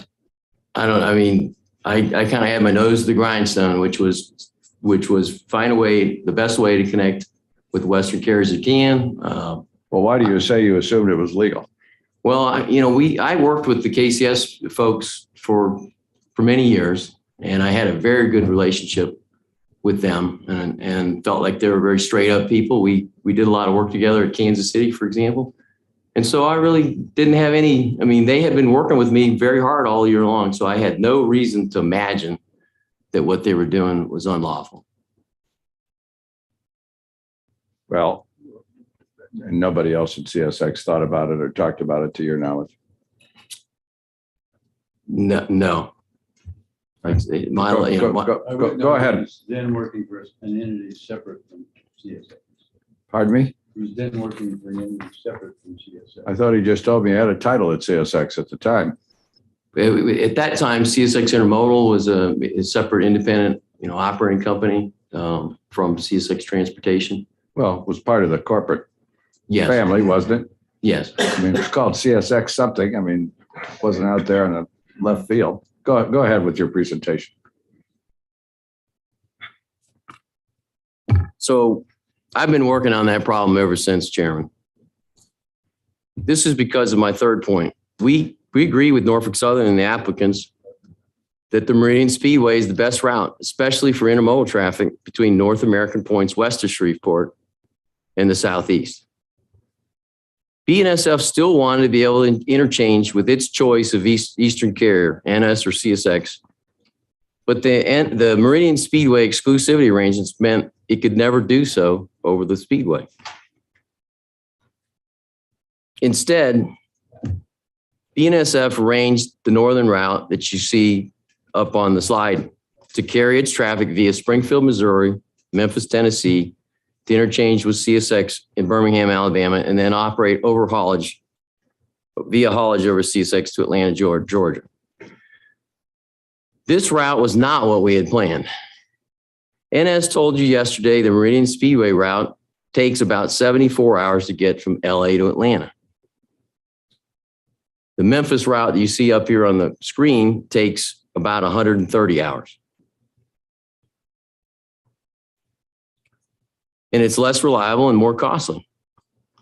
As a result, it could only serve a limited set of transcontinental traffic where directness and its advantages are not essential. BNSF diverted one LA Atlanta train to this route in late 2006. After investments in the route by CSX and BNSF, BNSF diverted a second train in 2007. But unfortunately, that Memphis route could not serve as the anchor route for the integrated services that CSX and KCS had planned for smaller markets. It was too circuitous and it detours around the logical aggregation points of the Meridian Speedway route like Dallas and Shreveport. Without the ability to route transcon traffic over the Meridian Speedway, this strategy of linking other smaller markets west of Shreveport with Southeast markets was abandoned. That leaves the BNSF CSX alternative a handicapped one-trick pony. It provides service between LA and Atlanta, but that service is too circuitous for many customers, and it offers no opportunity to aggregate additional Southwest-Southeast traffic.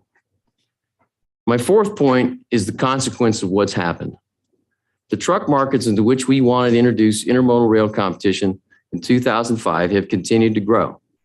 We could have many opportunities to take trucks off the highway in those markets, but that will only work if the board takes down the barriers to effective rail competition that NS and KCS have created. I would like to illustrate with two specific geographies where we see tremendous opportunities that cannot be effectively served by rail because of NS's and KCS's agreement. One, intermodal service between Dallas and the Southeast. And two, intermodal service for the automotive industry between Mexico and the Southeast. You heard the BNSF testimony earlier today about the Golden Triangle in Mexico, where there's this concentration of automotive manufacturing in Mexico. Well, there's a similar concentration of automotive manufacturing that's moved to the southeastern states of Alabama, Tennessee, Georgia, and South Carolina. And there are many automotive plants that are there, new automotive plants that are locating there. You just heard the Ford Oval project, for example, locating in Tennessee. And so those that they have just called out for solutions between Mexico and that automotive production area, because there's parts and materials flowing back and forth between those regions in both directions. Unfortunately, it's all moving by truck. CSX's filings and my fellow panelists address the closing competition with Dallas and the Southeast by NS and KCS. What I hope jumps out about this is that these are large markets and there's only one rail product serving them, KCS NS. The reason for this is that the same circuitousness of the Memphis route that hamstrings our ability to compete for transcontinental traffic becomes prohibitively inefficient when connecting the much closer cities of Dallas and Atlanta. I think the best illustration of that was Mary Claire's other map, which was on slide 36. The same problem applies elsewhere in Southeast, between the Southeast and the Atlantic seaboard.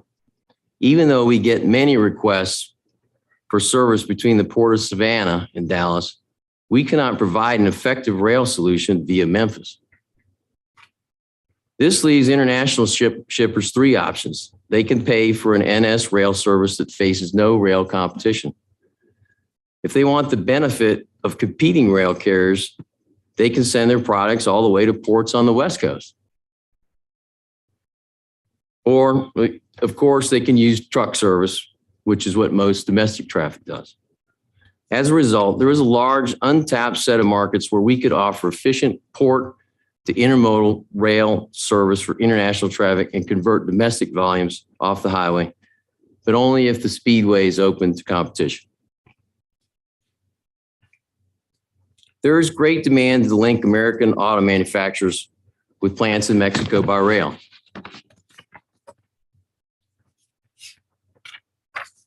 To illustrate, we move tens of thousands of containers of intermodal traffic every year between Mexico and Detroit. But we move virtually zero containers between Mexico and the Southeast. It's all truck. That should give a sense of the size of the untapped market. We've made many efforts since 2005 to work with KCS, with UP, and with FXE to change that fact. The auto industry is desperate for this service, but we cannot provide it unless the board acts. The problem is twofold. First, without a speedway routing for transcon trains, we do not have an anchor volume on which to aggregate the Mexico services. With an underlying transcon train over the speedway, we could construct efficient services between Mexico and the Southeast that would take trucks off the highway. Second, KCS, which has a small amount of Mexico Southeast intermodal traffic, seems to have closed the Shreveport gateway to UP. UP has a much more truck competitive route between Shreveport and both Eagle Pass and Laredo. The KCS route from Laredo is roughly a day slower than the UP route and requires long drayage from FXC served points in Mexico. If the Shreveport gateway were open, we could create services with KCS, FXE, and UP that would convert large volumes of Mexico Southeast automotive traffic off the highway. CSX seeks the opportunity to offer customers a competitive alternative railroad option for movements between the Southeast and the West Coast Dallas, and Mexico. CSX's vision today is the same vision it had in 2005 and the same one we thought we were about to achieve before NS and KCS agreed to foreclose that possibility. That competition would have greatly benefited the public, and it still would today. But this opportunity can never be realized unless the barriers to competition to, from, and over the Speedway are removed. Thank you. All right. Let me ask you, Mr. Cunningham, you have three other people up here. It's 2:45.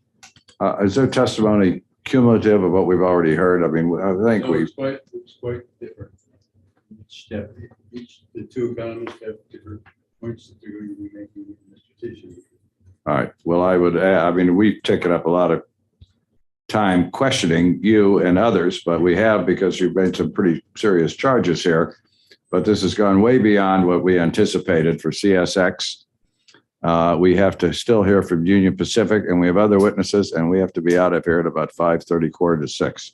So maybe I can ask the remaining two witnesses to try to briefly summarize. You have statements, and there'll be final briefs, so we will have everything you want to tell us. But are we able to submit statements for the record?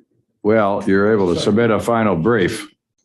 If you have written statements that you brought with you, you can, and you don't finish them, you can submit them. I'll be brief. Yeah. Mr. Okay. Chairman. All right. Proceed. As you know, my name is Ryan Tisch. I'm a partner at Kroll & Mooring LLP, and I'd like to explain just a little further how the KCS-NS exclusivity arrangements run afoul of applicable competition principles as informed by the federal antitrust laws.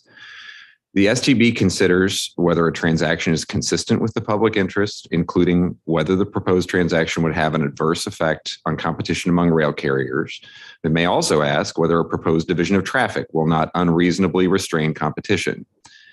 The federal antitrust laws provide an analytical framework the STB regularly applies when asking these questions.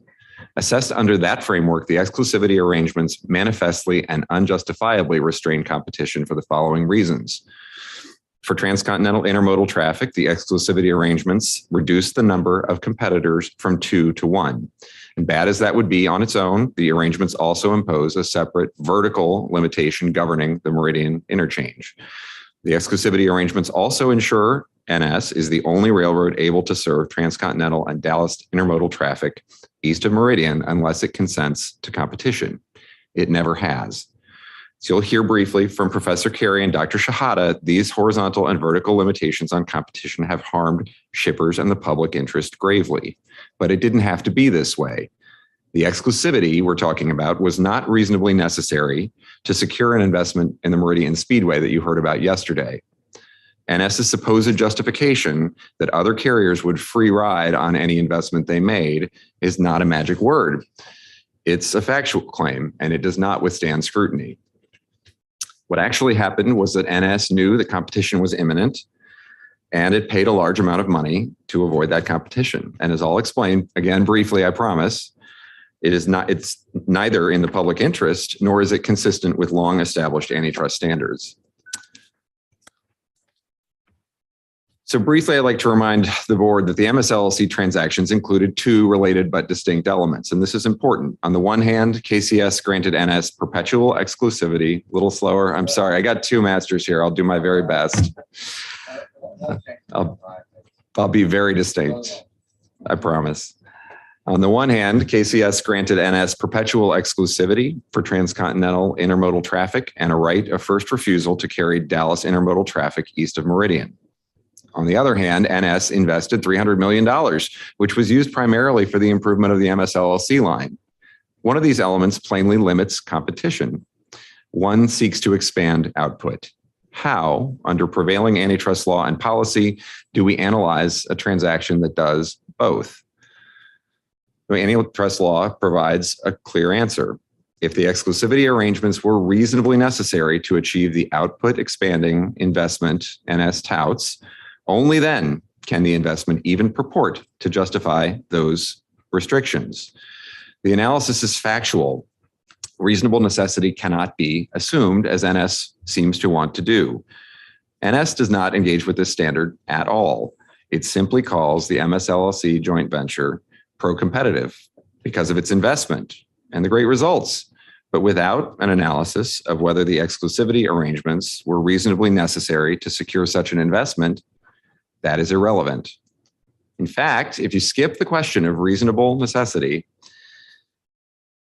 as the NS is encouraging this board to do, the logical conclusion of that argument is simply, as long as you invest in a line, you are allowed to restrict competition in any way that you want, both on and off that line. That is not what the law says. Instead, antitrust law applies the well-established rule of reason. Now, under that framework, first, the opponent of a given competitive restriction must show it may harm competition. Then its proponent must show that the restriction has a pro-competitive justification. And finally, the opponent has the opportunity to show that a less restrictive alternative approach would have accomplished the same pro-competitive justification.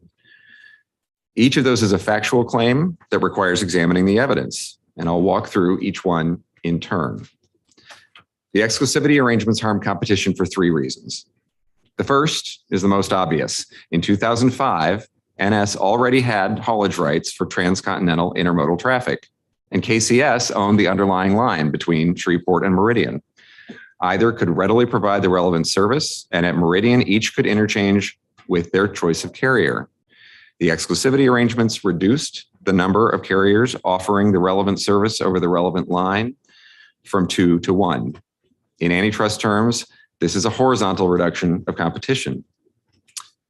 NS claims that because KCS had no volumes of transcontinental intermodal traffic at the time, NS and KCS, quote, did not compete for it, and the exclusivity arrangements could not harm competition.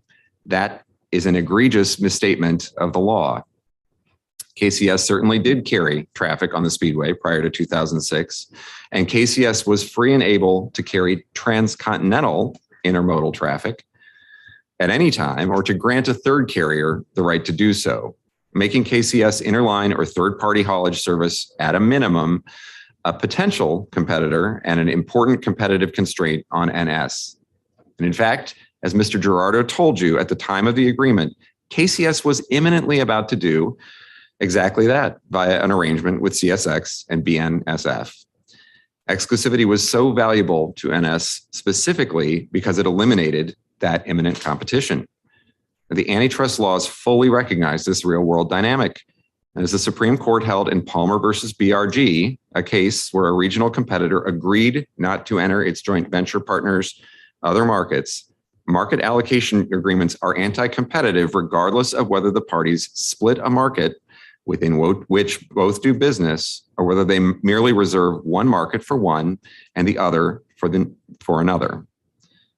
NS ignores this law. Instead, it claimed in its briefs that the Supreme Court ruled in the case of United States versus Topco that an agreement not to compete is only illegal if it is between two businesses actively competing in the same market. That only underscores NS's error of law. As the Supreme Court later explained in Palmer, Topco literally says the opposite of that. That is, the agreement in Topco was illegal even though the defendants in Topco had never competed in the same market. In effect, NS is asking the board to overrule the Supreme Court in that regard. The second reason the exclusivity arrangements harm competition is one NS itself stresses. The Speedway is by far the shortest and most efficient route between the Southwest and the Southeast, and indeed, the only route that is competitive against trucking. By blocking other carriers' ability to interchange with the more direct Speedway route, NS ensured they could not compete effectively against NS's services over the Speedway. NS responds to that argument with a supposed principle of economics and law. So long as CSX has the ability to provide Los Angeles to Atlanta intermodal services, forbidding them from interchanging with the Speedway cannot harm competition. This is simply not the law either. Antitrust law does not say that a company may foreclose something the rival needs to compete, so long as there's any alternative, no matter how disadvantaged, competitively unappealing, or costly. As the DC Circuit held in the Microsoft case, it is no defense that a competitor is not completely blocked from all means of serving customers if the defendant has barred them from the cost-efficient ones. The third and final reason the exclusivity arrangements harmed competition, you will hear from the other witnesses. Since the exclusivity arrangements were entered, prices for service over the Speedway are higher than they would otherwise be. Output over the Speedway is lower than it would otherwise be, and services for which there is tremendous demand are impossible to deliver. Antitrust law recognizes each of these as proof of harm to competition. So what does NS say justifies those harms? NS claims that the exclusivity arrangements are justified because they are, quote, narrowly tailored to protect NS's investment, end quote. The only substance they provide for this claim is to quote KCS's 2006 statement that NS did not want to invest in the Speedway, quote, unless it could be assured that other carriers would not use the capacity NS's investment would help create, end quote. What NS says this 2006 statement referred to is a well-developed concept in the antitrust law called free riding. Here's how it works. 1, NS improves the line's facilities by investing in the MSLLC. 2, that improvement confers a benefit to anyone who serves traffic that passes over the line, including third-party carriers that interchange Speedway traffic or have haulage rights. And 3, those third-party carriers then charge customers for the improved service, taking a supposed free ride on the NS's investment. So far sounds so logical, but there's just one problem. That's not how railroads actually work. In reality, the MSLLC would and could charge any interline customer a factor and any haulage client a fee, and those payments would pass through in part to NS as the MSLLC's co-owner. It is what the MSLLC would, like any owner of an advantaged asset, naturally do to maximize the profits of its owners, KCS and NS. And remember, NS has management rights to insist that its investment in the MSLLC is appropriately rewarded. Simply put, free riding is not a magic word. It's a finding of fact. And in the real world, there's no reason whatsoever that NS would not get paid when carriers interchange Speedway traffic or receive haulage over the line. Now, as courts have explained, when payment is possible, free riding is not a problem because the ride is not free. Free riding is really only a risk for benefits you can't charge for, like intangibles or complimentary customer assistance. From an antitrust perspective, this is the extreme opposite case and an exceptionally literal one. There is a literal ride, and the ride is literally not free. Faced with this bleak landscape, NS presents to this board that it actually is res judicata, that the exclusivity arrangements are justified because in 2006, the board considered and approved of the narrow restriction on MSLLC operations to protect NS's significant investment. And as the board itself has explained, it did no such thing. 1 year after the Meridian, yes, happy to. As the board itself has explained, it did no such thing. 1 year after the Meridian Speedway exemption proceedings, the board explained that the Speedway proceedings could not be relied upon as a precedent because they did not result in a reasoned decision. That is, when a party notices an intracorporate transaction, the transaction is automatically permitted unless objectives are received and trigger an after-the-fact board review. Because the Meridian Speedway notice was unopposed, it simply became effective. No in-depth review occurred. To reiterate, the board has stated definitively that it has never assessed the competitive effects of the Meridian Speedway arrangements at all. So no, the board has never deemed them justified. I'm not going to reopen our discussion. I will just say that you've pinpointed a couple areas of frustration that I've had with the class exemption framework, which is sometimes the board says we only do after the fact. But then, as in this case, there's a petition for stay and we extend it and the exemption never even takes effect, right? So if you look at the implementing rules of those regulations, they say we'll come in for revocation. But in practice, oftentimes the exemption doesn't take effect. We just delay it. And how that fits under the regulatory structure is amorphous. Same, Mr. Cunningham, with your points about some of the judgment calls that are embedded in regulation. How much weight should the director of proceedings give to judgment calls versus should the board intervene if it's, and so all I'm saying is that you can pick after the fact, but in practice, it's not always after the fact. Right. Yep. And I appreciate that point. I don't think it takes anything away from the point I'm trying to make about NS implying that there's been a real consideration of the pro and anti-competitive factors that I'm talking about, and that those have been sifted all the way through, if you catch my drift. But I do appreciate that input. Right, but I've got to urge everybody along. We're not going to finish. So, yeah. That's fine. It's, I'm sorry, I'm fighting you here, but 2 more minutes, I promise. Okay. Thus, there's no evidence that the exclusivity arrangements protect NS's investment at all. But even if they did, our July comments identified numerous less restrictive arrangements that NS and KCS could have used to fully protect and ensure a return on their investment. I will not go into them in detail here. I will simply explain that once again, NS does not engage with the relevant legal principles at all. NS says first that its investment makes the MSLLC transactions pro-competitive as a whole. So no less restrictive alternative needs to be considered. This is both circular and a mischaracterization of the law, which says that if the exclusivity arrangements are anti-competitive, I appreciate that. I apologize on behalf of all antitrust lawyers. It's the worst language ever to have to transcribe, and I will keep slowing down. I appreciate it. Thank you. No. Considering less restrictive alternatives is part of that analysis. NS's rejection of that framework pretends that more than 100 years of case law doesn't exist. NS says second, that because the Meridian Speedway investment was so big, these industry standard tools were not practical. This is another factual claim, and NS doesn't back it up. But follow that claim to its logical end, and we're back where we started. If you cut a big enough check, any restriction on competition is allowed, regardless of the alternatives. Again, that is not the law. NS makes one more argument, one that is a pure smokescreen.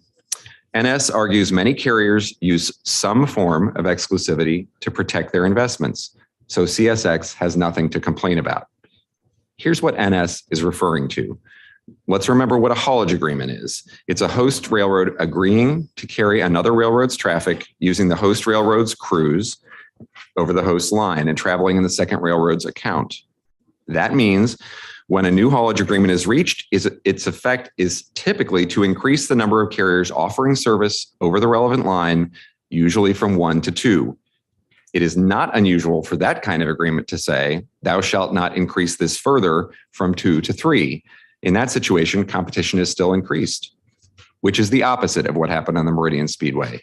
There, NS's so-called exclusivity directly reduced the number of carriers able to offer the relevant service from 2 to 1. None of the instances of so-called exclusivity that NS referred to in its briefing did that. So let me sum this up because I don't think anything will make the board happier at this point. But if none of NS's explanations for the exclusivity arrangements make sense, then what is really happening here? I would close by calling your attention to 2 key documents from the record. We discussed them in our July comments, and they will appear again in our brief. Because they are highly confidential, I cannot display them here, but they contemporaneously document a very simple answer to the question of what's happening here. NS knew competition over the Meridian Speedway would hurt it, so NS purchased exclusivity specifically to prevent that competition. Dr. Mayo offered you his conclusions about the contemporaneous documents regarding what motivated the Meridian Speedway transaction. It may be instructive that Dr. Mayo told us in his deposition that he did not review these documents. I have 10 copies here if the board would like to review them now or later today. I won't mince words. These are some of the clearest smoking gun documents I have seen in many years as an antitrust practitioner. I urge the board to look at them closely. In closing, NS has provided no viable justification for these exclusivity arrangements in the course of these proceedings. They knew their business over the Meridian Speedway was at risk and that competition for that business was about to intensify. They could have competed to keep it and bargained to make sure their investments benefited them. Instead, they reached an agreement that excluded competition and did so forever. And unable to defend their anti-competitive arrangements, NS offers a grab bag of reasons why this board cannot reach them. As we have shown, none of those arguments hold up to the barest scrutiny. In fact, they don't engage with the relevant legal principles at all. The only possible conclusion is that NS is counting on the board to ignore this problem. We urge you not to. Thank you. Mr. Cunningham, what are the other 2 witnesses going to address? They're going to address the harms that are created, the economic harms in terms of reduced output and other harms to the public interest. because of the amount of time you have been sitting here, I am inclined to ask you to step aside so we can hear UP before the day expires. And we have several other witnesses who have been moved around and waited patiently and then come back at the end of the day, and we'll hear as much as we can before we have to leave, unless you tell me it is a very short time. If you would, well, I'll ask our two witnesses, but unless you tell me that these two and the other CSX people. Put your microphone on so we I'm can. sorry.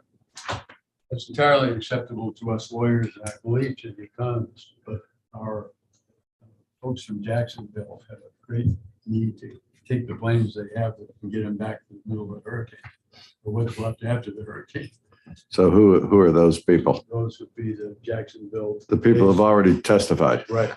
So they don't have to stay if they don't want. I'm not insisting on that, but I'm just really conscious of the fact that you guys have been up here for hours.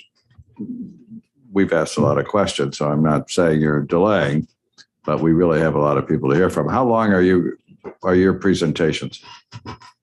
Well, with your instruction and your citation to the care of staff, I'm happy to do it in 5 minutes. All right, and the other? And I can work till 10 or under. 10 tonight or 10 minutes? 10 minutes. Okay, let's try to keep it within that limit if we can. Go ahead. Thank you. So to keep it short, I'm only going to address a few issues that have been raised in the context of the hearing, and again, rely on my slides and my verified statement for the remainder of my testimony. The core issue that I'm evaluating is whether or not harm to a competitor rose to harm to competition, whether foreclosure of competing traffic over the MSLLC harmed competition. That's what my statement addresses. That's what my slides address. I'll rely on staff for that review. But here I'd like to take a moment to discuss the standard employed by NS in its comments yesterday. And if we can go to the next slide. There was repeated citation to what happened in 2005 versus what was going on today. That's a before-after standard. That's not the relevant standard to evaluate the competitive effects of the exclusivity arrangements. The correct standard, as reflected in economics, as reflected in things like the DOJ guidelines, whether the horizontal merger guidelines, vertical merger guidelines, collaboration of among competitor guidelines, is to look at what would happen in the absence of the conduct, in the absence here of the exclusivity arrangements, not before after. So when we heard Professor Mayo cite to the fact that intermodal traffic had increased from 2005 or 6 to more recent years, that is not evaluating the competitive effects of the exclusivity arrangements.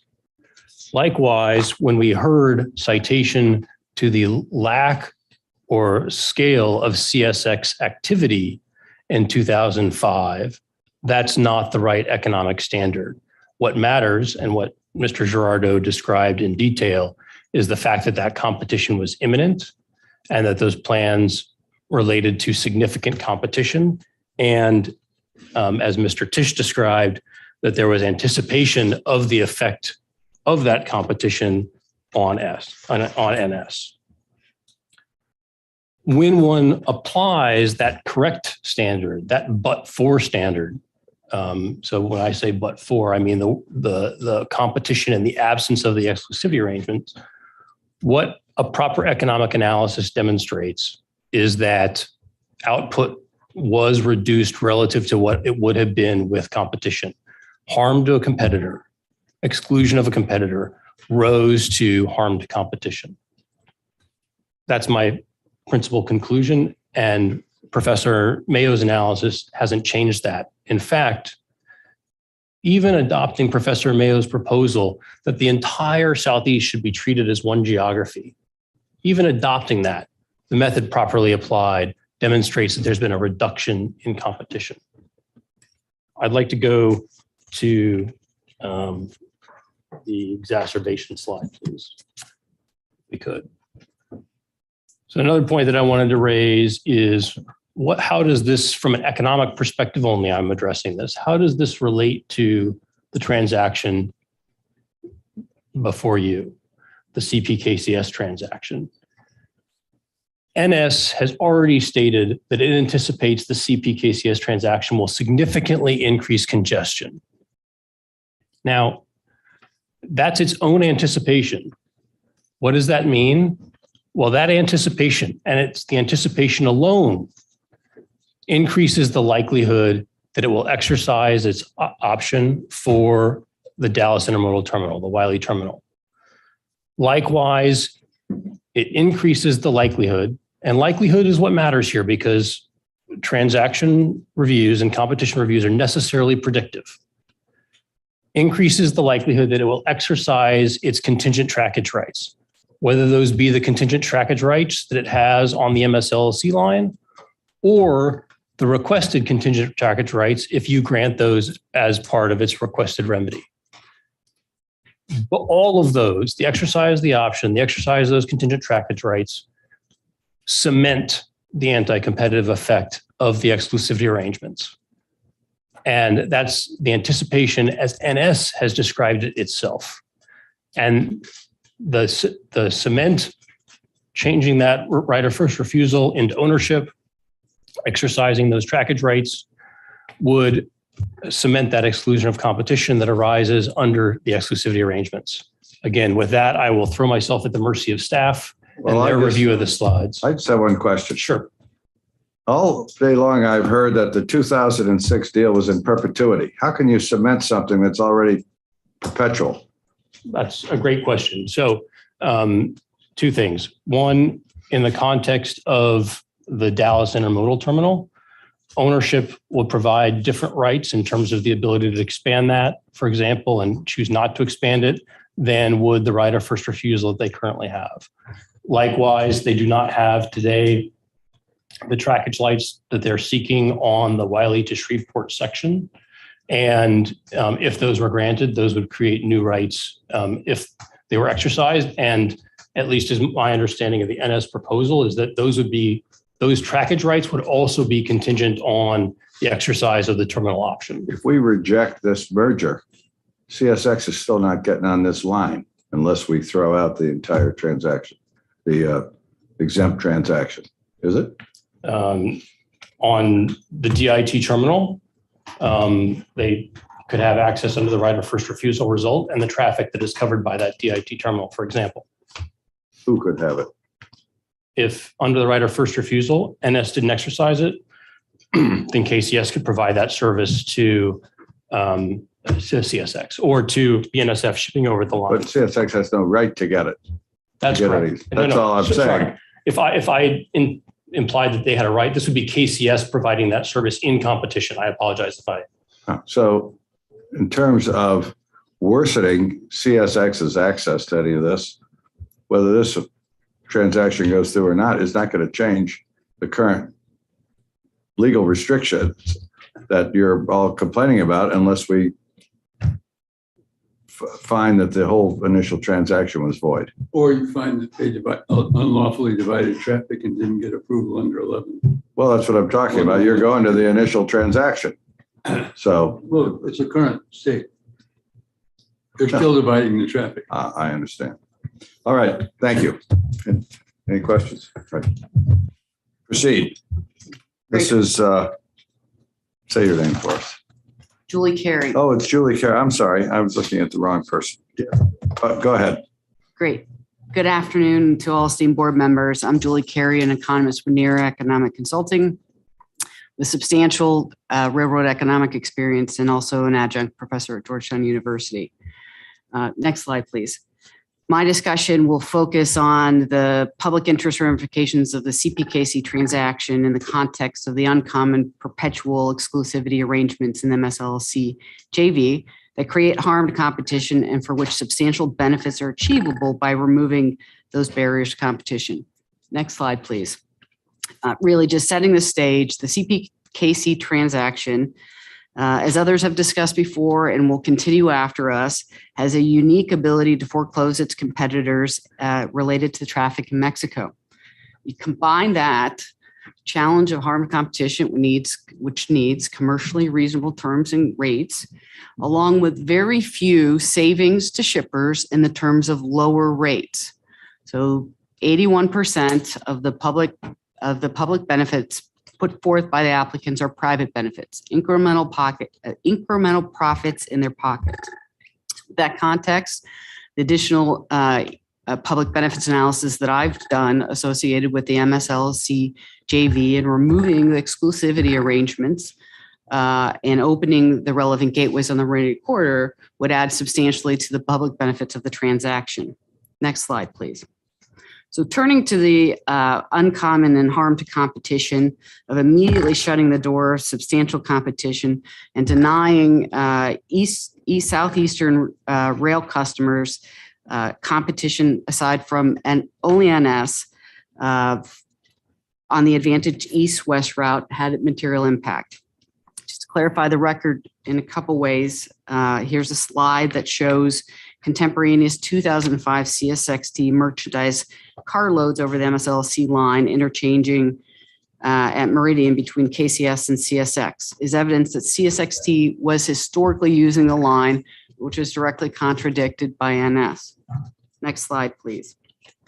This slide shows the historical intermodal traffic over the MSLC line pre-JV, post-JV, and post-JV with Dr. Shihada's estimate of what output would have been, but for or without the exclusivity arrangements.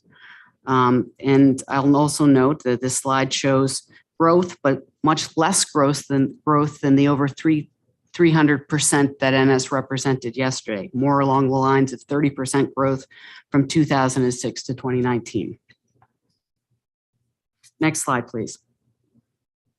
So my work in this case was to look at the nature of the MSLC JV exclusivity arrangements. And to do that, this is an underlying haulage service. So I did detailed research for examples of haulage service. I looked at analyzing actual traffic flows over those segments. And through all of my work, I identified no examples of a host railroad removing itself from competition, i.e. no longer providing that underlying interline railroad service, none in existence. So that effect resulted in NS being the only options for shippers in the East for traffic movements over this important and advantaged line. My opinion is confirmed by CSX, as you heard from, and notably, NS identified no like-for-like examples. Next slide, please. So to respond to NS's claim of pro-competitive benefits and to justify the perpetual exclusivity arrangements, I looked at the economic efficiencies associated with that JV transaction and found them lacking. They had the same type of service and similar service requirements post-JV as they did before. There were no cost reductions from the new JV haulage versus the pre-JV haulage that would reduce the markup over variable cost and spur lower rates to shippers. Therefore, I concluded the type of efficiency gains often anticipated for vertical transactions are absent in this case. Next slide, please. Other claims by NS's experts of pro-competitive benefits similarly are misplaced. It's written on the slide. I'll let you read that at your leisure. Next slide, please. Now, turning to the resulting competitive harm, the perpetual exclusivity arrangements were substantially detrimental to shippers in the Southeast Railroad market for traffic over the advantage route. These shippers had no opportunity to negotiate with a railroad that we know applies competitive pressures to the benefit of shippers, even if they don't get that traffic. I conducted a rail rate benchmarking analysis that shows that shippers using the NS Meridian route today have less competition and less competitive rates than alternative CSX or NS routes for the same origin destination move. As I will discuss shortly, my rigorous econometric rail rate analysis reaffirms my rate benchmarking analysis. NS's expert provides no quantitative analysis that otherwise explains the substantial premium of the NS Meridian rates. Next slide, please. To further evaluate competitive harm, I also conducted market share analysis for the relevant Dallas and transcontinental intermodal traffic moves. The analysis shows high proportions for NS and raises concerns of market power. I used a railroad-specific market share to compare like-for-like competitors that are best able to constrain each other on these long-haul intermodal traffic moves. In response, NS's experts raises two particular issues. First, arguing that I should not treat BNSF as a distinguished single-line carrier competitor separate from CSXT and NS. The BNSF traffic into Atlanta from the West Coast is in BNSF's waybill account as a single line move. BNSF has economic control of this traffic with the ability to restrict output and influence price. CSXT is simply a servant haulage provider. And a single line service in this context is a distinct rail service and competitor as compared to CSXT and NS. Second, NS's expert argued for rail and truck combined market shares. That approach artificially understates market shares by assuming that any and all trucks compete with rail. And as you've heard earlier, there are a myriad of best possible conditions that are required for rail to compete with a subset of trucks. That highlights the importance of understanding the rail-only market shares, which is commonly used and presented in analysis such as I conducted. Next slide, please. This slide presents a summary depiction of my historical analysis of substantial NS earnings on exclusivity intermodal traffic movements with shippers in the Eastern Rail Network. I'm trying. Sorry. Sure. This slide presents a summary of my historical analysis of substantial NS earnings on exclusivity intermodal traffic movements with shippers located in the Eastern Railroad Network. My economic analysis includes a conservative estimate of NS's contribution margin and demonstrates that NS's $300 million in initial investment has been well recouped. Based on my financial analysis and other work, no pro-competitive economic rationale existed to justify the MSLC exclusivity arrangements in the past. And even if there was some reason it existed in 2006, there's no reason today, tomorrow, and certainly not in the perpetually into the future. Next slide, please. There are tremendous potential public benefits available from opening the Meridian corridor and removing the exclusivity arrangements. I conducted a detailed analysis. Next slide, please. I quantified those total benefits from shippers receiving competitive rail rates and more trucks off the road. Other factors on the slide before were not all incorporated. I conservatively estimate as high as $50 million annually to shippers from increased rail competition over the line from trucks off the road, including Mexico. The opportunity of benefits is conservative. It's a 2019 study. Volumes have increased. And I haven't included all the Eastern Railroad market opportunities that exist in unserved or underserved markets. Next slide, please. My public benefits estimate is based on a rigorous regression analysis of rail competition and quantified the shipper benefits from removal of the exclusivity arrangements and opening the quarter. I used a large and comprehensive set of actual intermodal moves. I presented 6 different scenarios of my analysis to ensure my conclusions were economically reliable and robust. I evaluated the impact of railroad competition under numerous scenarios, including various number of route and carrier alternatives, as well as number of railroad competitors at interchange locations. I countered and included a myriad of railroad economic factors.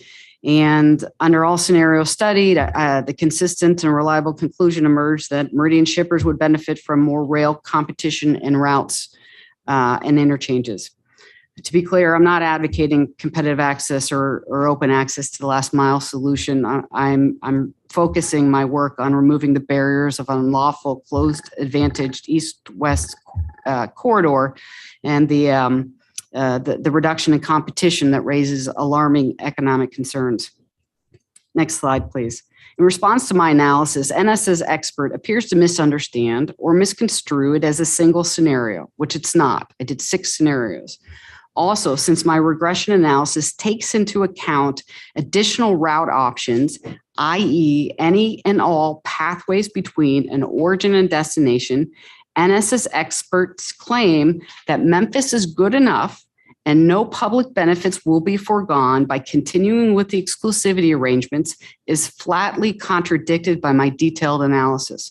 I specifically isolated and quantified the shipper benefits and lower rates from additional route option.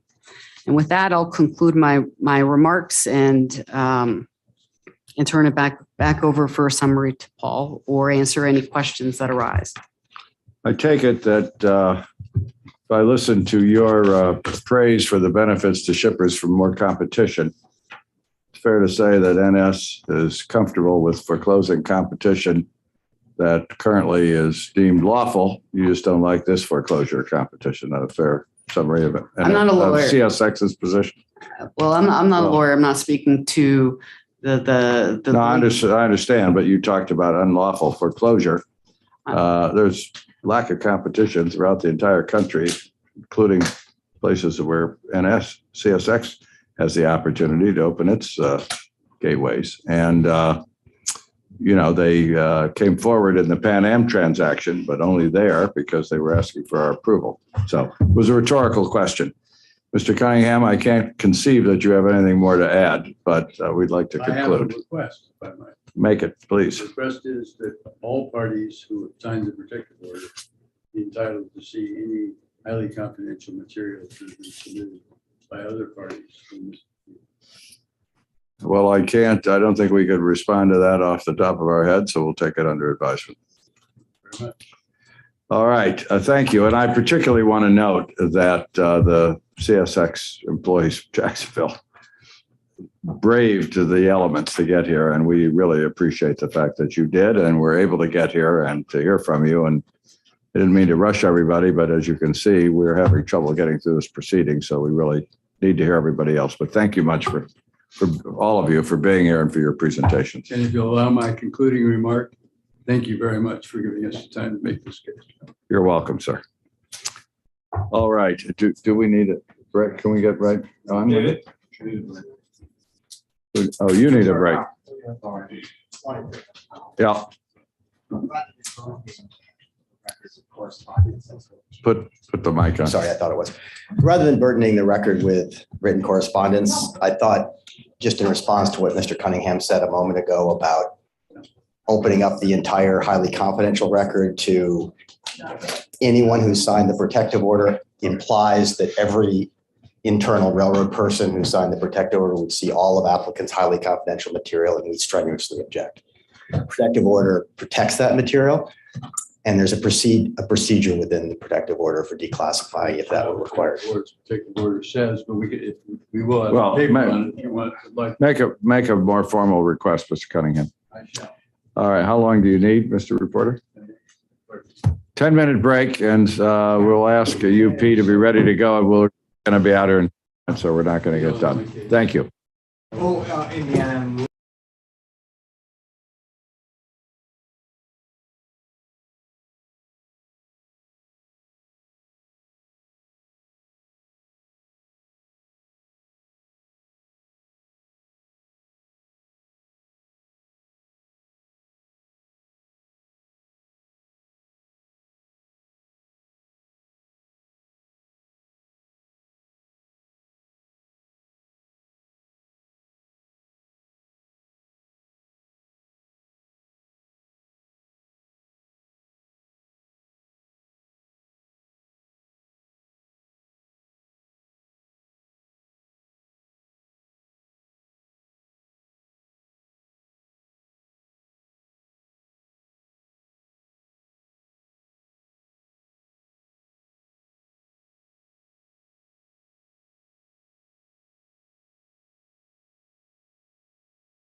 we can make some time here.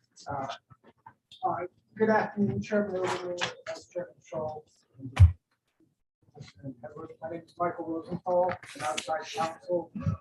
I'm outside counsel for Union Pacific Railroad Company. I'm here today with John Turner, Union Pacific's Senior Vice President for the Harriman Dispatch Center and Network Planning. Union Pacific opposes an unconditioned merger of CP and KCS. I'm going to provide a brief overview of Union Pacific's position and a more detailed discussion of Union Pacific's competition-related concerns. Mr. Turner will then discuss UP's service-related concerns. So Union Pacific opposes an unconditioned merger of CP and KCS for two reasons. First, an unconditioned merger would likely cause a significant loss of competition, particularly for traffic moving via the Laredo Gateway between the United States and Mexico. Applicants have acknowledged this is a valid concern, and they've tried to address it here by promising to keep existing gateways open on commercially reasonable terms. But they admit that a simple promise would be essentially unenforceable because no standard exists for determining whether gateway rates are commercially reasonable. And the quote up there is what they told us when we sought discovery, trying to find information to see whether they discriminated. That the board didn't define commercially reasonable in its 2004 Tex-Mex decision. There are no metrics, no dollar caps, no rule by which we could determine at this later date and with full hindsight whether a particular rate is commercially reasonable without wild speculation. So UP is asking the board to impose a simple rule for setting commercially reasonable gateway rates as a condition if it approves the merger. If a shipper asks, KCS must allow it to use a mileage-based prorate of its single line rate to create an interline rate. The calculation would be straightforward and transparent, so there would never be any disputes for the board to resolve. And to ensure that the remedy protects competition and not CPKC's competitors, shippers will control the decision to request a gateway rate and information about the rate. And it's really the same remedy that was requested by the National Industrial Transportation League, the American Chemistry Council, and the Fertilizer Institute. Our second concern is that applicants haven't committed to fund investments in all the new capacity needed to implement their proposed merger, particularly where they'd operate over UP's lines between Robstown and Beaumont, Texas, which includes the Houston terminal. These lines are critical to the applicant's plans for cross-border traffic, but the applicants failed to analyze operations over those lines in their application. After UP highlighted the omission, the applicants tried to fill the gap in their reply, leaving no opportunity under the procedural schedule to address their new evidence. And Mr. Turner will address some of the problems with the applicant's reply evidence here. But what applicants really seem to be saying is that capacity on those lines is UP's problem, not theirs. Now, UP isn't going to ask the board to resolve disputes over needed investment. UP is asking the board to require the applicants to bear responsibility for the costs created by their merger, and to do that so that UP, BNSF, and the customers we serve aren't required to subsidize their merger. Specifically, we're going to ask the board to require applicants to work with UP to identify the investments needed to accommodate their planned traffic growth, to fund the investments, and not to increase operations until sufficient capacity is in place. So let me turn back to the competition issues. As I said, applicants have acknowledged the concern over the rates CPKC would charge for traffic that would move over existing gateways is a valid one. If the board follows precedent, it'll impose a condition intended to keep gateways open on commercially reasonable terms. The question is whether the condition will be concrete and enforceable. No one disputes the public interest in protecting competition at existing gateways. In this case, parties have focused in particular on the Laredo Gateway. And I don't think anyone disputes the importance of the Laredo Gateway to the economy in general or the success of the proposed merger in particular. There's also no dispute that CPKC will be under significant pressure to divert Laredo traffic from UP KCS and BNSF KCS interline service to single line CPKC service. If CPKC succeeds by offering better service or rates, that would be pro-competitive. But if they capture traffic by foreclosing competition from BNSF and UP north of Laredo, that would be anti-competitive and contrary to the public interest. Now, applicants say their vague, unenforceable promise to keep gateways open on commercially reasonable terms is fine because there's no genuine risk of competitive harms. They say that UP's evidence presented only an abstract theory of harm. But the applicants are really the ones here who are relying on an abstract theory. The board calls it the one lump theory. And applied to the Laredo Gateway, the theory is that KCSM, KCS's Mexican affiliate, already squeezes every last drop of monopoly profit from cross-border business. So CPKC can't extract any more. Well, Dr. Stephen Salop, an economist who submitted testimony for UP, explained that the one lump theory doesn't apply in a situation here, where the upstream monopolists, KCSM, and the downstream rivals, for example, CP and UP, lack full information about each other's costs and prices, or when the rivals provide service that shippers view as qualitatively different. Again, conditions that we see here. He explained that in these circumstances, the monopolist generally can't extract the full one lump. So the shipper retains a surplus. And the existence of that surplus gives the monopolist an incentive to engage in anti-competitive conduct to capture the surplus. Now, Dr. Salop didn't just talk about theory. He took the applicant's actual data and analyzed it using an approach that the Department of Justice talks about in their vertical merger guidelines. And he used that to show that foreclosing competition would be a profitable strategy for a merged CPKC. UP's chief marketing officer, Kenny Rocker, provided evidence that substantial volumes of traffic that the applicants plan to divert have no alternative to Laredo, that truck, water, and other gateways aren't a realistic alternative. So UP's evidence showed that CPKC would have both the incentive and the ability to foreclose competition north of Laredo. Now, the applicants really don't address UP's evidence, apart from noting a few situations where shippers could use alternative gateways. Apart from that, they really don't analyze the facts in this case. They don't address the vast amounts of traffic that don't have alternatives. Their evidence is almost entirely focused on KCS's acquisition of Tex-Mex back in 2004. Dr. Salop explained that the applicant's analysis of the KCS Tex-Mex data is inconclusive at best because it doesn't address what shares would have been in the absence of a merger. He also explained that the analysis really isn't just inconclusive, it's also irrelevant because a CP-KCS transaction would create greater incentives to engage in anti-competitive conduct than a KCS Tex-Mex transaction. Again, the applicants really don't address the facts in this case. In the end, we don't think that the board needs to resolve the dispute between economists or among economists in this case. The applicants proposed a gateway condition. The board has generally committed to protecting competition at gateways. So the real question is whether applicants' promise is sufficient or whether more must be done to make a gateway condition effective. So UP has proposed a remedy.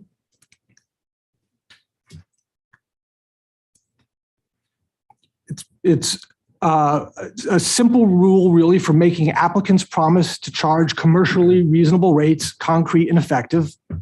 The point is where a CPKC single line route competes with an interline route that includes a former CP, KCS, or KCSM segment, and where the shipper asks, then CPKC must provide a Rule 11 rate that reflects a mileage-based prorate of the single line rate, so the customer can use that to create a competitive interline alternative. The feature that we think is important here about UP's proposal is that all the control is placed in the hands of the shippers, which ensures, again, that the condition protects competition and not competitors. So shippers decide whether to request gateway rates from CPKC. Shippers receive the gateway rate from CPKC, the railroad UP or BNSF or whoever wouldn't get that rate. Shippers can easily check whether the rate is calculated correctly. It's a mileage-based rate. Shippers have access to tools like PC Miler. And then ultimately, it's the shipper that decides whether to come to UP or another carrier and ask us to quote a rate that can be used to form an interline rate. Again, it's essentially the same remedy proposed by NIT League, ACC, and TFI. So applicants, of course, criticize UP's proposal.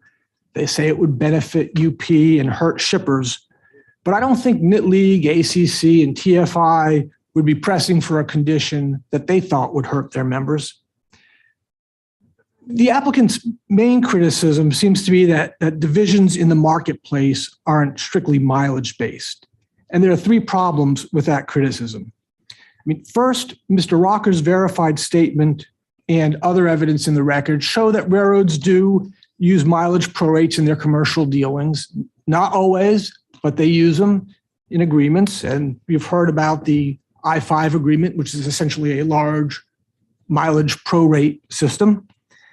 Second, the applicant's own data shows what looks to me like a strong relationship between a railroad's share of mileage and its share of revenue. They put up those highly confidential charts that I can't show you because my witness can't see them.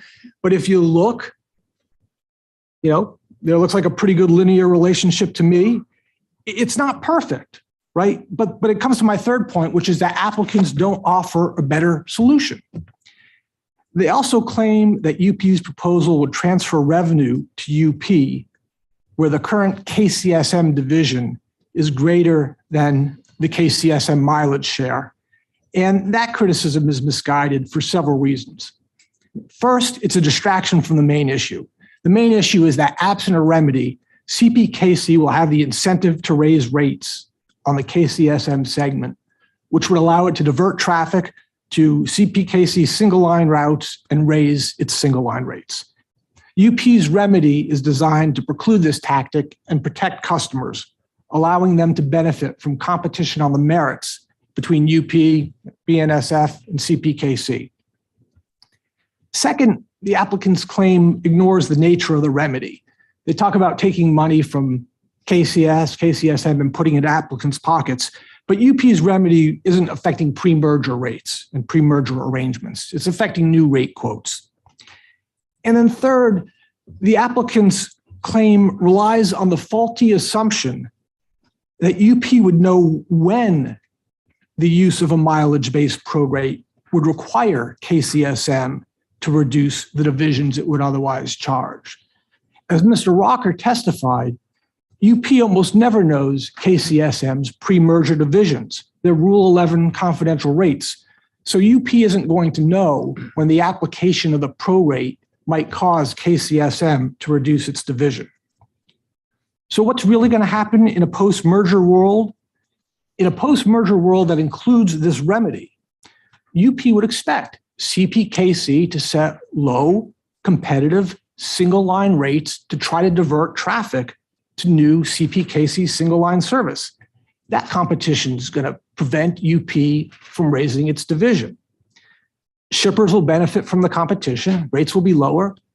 CPKC also is very easily able to benefit from its transaction because if its single line service is superior to our service, as they claim it will be, then CPKC isn't going to collect just this KCSM division.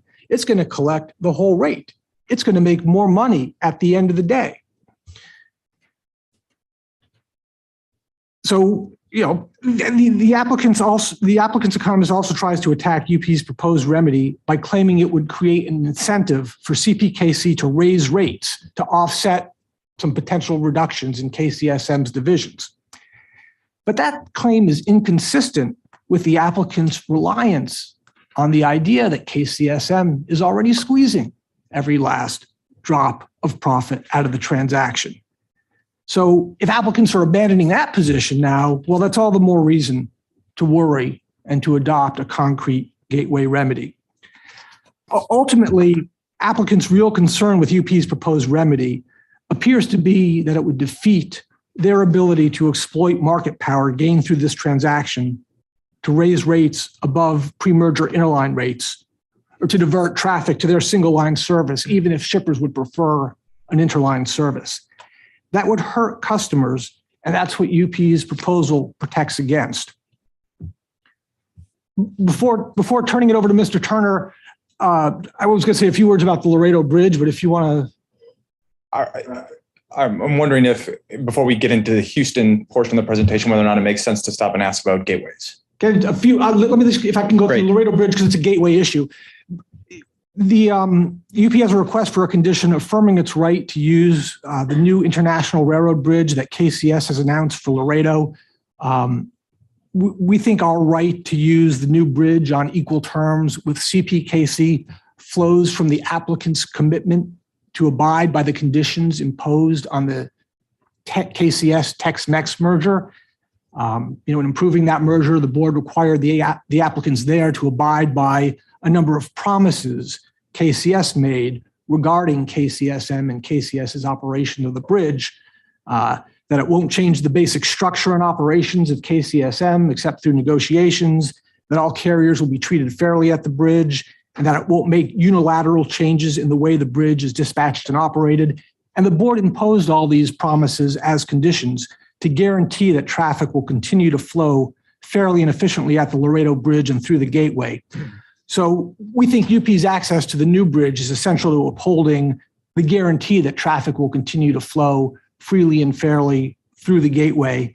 UP thought it had an understanding with KCS that UP would have access to the new bridge under the same terms as the existing bridge.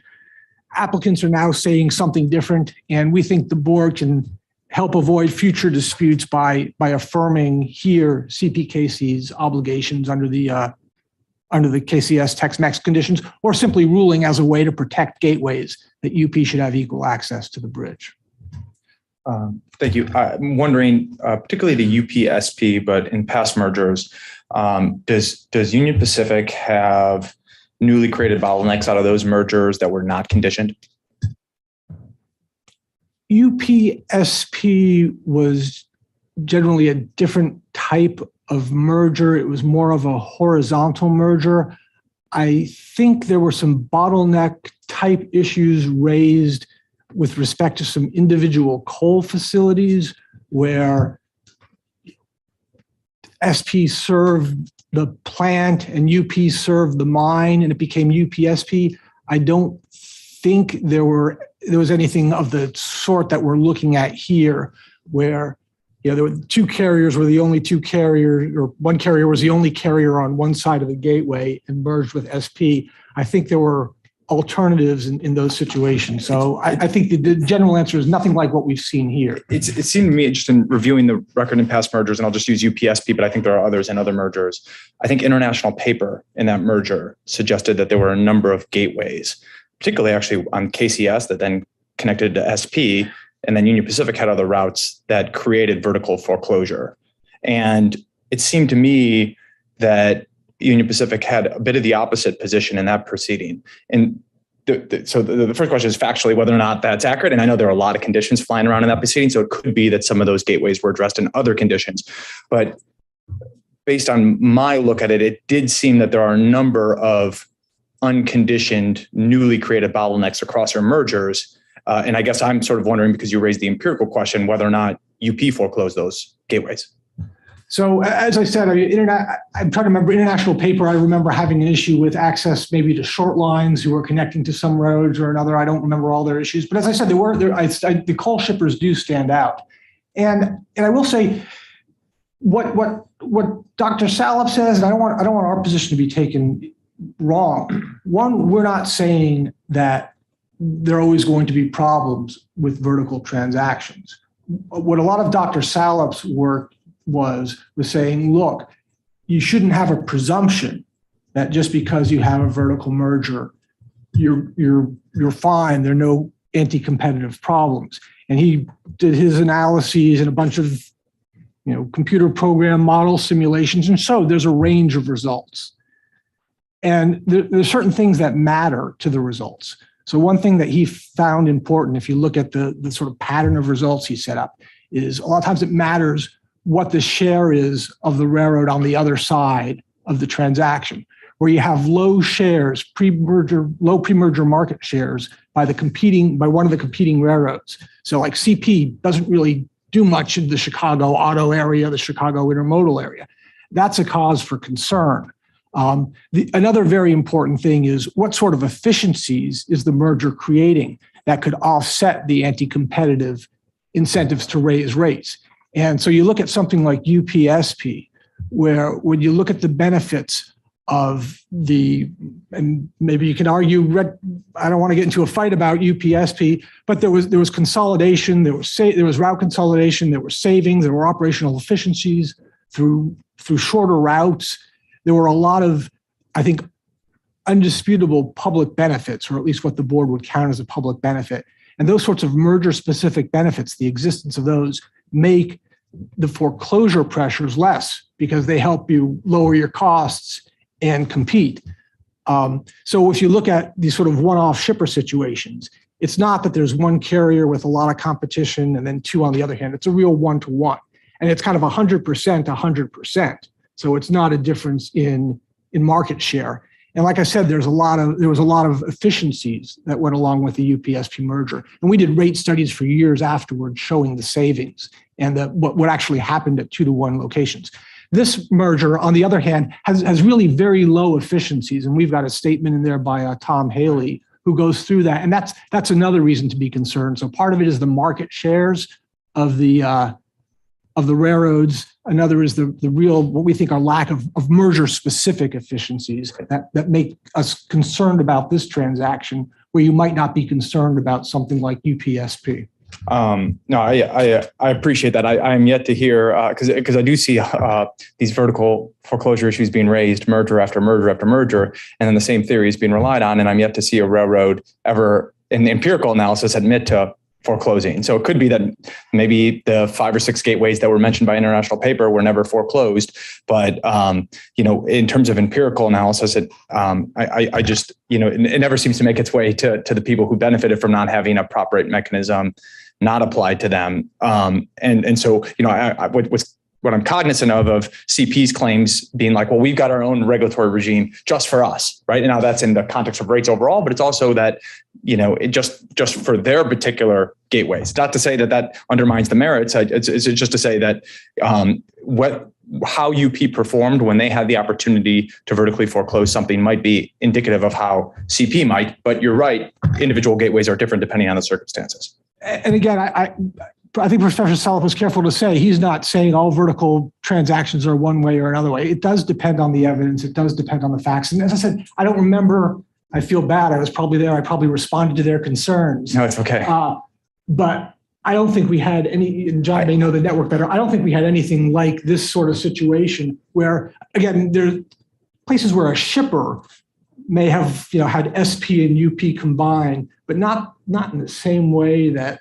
Well, I hear an example would be like, I think there was a Mansville plant in IP that could go directly to St. Louis or could go over to Shreveport on the KCS and then on SP up to St. Louis. That could be wrong. I'm just, it's a long decision, a decision that was a long time ago, but that's an example where all of a sudden now the Shreveport to St. Louis route, that's foreclosed IP claimed because UP can get you directly to St. Louis. Except I think in the UP-SP merger, if we had UP coming in one way and SP coming in another way, that would have been a 2-to-1 location, and there would have been a remedy as part of the UP merger. So again, I'm not sure what the IP situation was, but in that kind of situation where UP, one route out was on UP, one route out was on SP, that was actually addressed by conditions in the UP-SP merger. That was the 2-to-1 condition. So they may have gotten relief. I just don't remember IP. And that would be great if past performance of UP in vertical foreclosure situations might shed light on the issue. The one other thing I wanted to mention is just, I want to give you an opportunity to respond to my questions of BN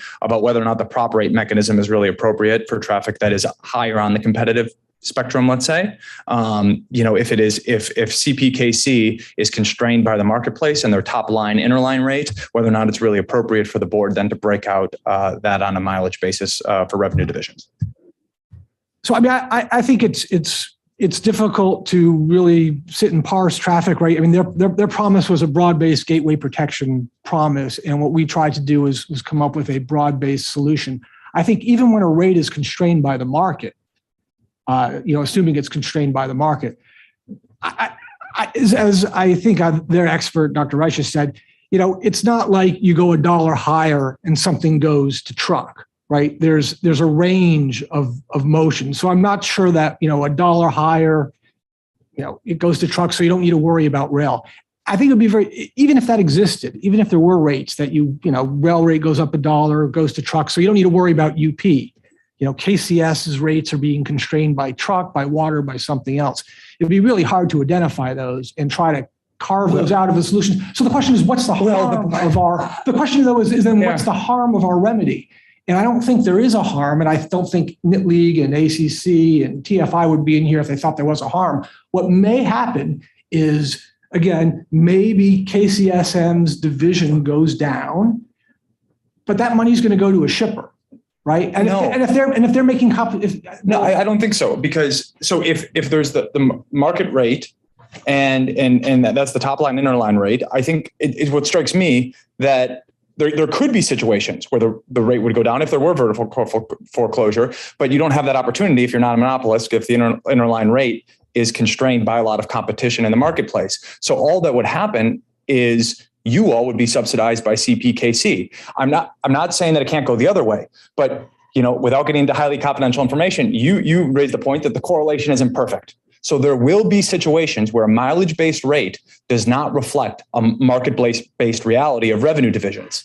And I don't think anyone is claiming that revenue divisions are only based on mileage, or else the correlation would be 100%. Okay, so if that's the case and CPKC doesn't have pricing power, when that error rate is under the line graph, all of that variation in the revenue division between what the market would do and what the mileage-based rate would just be pure subsidy to UP, because the top line rate wouldn't change, just the revenue divisions would. Yeah, see, I guess I don't understand how it's subsidy to UP. It's only a subsidy to UP if UP is going to make some extra money on this, and UP is never going to know when it can make extra money, right? Because we're never going to know that, they've had to reduce their rate, so now we can increase our rate.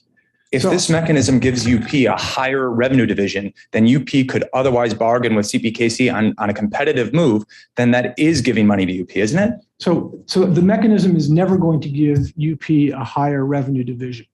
The mechanism is only going to affect the KCSM division, which UP is not going to see unless the shipper decides to share it, and they're not going to share it because they want to negotiate. So UP doesn't get anything. UP is left in the same position after the merger, except knowing we're facing a fierce competitor, right? So today a shipper comes to us and says, what's your rate for competing a move from Laredo to Chicago? And we tell them $1,000. That's what we're going to tell them before the merger. They come to us after the merger and they say, what's your rate to go between Mexico and Chicago? And we could say $1,000, it hasn't changed, in which case the shipper is equally well off from UP's perspective. Or we can say, wow, I think CPKC is probably going to be really competitive. I don't think we can keep doing what we were always doing. Now it's $900. But whatever happens south of Laredo, UP doesn't see, and UP doesn't get Well, that money. it sees it in the sense that if UP's revenue division doesn't change and CPKC gets less, then the shipper might, because they get an artificially lowered price from what the market would provide, they would buy more. They would buy more. UP gets more of their overall revenue division because the shipper is increasing their demand at a subsidized price. In other words, if the market rate was 1,000 and because of this mechanism, it went down to 950, but UP always got 500, the shipper is going to buy more transportation at 950. So that means that if UP still gets 500 and there's more transportation, UP gets more profit and CP gets less profit than they would otherwise in a competitive marketplace. It's not that CPKC is writing UP a check. It's that the overall economic division is such that UP gets more profit than they would in the competitive marketplace and CPKC gets less. Maybe I'm just not following because I'm not sitting here trying to do the math, but I mean, one, if what's happening is UP is charging the same rate and the shipper is shipping more, that's good. And in fact, even if KCSM is charging a slightly lower rate and volumes are increasing, it may be doing better too. It may be a pro volume. But the thing is, it's really hard to know what the actual answer is going to be unless you see the real numbers. And so what we have is a gateway protection offer, right? Somebody realizes there has to be something done. The question is, are you going to go for a promise that's essentially an empty promise? That's what they told us. They said, you can't tell, right? And so the question is, yeah, it's hard to do. It's hard to be perfect. You can't be perfect. But this is something that's done in the marketplace. It's something that's fair. And it's something that the shippers are actually asking for. And I don't think they're going to be asking for something that hurts them. And we know that they're not asking for something because they think it's going to put money in the pockets of UP, right? I mean, they're doing it because they think it's going to help them. They're not trying to help us. Let me ask you a few questions. Since the Tex-Mex acquisition, 03, whenever it was, 04, what has been UP's experience at Laredo? We heard about BN's. What's been UP's? In what respect? Well, if BN said, showed us a bar graph that their traffic completely, went into the tank, toilet, whatever you want to call it, after that merger because of the rates. They said their rate to Laredo doubled. What's happened to yours? So I guess a couple of things. One, I don't think we know. I didn't quite understand the nature of the BNSF relationship. Generally, we don't have. Well, they have to pay. There's a leg to get to Laredo that they have to pay KCS for, and that's what rate doubled. But they are contending that it was because of the control over Laredo that allowed them to do that. So what's been your experience? Yeah. So, we generally don't see, again, what the KCSM rates are because they're usually these confidential Rule 11 rates that only shippers see. I don't know how BNSF knew that theirs doubled. There's no UP rate. It's a rate that KCSM quotes to the shipper, and we generally don't know what it is. So they were talking about the rate in the United States between Robestown and Laredo. They weren't talking about the Mexican rate. I understand. I'm saying we just don't have a similar experience because we don't have a similar relationship. We don't see the rate, so I can't say what happened to KCSM rates. I can. There are a couple of data points, right, that Saleh has in his paper. Before the transaction, UP's market share was somewhere in the 90s for northbound traffic. I think it was northbound traffic. It's now down to the 60s. So it's gone down. I don't think Union Pacific is claiming, I don't think we have the type of evidence that BNSF had that our traffic has dried up. That's not our claim here. It's too hard to know, what's responsible for going from 90 to 68 or whatever it is over a course of 20 years. And I don't think we're actually alleging anything happened. If you look back at the KCS Tex-Mex merger application, when they were predicting traffic diversions, they predicted something tiny, like 1% or less than 1% of a diversion from UP.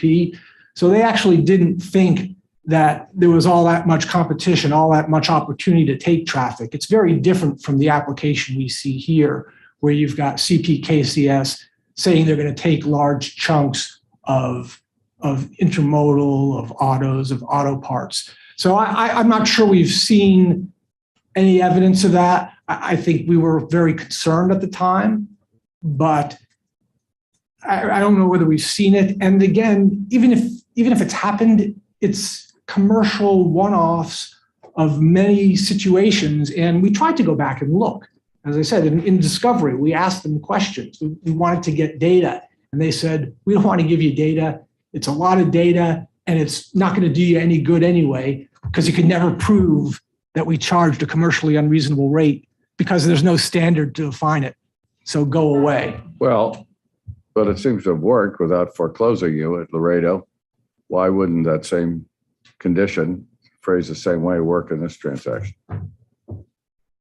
Well, again, respectfully, we don't, I mean, one, we don't know whether it worked or not because we can't prove anything about what happened. So we're not going to come in here and make accusations about foreclosure.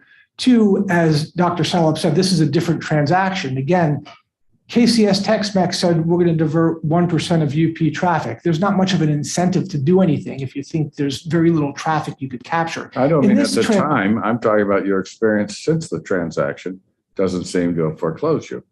Well, I mean, because KCS physically has the same route network then as they have now. They're not getting up to Chicago. They're not in places like that where there's now an opportunity to take traffic. Again, what the economist said is you need sort of a means and a motive, right?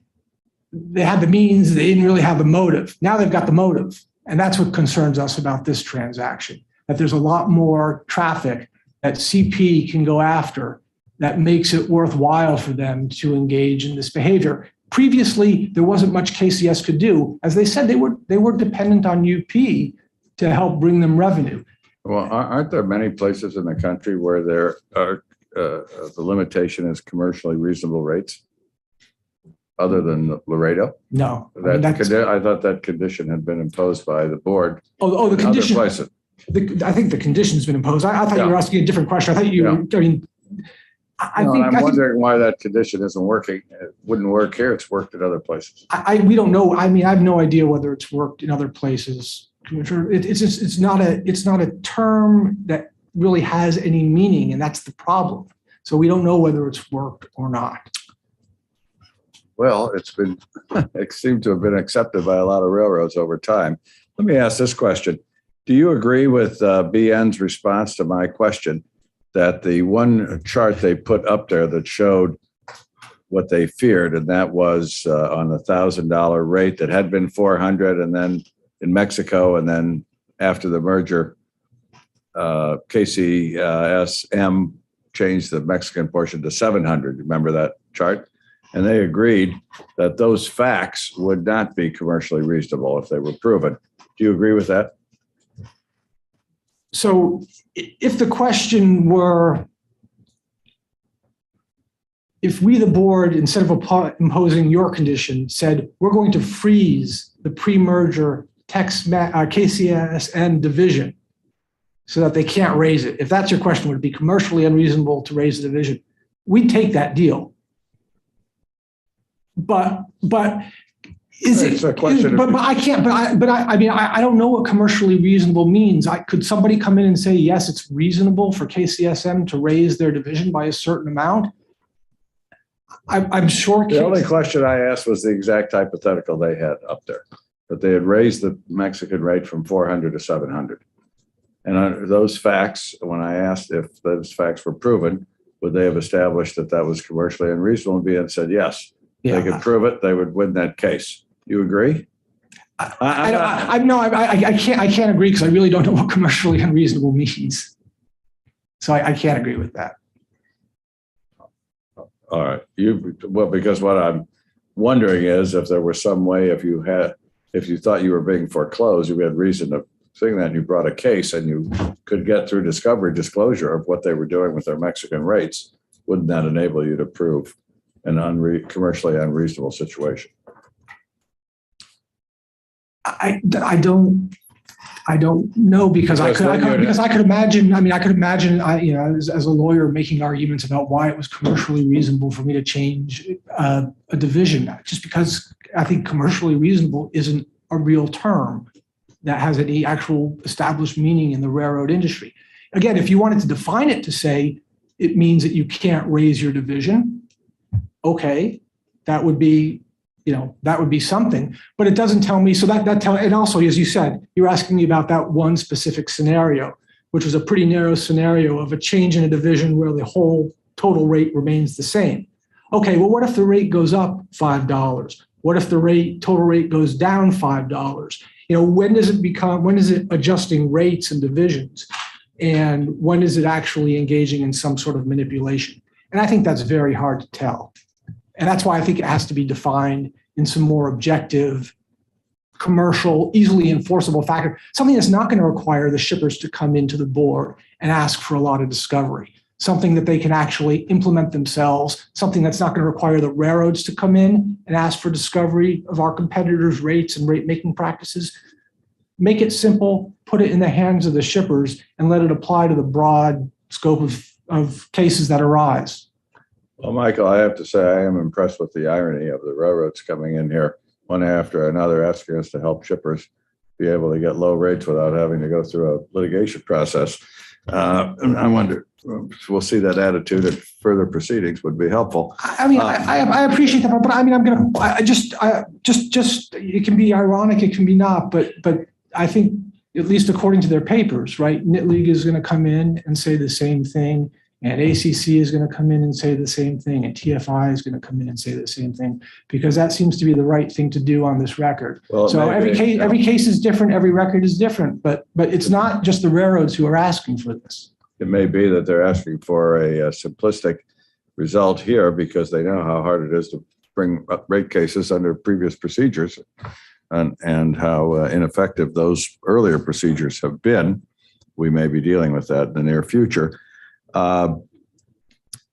It strikes me from what I've heard that partly because of what you say, it's hard to know that there's going to be foreclosure until it happens. And then you know by experience whether there was foreclosure because you see what happens to your traffic. Is that a fair way to think about it? Again, I think it's very difficult to detect even looking at your traffic, because when you're looking at these broad periods, and I think you saw some of these issues come up with BNSF, right?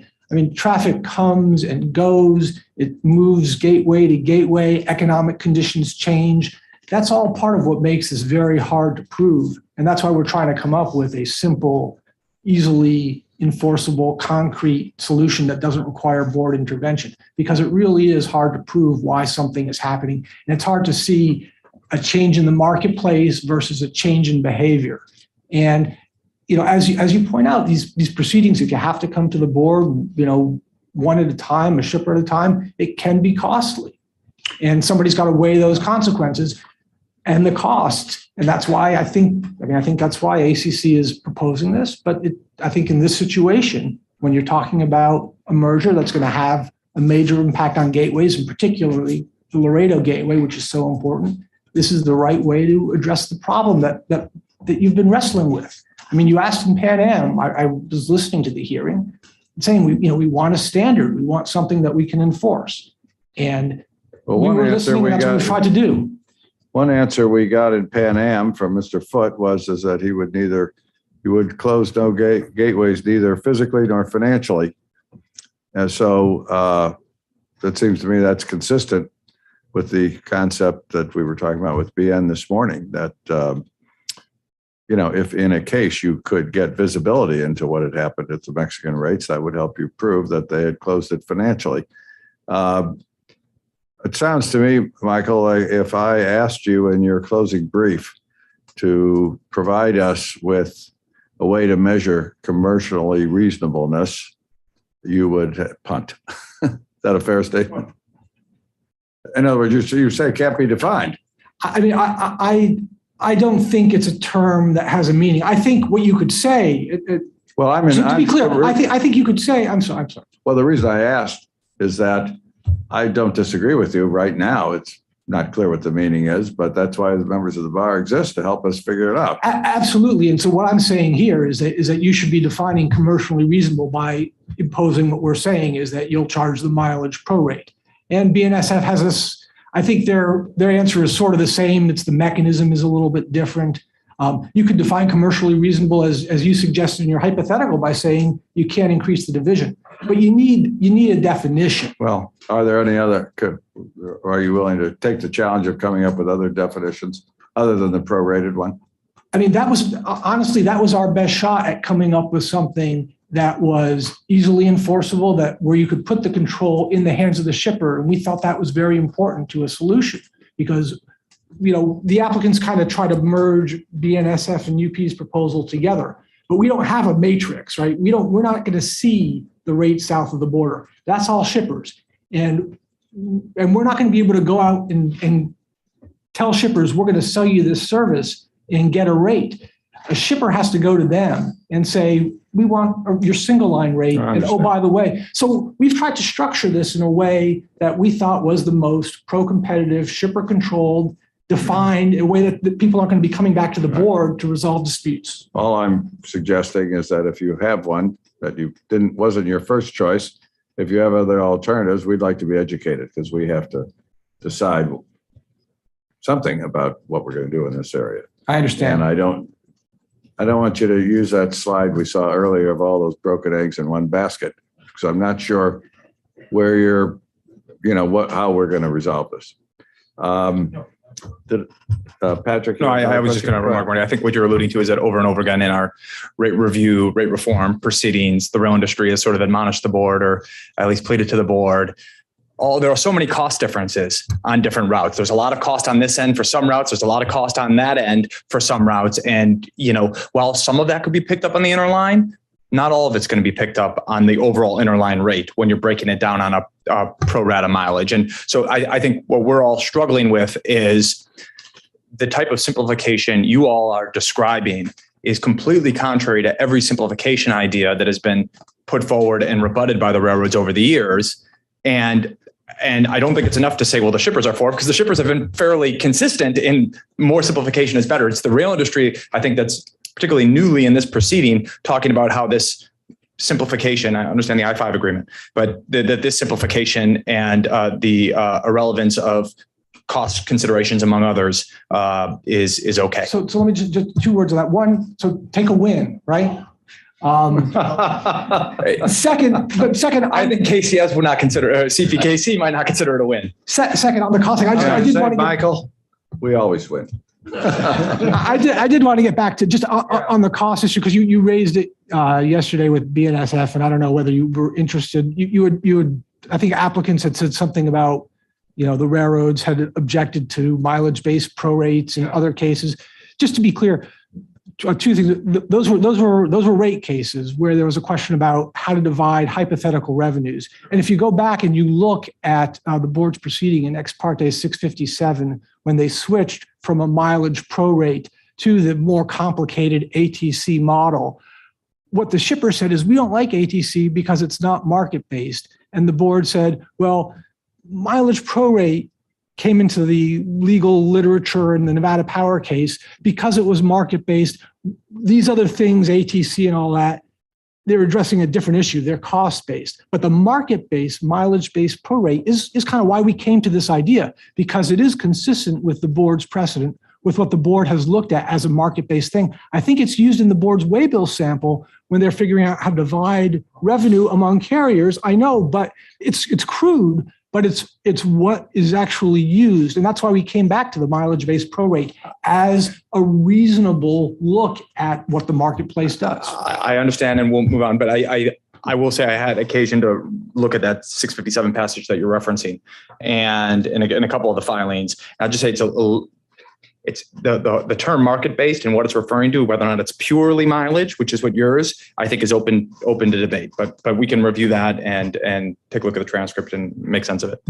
One more question before we get to the Houston capacity issues, which is, I assume, what Mr. Turner is going to talk to us about.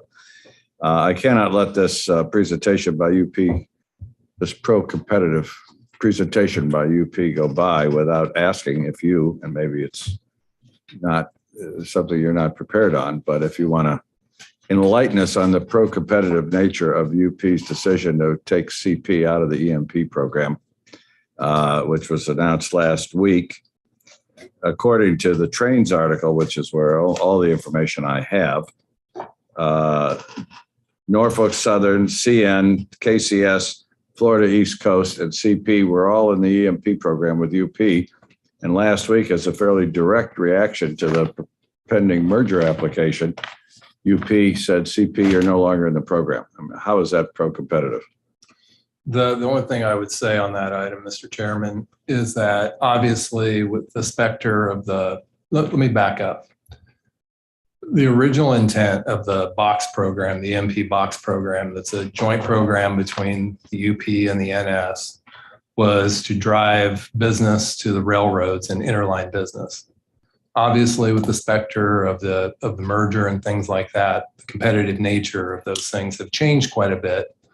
And so there was a decision made commercially to make a change to that.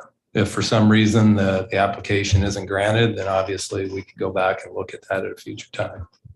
Well, my reaction is that it was punitive retaliation for the merger. I can't interpret it any other way. You could say it was commercially determined, but I assume that was the commercial determination. All things considered, quite frankly, it doesn't put UP in a particularly good light when we're considering protecting UP's competition. A word to the wise, for what it's worth. Appreciate the feedback. Any other questions? All right, let's hear about Houston. Okay. Good afternoon. My name is John Turner, as Mike mentioned earlier. I'm the Senior Vice President of the Harriman Dispatch Center and Network Planning. And in my role, I'm responsible for managing the execution and planning of our 5 critical resources. That's locomotives, crews, line of road capacity, terminal capacity, and freight cars. To give you guys some perspective, I'm the proud son of a retired conductor. Ironically, my father actually worked on a portion of the Canadian Pacific Railway in southeastern Iowa.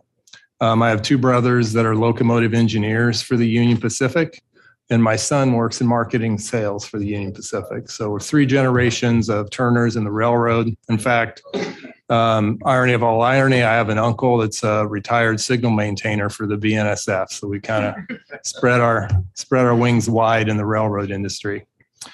In 1997, I began my railroad career on the Iowa-Minnesota Rail Link, which was a short line railroad in southeast Iowa, now currently part of the Canadian Pacific Rail franchise. In 1998, I came to the Union Pacific, again working as a conductor and train service, working broadly across Iowa, and proud to say that when remote control switching operations were implemented on the Union Pacific, I was one of the very first employees to ever have a signed remote control license to operate in a yard. Since then, I've taken a litany of different roles broadly across the Union Pacific Railroad, and that's what's given me a broad perspective for my responsibilities here today. You mentioned we're going to talk about Houston. The Houston history is well known to this board, and it's with this history and a healthy respect for the historical operation implications that we should view the step function change in merger-related volume. Failing to adequately prepare and plan and acknowledge these risks doom us to repeat history. It is for these reasons that we think about the impacts being wide-ranging. It's not just the Union Pacific and its customers, it's the BNSF and its customers, it's the KCS and its customers, it's the PTRA, the Port of Houston, and even Amtrak could be impacted if we're not careful about how we implement the impacts of this merger. We provided a map. See how I do pushing the button here. I'm gonna spend a minute and I'm gonna try to orient the group. But you can see by looking at the map that the Houston complex is a tightly packed spider web of lines and yards. In fact, if you think about the lines on the outside of the maps heading towards the middle of the Houston complex, some refer to those as the interstates, and going to the city center where there's a series of downtown stoplights. Frankly, when we were putting together the material, I was thinking about, as we presented to the board, to try to explain some of the complexities of this, and had a difficult time doing that because there are hundreds of customers that are served in and around the Houston complex. In fact, there are about 15 yards. If you look at the gray boxes depicted on the map, in each of the sections, starting with the top left, you see a Eureka yard. In the center, you see the UP's Englewood yard. Just north of that, there's a Settegast yard. Then you see the Baytown branch. And then you move down to the bottom left and you see Congress Yard. You see the BNSF's Old South Yard. You see the New South Yard on the BNSF, and on and on. To the east, you see the Portland, or not Portland rather, but the Port Terminal PTRA yards on both the north and the south side of the channel, close to the Port of Houston. All of these yards are in a very heavy industrial area. In fact, Houston is unique in the Union Pacific franchise. A lot of the traffic doesn't actually leave Houston. It moves from plant to plant in very short moves. In fact, there is no level of intensity that's rivaled on the Union Pacific and likely anywhere in the United States. In fact, every single day in Houston, there are over 130 yard and local jobs that are responsible for serving customers in and around the Houston complex. When you look at the intersecting lines, each time one of those lines crisscrosses, that's an intersection, just like in downtown. Each of those, when a train is traversing them, blocks the route for a train in the opposite direction. Train moving east and west blocks trains north and south. So it's very complex, and it's a series of complex trade-offs. The applicants fail to acknowledge the risk in their applications. They cite, well, it's just 8 trains per day. That is not incremental volume. It is a step change in volume. Going back to 2009, we have never seen this large an increase year over year or in any 3-year period that we can find. In fact, a single train per day increase on any of these line segments would be cause for an enormous amount of analysis by my team, bringing in the BNSF and others to make sure that we had good plans to be able to handle this business. To give the board some perspective, when we talk about building capacity in a place like Houston, there are enormous challenges. In fact, the applicants cite several examples of Houston-based capacity. Many of those that they mention took 5 to 7 years to come to fruition, which is outside of the envelope of the 3-year plan that the applicants put in their application. The challenges range from the acquisition of real estate. Many look around at property and think, oh, geez, look, these are all, you just have to move a few things and it's easy. In Houston and in many cities, it's not that easy. There are utilities, gas lines, water lines, implications related to communities and others that have to be addressed as part of any kind of capacity project, especially in Houston. Next, I'll show you a map. The board has seen this. It's in the record and other proceedings over the years. But the arrows are the KCS's current main flows through the Houston complex. I'm going to start by working at the bottom left near where that gold box is in a place called West Junction. The dark blue arrows, as they move north through West Junction, move up to another intersection at Eureka Junction, taking a right before heading north up towards Tower 76, before taking a right and heading out towards the Beaumont towards Beaumont, Texas.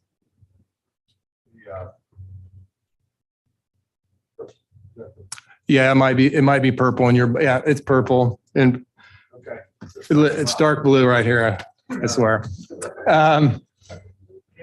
Yes, sir. Sorry about that. So the purple, we'll just say the purple line. No mistake to Metro around here, but is this the purple line, the main flow for where KCS is currently moving through? And if so, who else moves along that line and how many per day? All the carriers move through that line. So BNSF moves through there. The KCS moves through there currently. The Union Pacific moves through there, as well as Amtrak. There are currently there are 33 trains a day that traverse this West Junction here at the bottom, West Junction at the bottom left. And you may or may not know. Thank you for that. What's the general timing? Again, you're going through a maze. So if I were to start at that West Junction and come out, I guess at what's that? Set gas junction with the last. Yes. Okay. What's the timeline for that? I don't have that one right off the top of my head, but it's in hours. Right. It's not a few minute run. It's in hours. And it has to do a lot with the complexities that I mentioned in the opening. You've got a lot of traffic, a lot of yard and locals, and a lot of short moves. So it's a very slow moving terminal. It's not a high speed route. In fact, I'll talk about that in some upcoming slides about some of those complexities. How many of the 33 are KCS? Between 10 and 11. It kind of varies. I think the peak that I saw in the analysis period, they might have tipped up to 11 here even recently, but generally speaking, it's around the 10 to 11 range. Right. Yep. You bet. If you start on the right-hand side, I'll look up on the screen here, the light blue arrows starting from the east and moving west is the primary flow that the applicant or the KCS currently takes through the complex. You can see they hit as they move from east to west through Tower 87, Tower 68, and Tower 26, ending up back at that same Eureka junction that I mentioned earlier. Member Primus asked about this, but one of the key areas when you think about the traffic flows, if we go back to this year, the average trains to this one section of track is 33 trains a day today. At the highest peak in the analysis period used by the applicants, they used 2015 to 2019, it was 34. So they're asking for 7 more trains than what was in the peak to go through this particular section of the railroad. And of the 33 westbound? It's in both directions. It's east and west. They both have, excuse me? 10 to 11 eastbound trains and Total. 10 to 11 westbound? Total. So think 5 and 5. Okay. Generally, like day to day, that might change in one direction or the other. They plan to have a total of Between 8 to 10, based on their app. We see 8 in their app, their most recent app or reply. What is that, 4 and 4? Yeah, presumably that's based on what we can see in the operating plan. Yes. So it's not 8 each way. No, it's 4. Yeah, each way. 4 in each direction. It's this area that's a cause for concern specifically, and I'll talk about the alternative routes, which are the green arrows that we use on there. But essentially, many of those alternative routes are the equivalent of driving the wrong way in a one-way street, based on how the terminal actually operates today. But looking at West Junction in particular, because of how the KCS has to both enter and exit the Houston complex, even the alternative route, they still have to go through that particular corridor. They still have to go through West Junction. I'll talk a little bit more about what the capacity looks like in some upcoming slides. Could you tell us where the Amtrak trains go? Again, if you, it's under, okay, I don't know, if I stand up, will you be able to see me over here?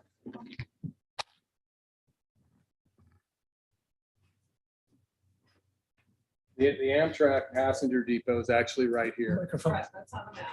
And then they have to take that route. And where do they come from or go to east? They come from this part here, the same route that the KCS takes, the most efficient route through Houston, comes to this depot, and then takes this same segment out onto the Glidden sub, our UP Glidden sub. So the Amtrak trains follow the blue and purple arrows. Yes, yes. Okay.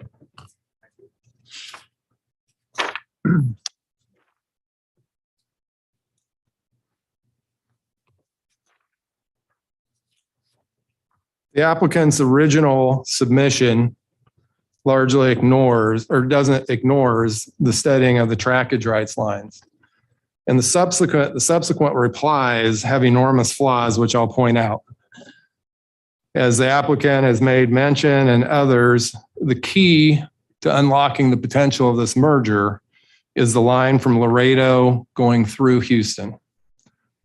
To kind of walk the group and orient everyone to the where we're at. If you start at the bottom left and you look at Laredo, you can see the blue arrow. And if you follow that up to the north, more towards Houston, in the dark blue, those are KCS owned tracks. At Robstown, they get on UP owned tracks as part of their trackage rights and move north towards the Bloomington area before taking left at a place called Victoria, Texas. It's at that point that the applicants get back on to their what they call the Rosenberg line. And then you see the intersections of lines underneath the words Rosenberg. That's where all of the carriers come back together. So that's where the KCS is. That's where the UP is. That's where the BNSF is, all heading into that section, that yellow triangle that I showed you earlier, before traversing the complex and heading east towards Bloomington. I find it a little ironic that the detailed operating plan required all over the CP-KC joint railroad that they needed to add capacity on those lines, but yet there's an assertion that there would be no additional capacity required anywhere on the trackage rights lines. To highlight some of the interesting things here today. It's not as simple. Mr. Turner, when Yes, you sir. talk about the trackage rights lines through the Houston terminal, Yep. Are these all trackage rights that stem from the UPSB merger, or do they come from some other source? Yeah, I think they're all from the UPSB merger. Yeah. Okay. To highlight that it's not just as simple as saying, oh, well, it doesn't really matter because the traffic's just going to change from one carrier to the other. Today, traffic that's not destined for Houston or someplace east of Houston doesn't go through Houston on the Union Pacific. So the 8 trains that they're adding are going to be new. These are additional trains that will be going through the complex. Today, they bypass the complex. But you're saying all KCS trains bypass? No, sir. I'm saying all of KCS trains must go through downtown Houston. Today, traffic that the applicants say that they're targeting, finished vehicles, intermodal, things like that they're going to try to drive to their new joint franchise, it'll all have to go through Houston. Today, those intermodal, the finished vehicles that traverse on the Union Pacific, that's likely targeted by the applicants, we bypass Houston and we go to gateways. We go to Chicago, we go to Memphis, we go to St. Louis, those places. So you're saying that the new traffic, the 4 or 8 additional trains are really coming from Union Pacific? I'm saying based on their own application, they're targeting business from both the BN and the UP to drive towards Houston, yes. So this is existing business, not I additional. think if you read their business. application, they'll say that there's some I'll let additional them speak business. for themselves. Yep. Okay.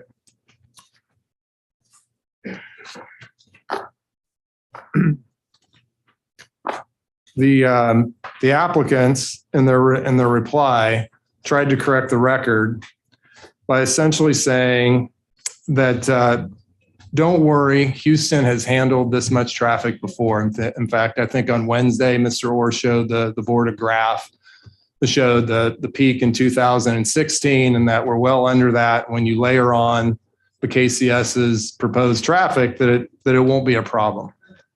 One of the critical flaws in that analysis is that the data that they use encompass all of Houston. What I mean by that, and I said in the opening, is a lot of the traffic in Houston never actually leaves Houston. So you have a lot of point-to-point trains moving from plant to plant or yard to yard inside of the complex. So just looking at Houston in total and looking at the train count is an enormous oversight because it ignores the actual routes that the applicants have to take through the complex.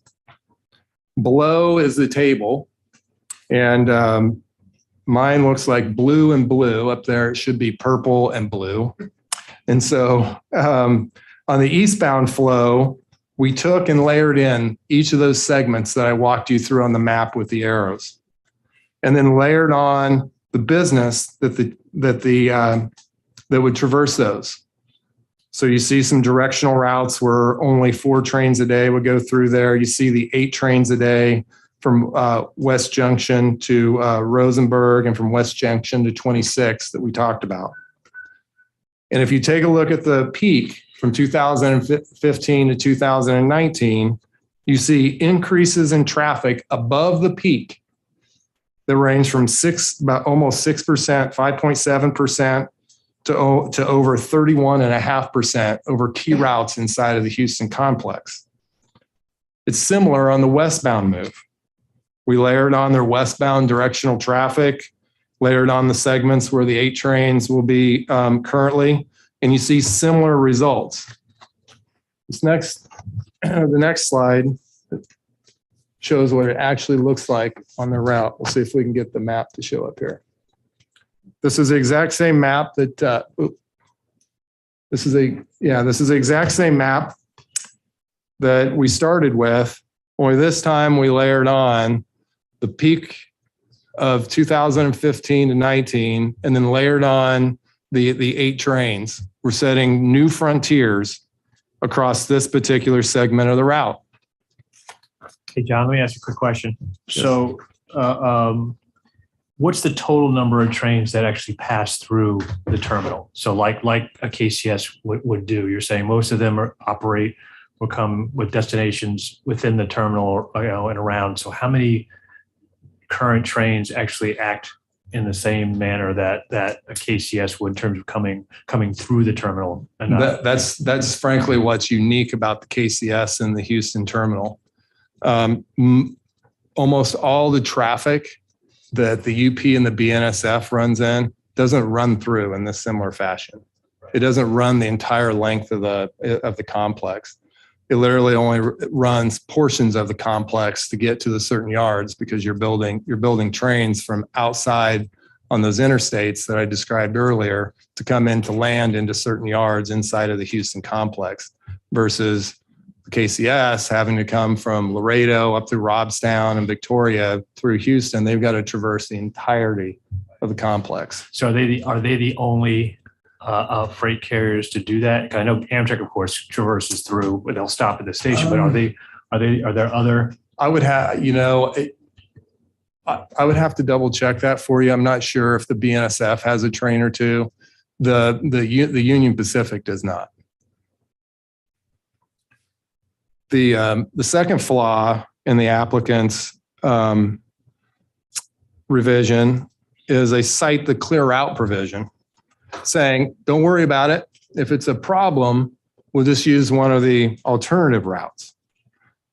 We took the same analysis and did the same thing in this matrix over the same period, and we get very similar results.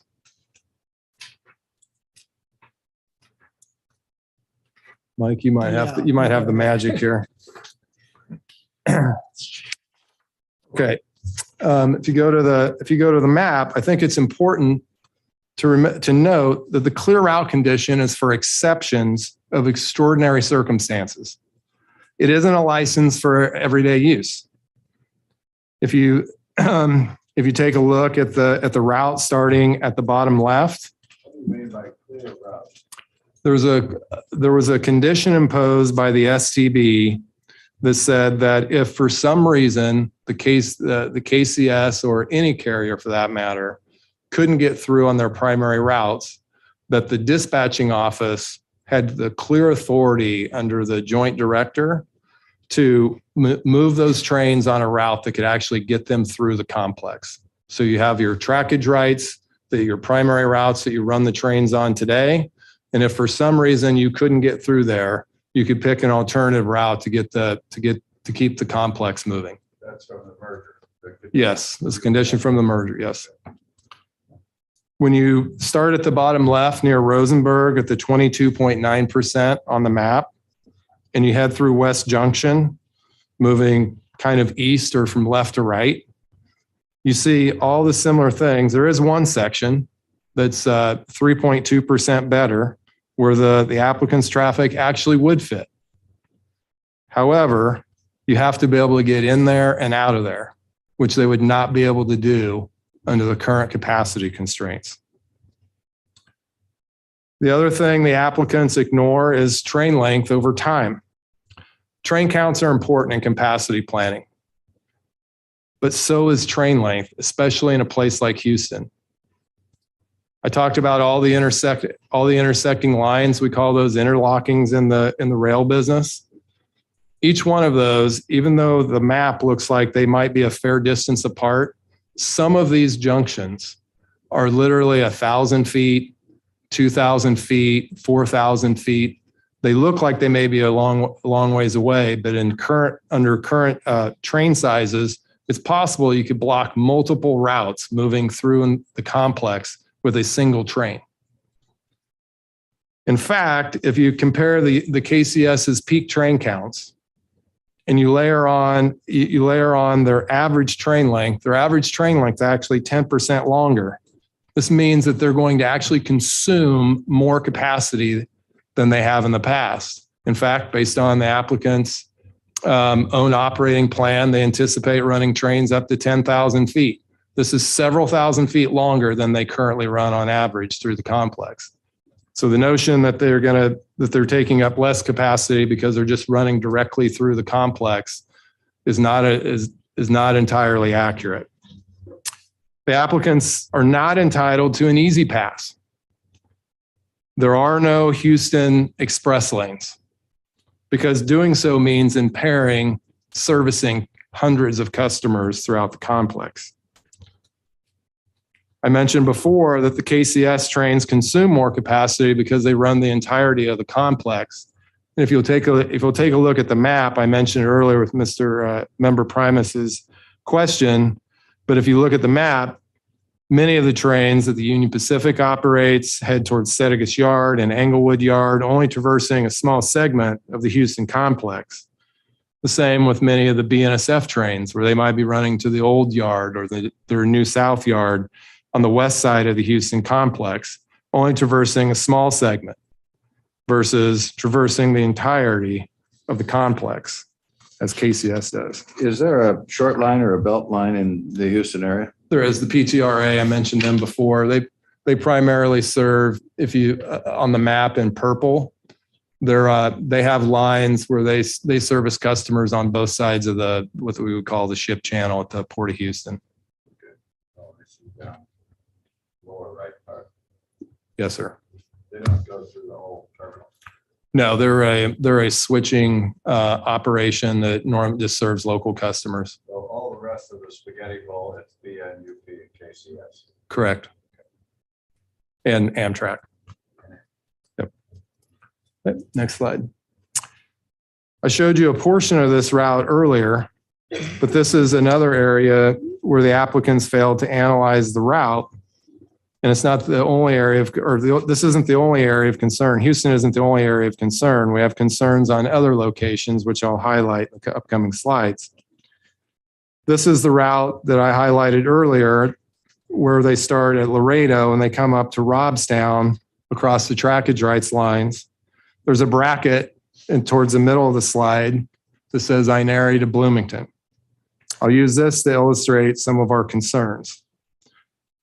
The applicants indicate that, look, there's all these segments that come from Laredo all the way up here that have an enormous amount of capacity. But when you layer on the step function change and merger related growth, it's just not going to fit.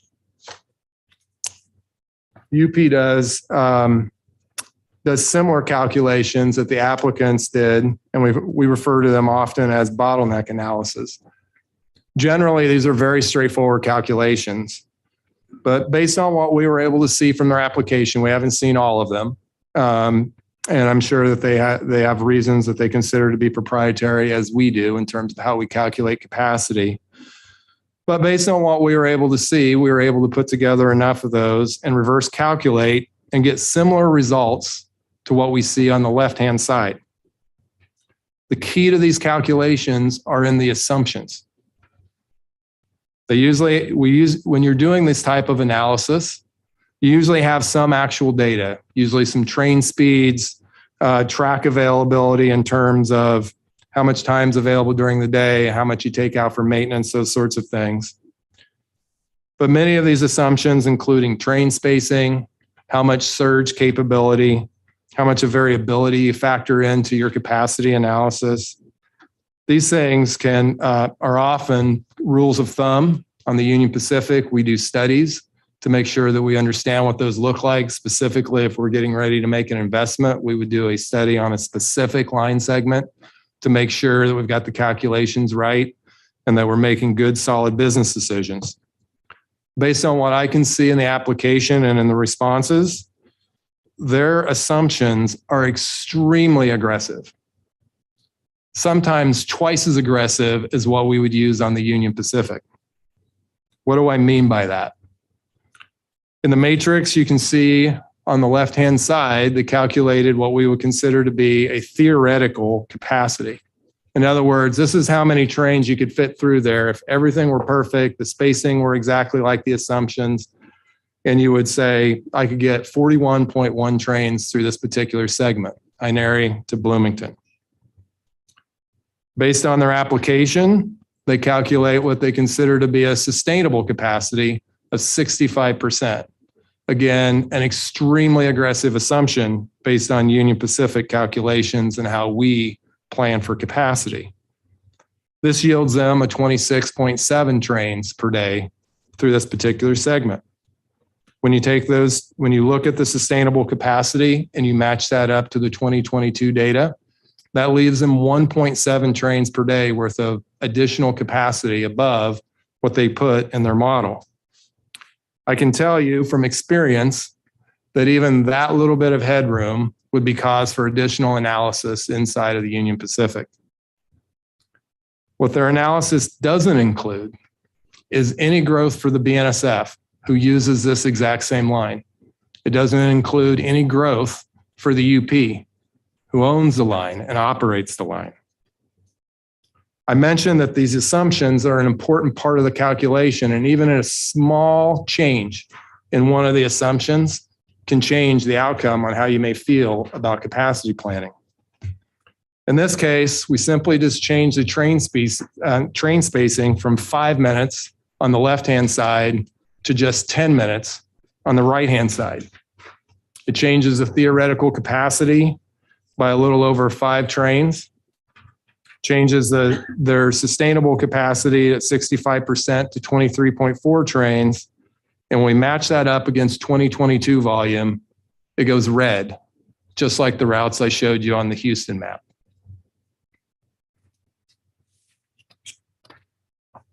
Another area of concern that the applicants did do some analysis is the Neches River Bridge, which they own, and is a trackage rights.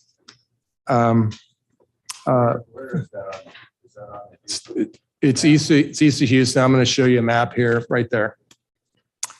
For some reason, the applicants. It's east of the, what I would call the Spaghetti Bowl. Yeah, east of the Spaghetti Bowl, out near a place near Beaumont, Texas. So it's on the line towards Beaumont. Yes, sir. Okay. Very near Beaumont. For some reason, the applicants chose a different calculation in their methodology, but we took the Brownsville methodology, the Inera to Bloomington, and applied those same assumptions. What you get is 34.4 trains of sustainable capacity. The problem is that based on the applicant's own projections, they're expecting to have 41 trains today. I can tell you that it seems odd to me that prior to the specter of a potential merger, this was a known area of concern for all the carriers involved. To highlight some of this and to show the board the complexities around this, you can see that this is a very busy area with a lot of different interfaces, including, yes, the KCS, the BN, and the UP. Amtrak has a depot right in the center of what we would consider to be the bottleneck between the confluence of all the flows. But it's important to note that their analysis didn't assume any growth for barge traffic that travels underneath the Neches River Bridge, and the bridge has to be lifted. That takes rail capacity out throughout the day. There is no growth for the UP, no growth for the BN, and no changes in what Amtrak's doing. In fact, as far as we can tell based on the application, there's no assumption made for increased maintenance on this bridge with the increased tonnage and volume going over it, which seems unlikely. We have deep concerns with the operational impacts of the step change in growth, merger-related growth. And the applicant's next claim that if there is a capacity concern, don't worry about it because the Tex-Mex agreement handles all of this.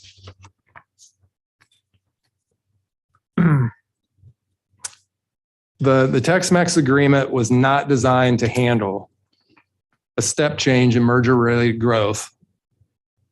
And the CP, in fact, let me back up. In fact, past practice with our partners on the KCS is quite different.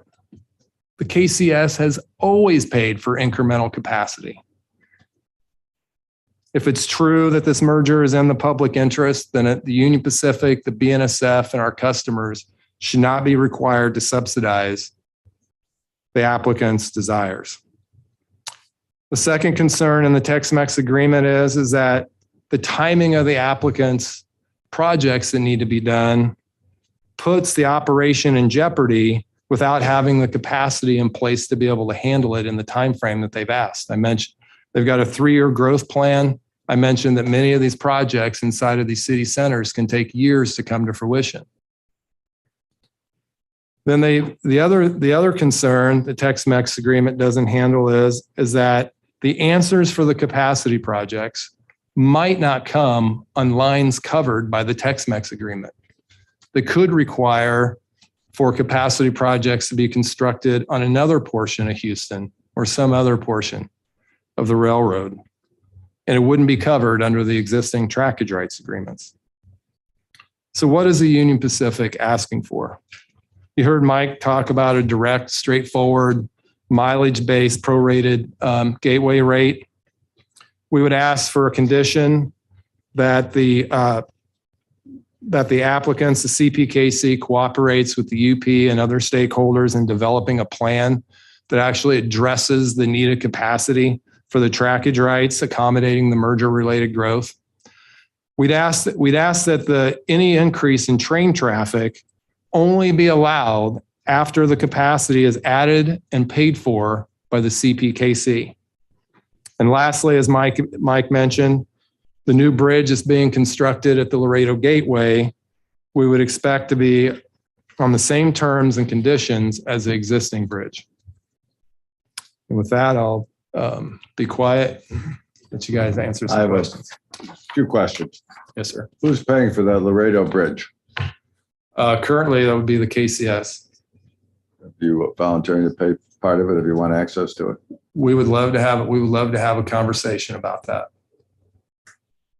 That didn't, not sure that was a direct answer, but it wasn't a no. Well, if you think about the current agreement over the bridge, there's a lot of puts and takes related to all the trackage rights things related to that. I'm sure, but it just struck me that if you're asking them to pay for infrastructure that they're going to use, that only makes sense if you're paying for infrastructure you're going to use. No, that's fair. But I would say one of the things we're talking about is getting access on the same terms that apply to the current bridge. And at least our understanding of the way the rates were set for the current bridge is that they're set to provide compensation for the costs of, building, renewing the bridge. I mean, we don't own the current bridge, and we're paying this particular rate for it. So let me ask this question. Earlier, the BN, and I think you're saying the same thing, is that your through trains don't go through Houston, they go around it. You have to honor the trackage rights through Houston that were to KCS that were granted in the merger. I can't tell from these maps whether there is a way for the new CPKCS through trains to go around Houston. Is there an opening here for a trade-off for the trackage rights they have through Houston to be exchanged for trackage rights around Houston so they can do what they need to do and not go through this crowded terminal? It's a win for everybody. I think we'd start with doing the study and seeing what those implications are. At this point, there's not a list of projects. The study needs to be done because of the volume we're talking about. But if at the end of that, as we were looking at all the potential alternatives to resolve that, we can have a conversation about what that might mean and what those implications are on other lines. Yeah, my question really is there a physical way to do it, to get the CPKCS new trains, or all of their trains for that matter, out of the Houston terminal and go around it? I don't know what's physically down there. Physically today, we interchange on the Union Pacific and take traffic right off the Laredo Bridge and bypass Houston today. So it's not a physical limitation. Well, that's for UP trains and that goes to your routes, but that's different than where the CPKCS trains are ultimately going. Does it make sense to use some of that trackage for them and get them back to their routes? I don't know what's there. I mean, I think the answer physically, and John's better, it sort of, one depends on where they think their trains need to end up. And if they're dropping some traffic off in whatever on the Rosenberg sub or at Shreveport, then, maybe you go in different directions. But I think what John said is some of it may be possible, but it would be, something to talk about. And it's hard to talk about it without the background of knowing what the relative differences are, in the options. Right, but if it's not physically possible, there's nothing to talk about. It strikes me from what I'm hearing that UP and BN would be delighted to get all the KCS through trains out of the Houston terminal, because all they're doing is adding to the congestion there from your description, and they're not stopping there, they're going through. Is that a fair statement? I'm not sure love would be the term that I would use. Prefer. I understand that the point that you're trying to make. I mean, I'm just trying to respond to what's here. I have no expertise in operations, but I keep hearing they're only going through. So they don't need to be in Houston if there was a way for them to get from here to there as to where they're going. Without seeing all the details of their traffic files and sitting down and actually doing a study, it's hard for me to say whether it makes sense for that traffic to bypass Houston or not. What I am saying is that the traffic that they're targeting for the Union Pacific, based on what we can see in their application, doesn't go through Houston today. But those are planning decisions that need to be made and are balanced off against lots of trade-offs, including capacity. And I take it that your testimony is that you have no specific capital projects to improve the flow of traffic that you're proposing as to be conditions of the merger? Not specific projects, no, not for this level of business. Well, it strikes me that it's difficult to ask us the condition that after a study's done, CP, KCS pays for whatever the study comes out with. That's kind of an open-ended commitment. That doesn't seem practical. Well, I mean, there are a couple of things here, Chairman Oberlin. One, we weren't the applicants, right? Applicants came in and said nothing needs to be done. They had time to prepare an application. They had as much time as they wanted to put together their application. And their conclusion was, to the extent they even studied it, and there's nothing needs to be done. We think so we came in and we said, wait, you haven't studied this. Here are our concerns. They came back with these kind of quick little things that don't really hold up. So one, they had to come forward with something, and they haven't. In the time we had to file a reply, right, we were able to go in and look at what they had done and ask them about it and try to show why that was wrong. But, we don't have time to build the solution. And these things are difficult, right? They're trade-offs. It involves planning. These are things that people sit down and negotiate over time. And it's not our fault that they put together this transaction on their time frame and are trying to get it through. And it's not our fault that they didn't put together an application that recognized this is a problem. They're still telling you today, or yesterday or whatever, 2 days ago, that there are no issues in Houston, that there's plenty of capacity, that it's operating. And if you believe that, you believe that. But if you don't, I mean, their position is there's no problem, there's no reason for a study. And again, it takes time. And that's the way it is. And as far as, I think BNSF made the point yesterday, as far as putting in the money, one, they've put in the money. They've bought it.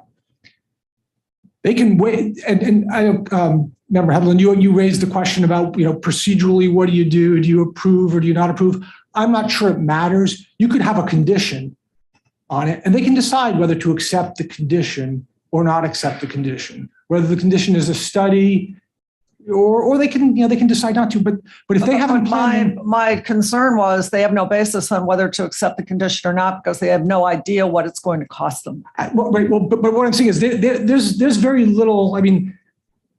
They don't, and we don't know what it's going to cost them because the study hasn't been done. But they've bought the railroad, right? They've spent the money. I'm not sure how much there is to accept. Now they could decide, I guess, that before further scrambling the egg, before making other changes, they want to do the study so they can see what it will ultimately cost them. And that's a decision that they can make. That's fine. They don't have to go forward with the transaction. You can give them time to do a study, and then they can decide whether to accept or reject the condition. There are different ways to handle it, but you're right to be concerned. But it's up to them to decide, do we want to further scramble the egg if we decide at the end that it's too expensive to do? That's their decision to make. I'll tell you what I'm really concerned about, and it comes from the experience east of Houston, where a passenger railroad and two hosts have been negotiating with each other for years. And if the host railroads, want to not cooperate, there are a million ways they can do that. So that's what I'm concerned about. I assume that you would negotiate in good faith, but we've seen another example where questions about that have been raised. And also to the point of Amtrak, just the minor point.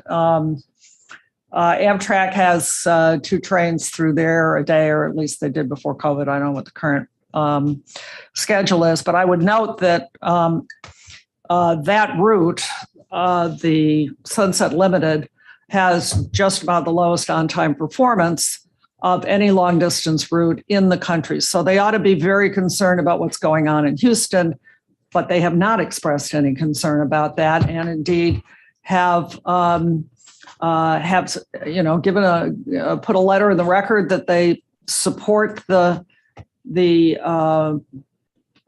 arrangement subject to some conditions, none of which have anything to do with Houston.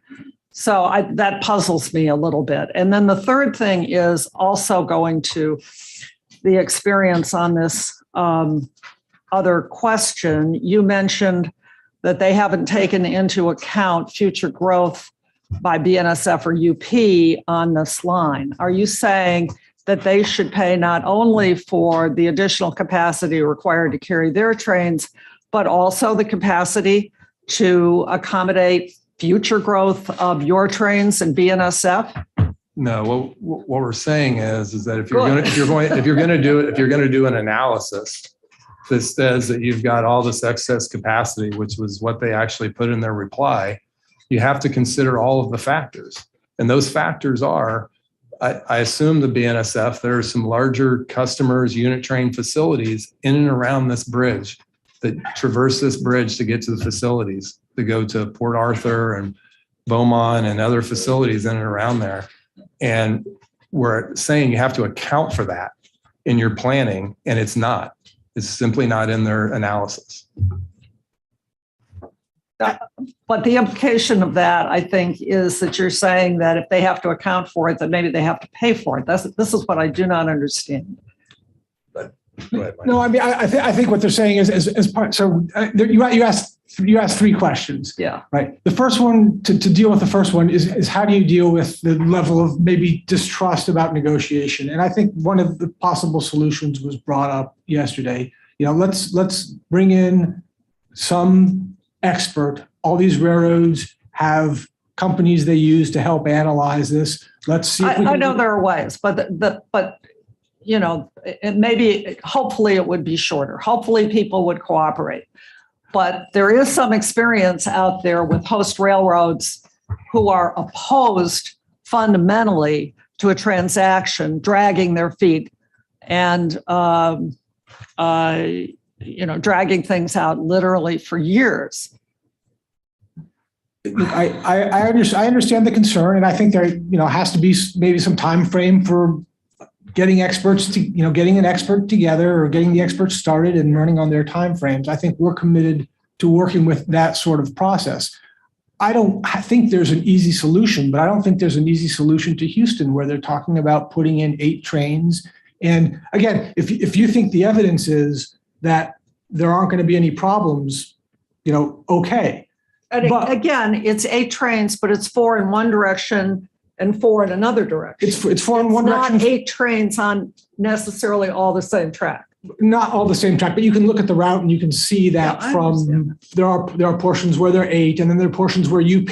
But to the point about payment, what John was saying is that a lot of their studies say, okay, we're going to add 8 trains, and that's all we have to worry about in 3 years. So is Houston going to have capacity in 3 years if we added these 8 trains?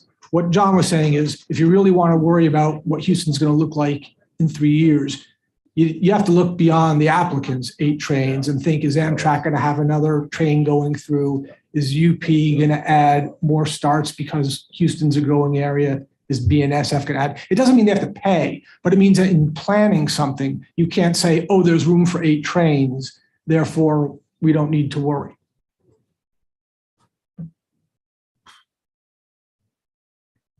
Any other questions? I think we're done for the moment. Thank you. Thank you both. Thank you for your patience. I am making an executive decision. And that is that we were hoping we had a few short witnesses who wanted to be heard this afternoon. I'm not even sure that they want to be heard. It's very late. Everybody, I believe, has had enough for today. So we're not going to hear any more witnesses today. A few procedural announcements. We are going to convene virtually Monday at 1:30 Eastern. And we will go for how many hours, hopefully? 4.5. For about 4.5 hours. I think we may get through all of the witnesses, but if not, we'll convene again at 9:30 Eastern on Tuesday, and go no later than 1 to finish all of the other witnesses. And I'm confident that within those timeframes, we will finish. There are no more railroads, which take a lot of time. Well, I mean, I suppose another railroad could pop up over the weekend, but, and then we will convene at 10:30 Eastern on Thursday for CP's rebuttal. All of these will be virtual. And I think we have nothing else on that day. Hopefully it won't take more than 3, 4, 5, 6 hours, whatever it takes. You will have, CP will have ample time for its rebuttal. We are going to issue a scheduling order will come out. It is obvious that the original plan to have final briefs due on October 14th, which was 2 weeks after this hearing, will have to be extended. I would suggest, but we may tweak it a day or two, that will be October 20th. We do not plan to change the final comments on the EIS process. That will stay at October 14th because nothing really, these hearings are not about the environment. So people who are listening, who are involved with wanting to be heard on that, that deadline will stay the same. I anticipate, I don't want to prejudge it because I really don't know what the board's going to do, but there were a number of issues raised about representations made by CPCN, raised a number of questions. There are questions raised here in this proceeding.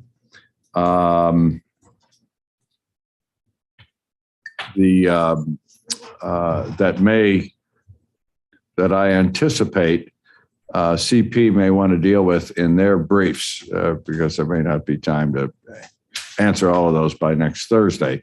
That's up to CP. And I think we'll focus on that before we close out next Thursday. But that may mean that if there is stuff that CP wants to submit to us in response to some of the things that have been raised, there may be a need to give others an opportunity to comment on anything new that CP has that responds to these issues that have been raised. So I'm not prejudging it right now. I think you should assume the final briefs will be roughly October 20th, but there may be a little time. It'll be short if there is, a week, 10 days, something like that. As I think most people know, follow this process. Under the NEPA law, the board cannot finally resolve this issue until the environmental process is done. That is a time-consuming process. And it is our intent that if we extend the briefing, that it will not extend the overall date by which we are ready to rule on this, because we still have to wait for the environmental folks to finish, and that's going to take a little while. I'm not at liberty to tell you what our time estimates are. Not on the record. So I hope everybody understands that. And I am handed a note that my ambition that we might actually finish on Monday is, as usual, overstated, because there were some people who cannot appear Monday, can only appear Tuesday. So we will have to convene for some time on Tuesday. And we are cognizant that Tuesday evening is Yom Kippur, so we're going to end early afternoon to accommodate everybody who needs to get out of here. So with that, I think I speak for all of us by saying we are really appreciative of the tremendous amount of effort that's gone into these presentations. We cannot function without all stakeholders' input. It's been enlightening. There's a lot for us to chew on, and we're not done hearing. So we will see you all on Monday at, what was it? 1:30 Eastern.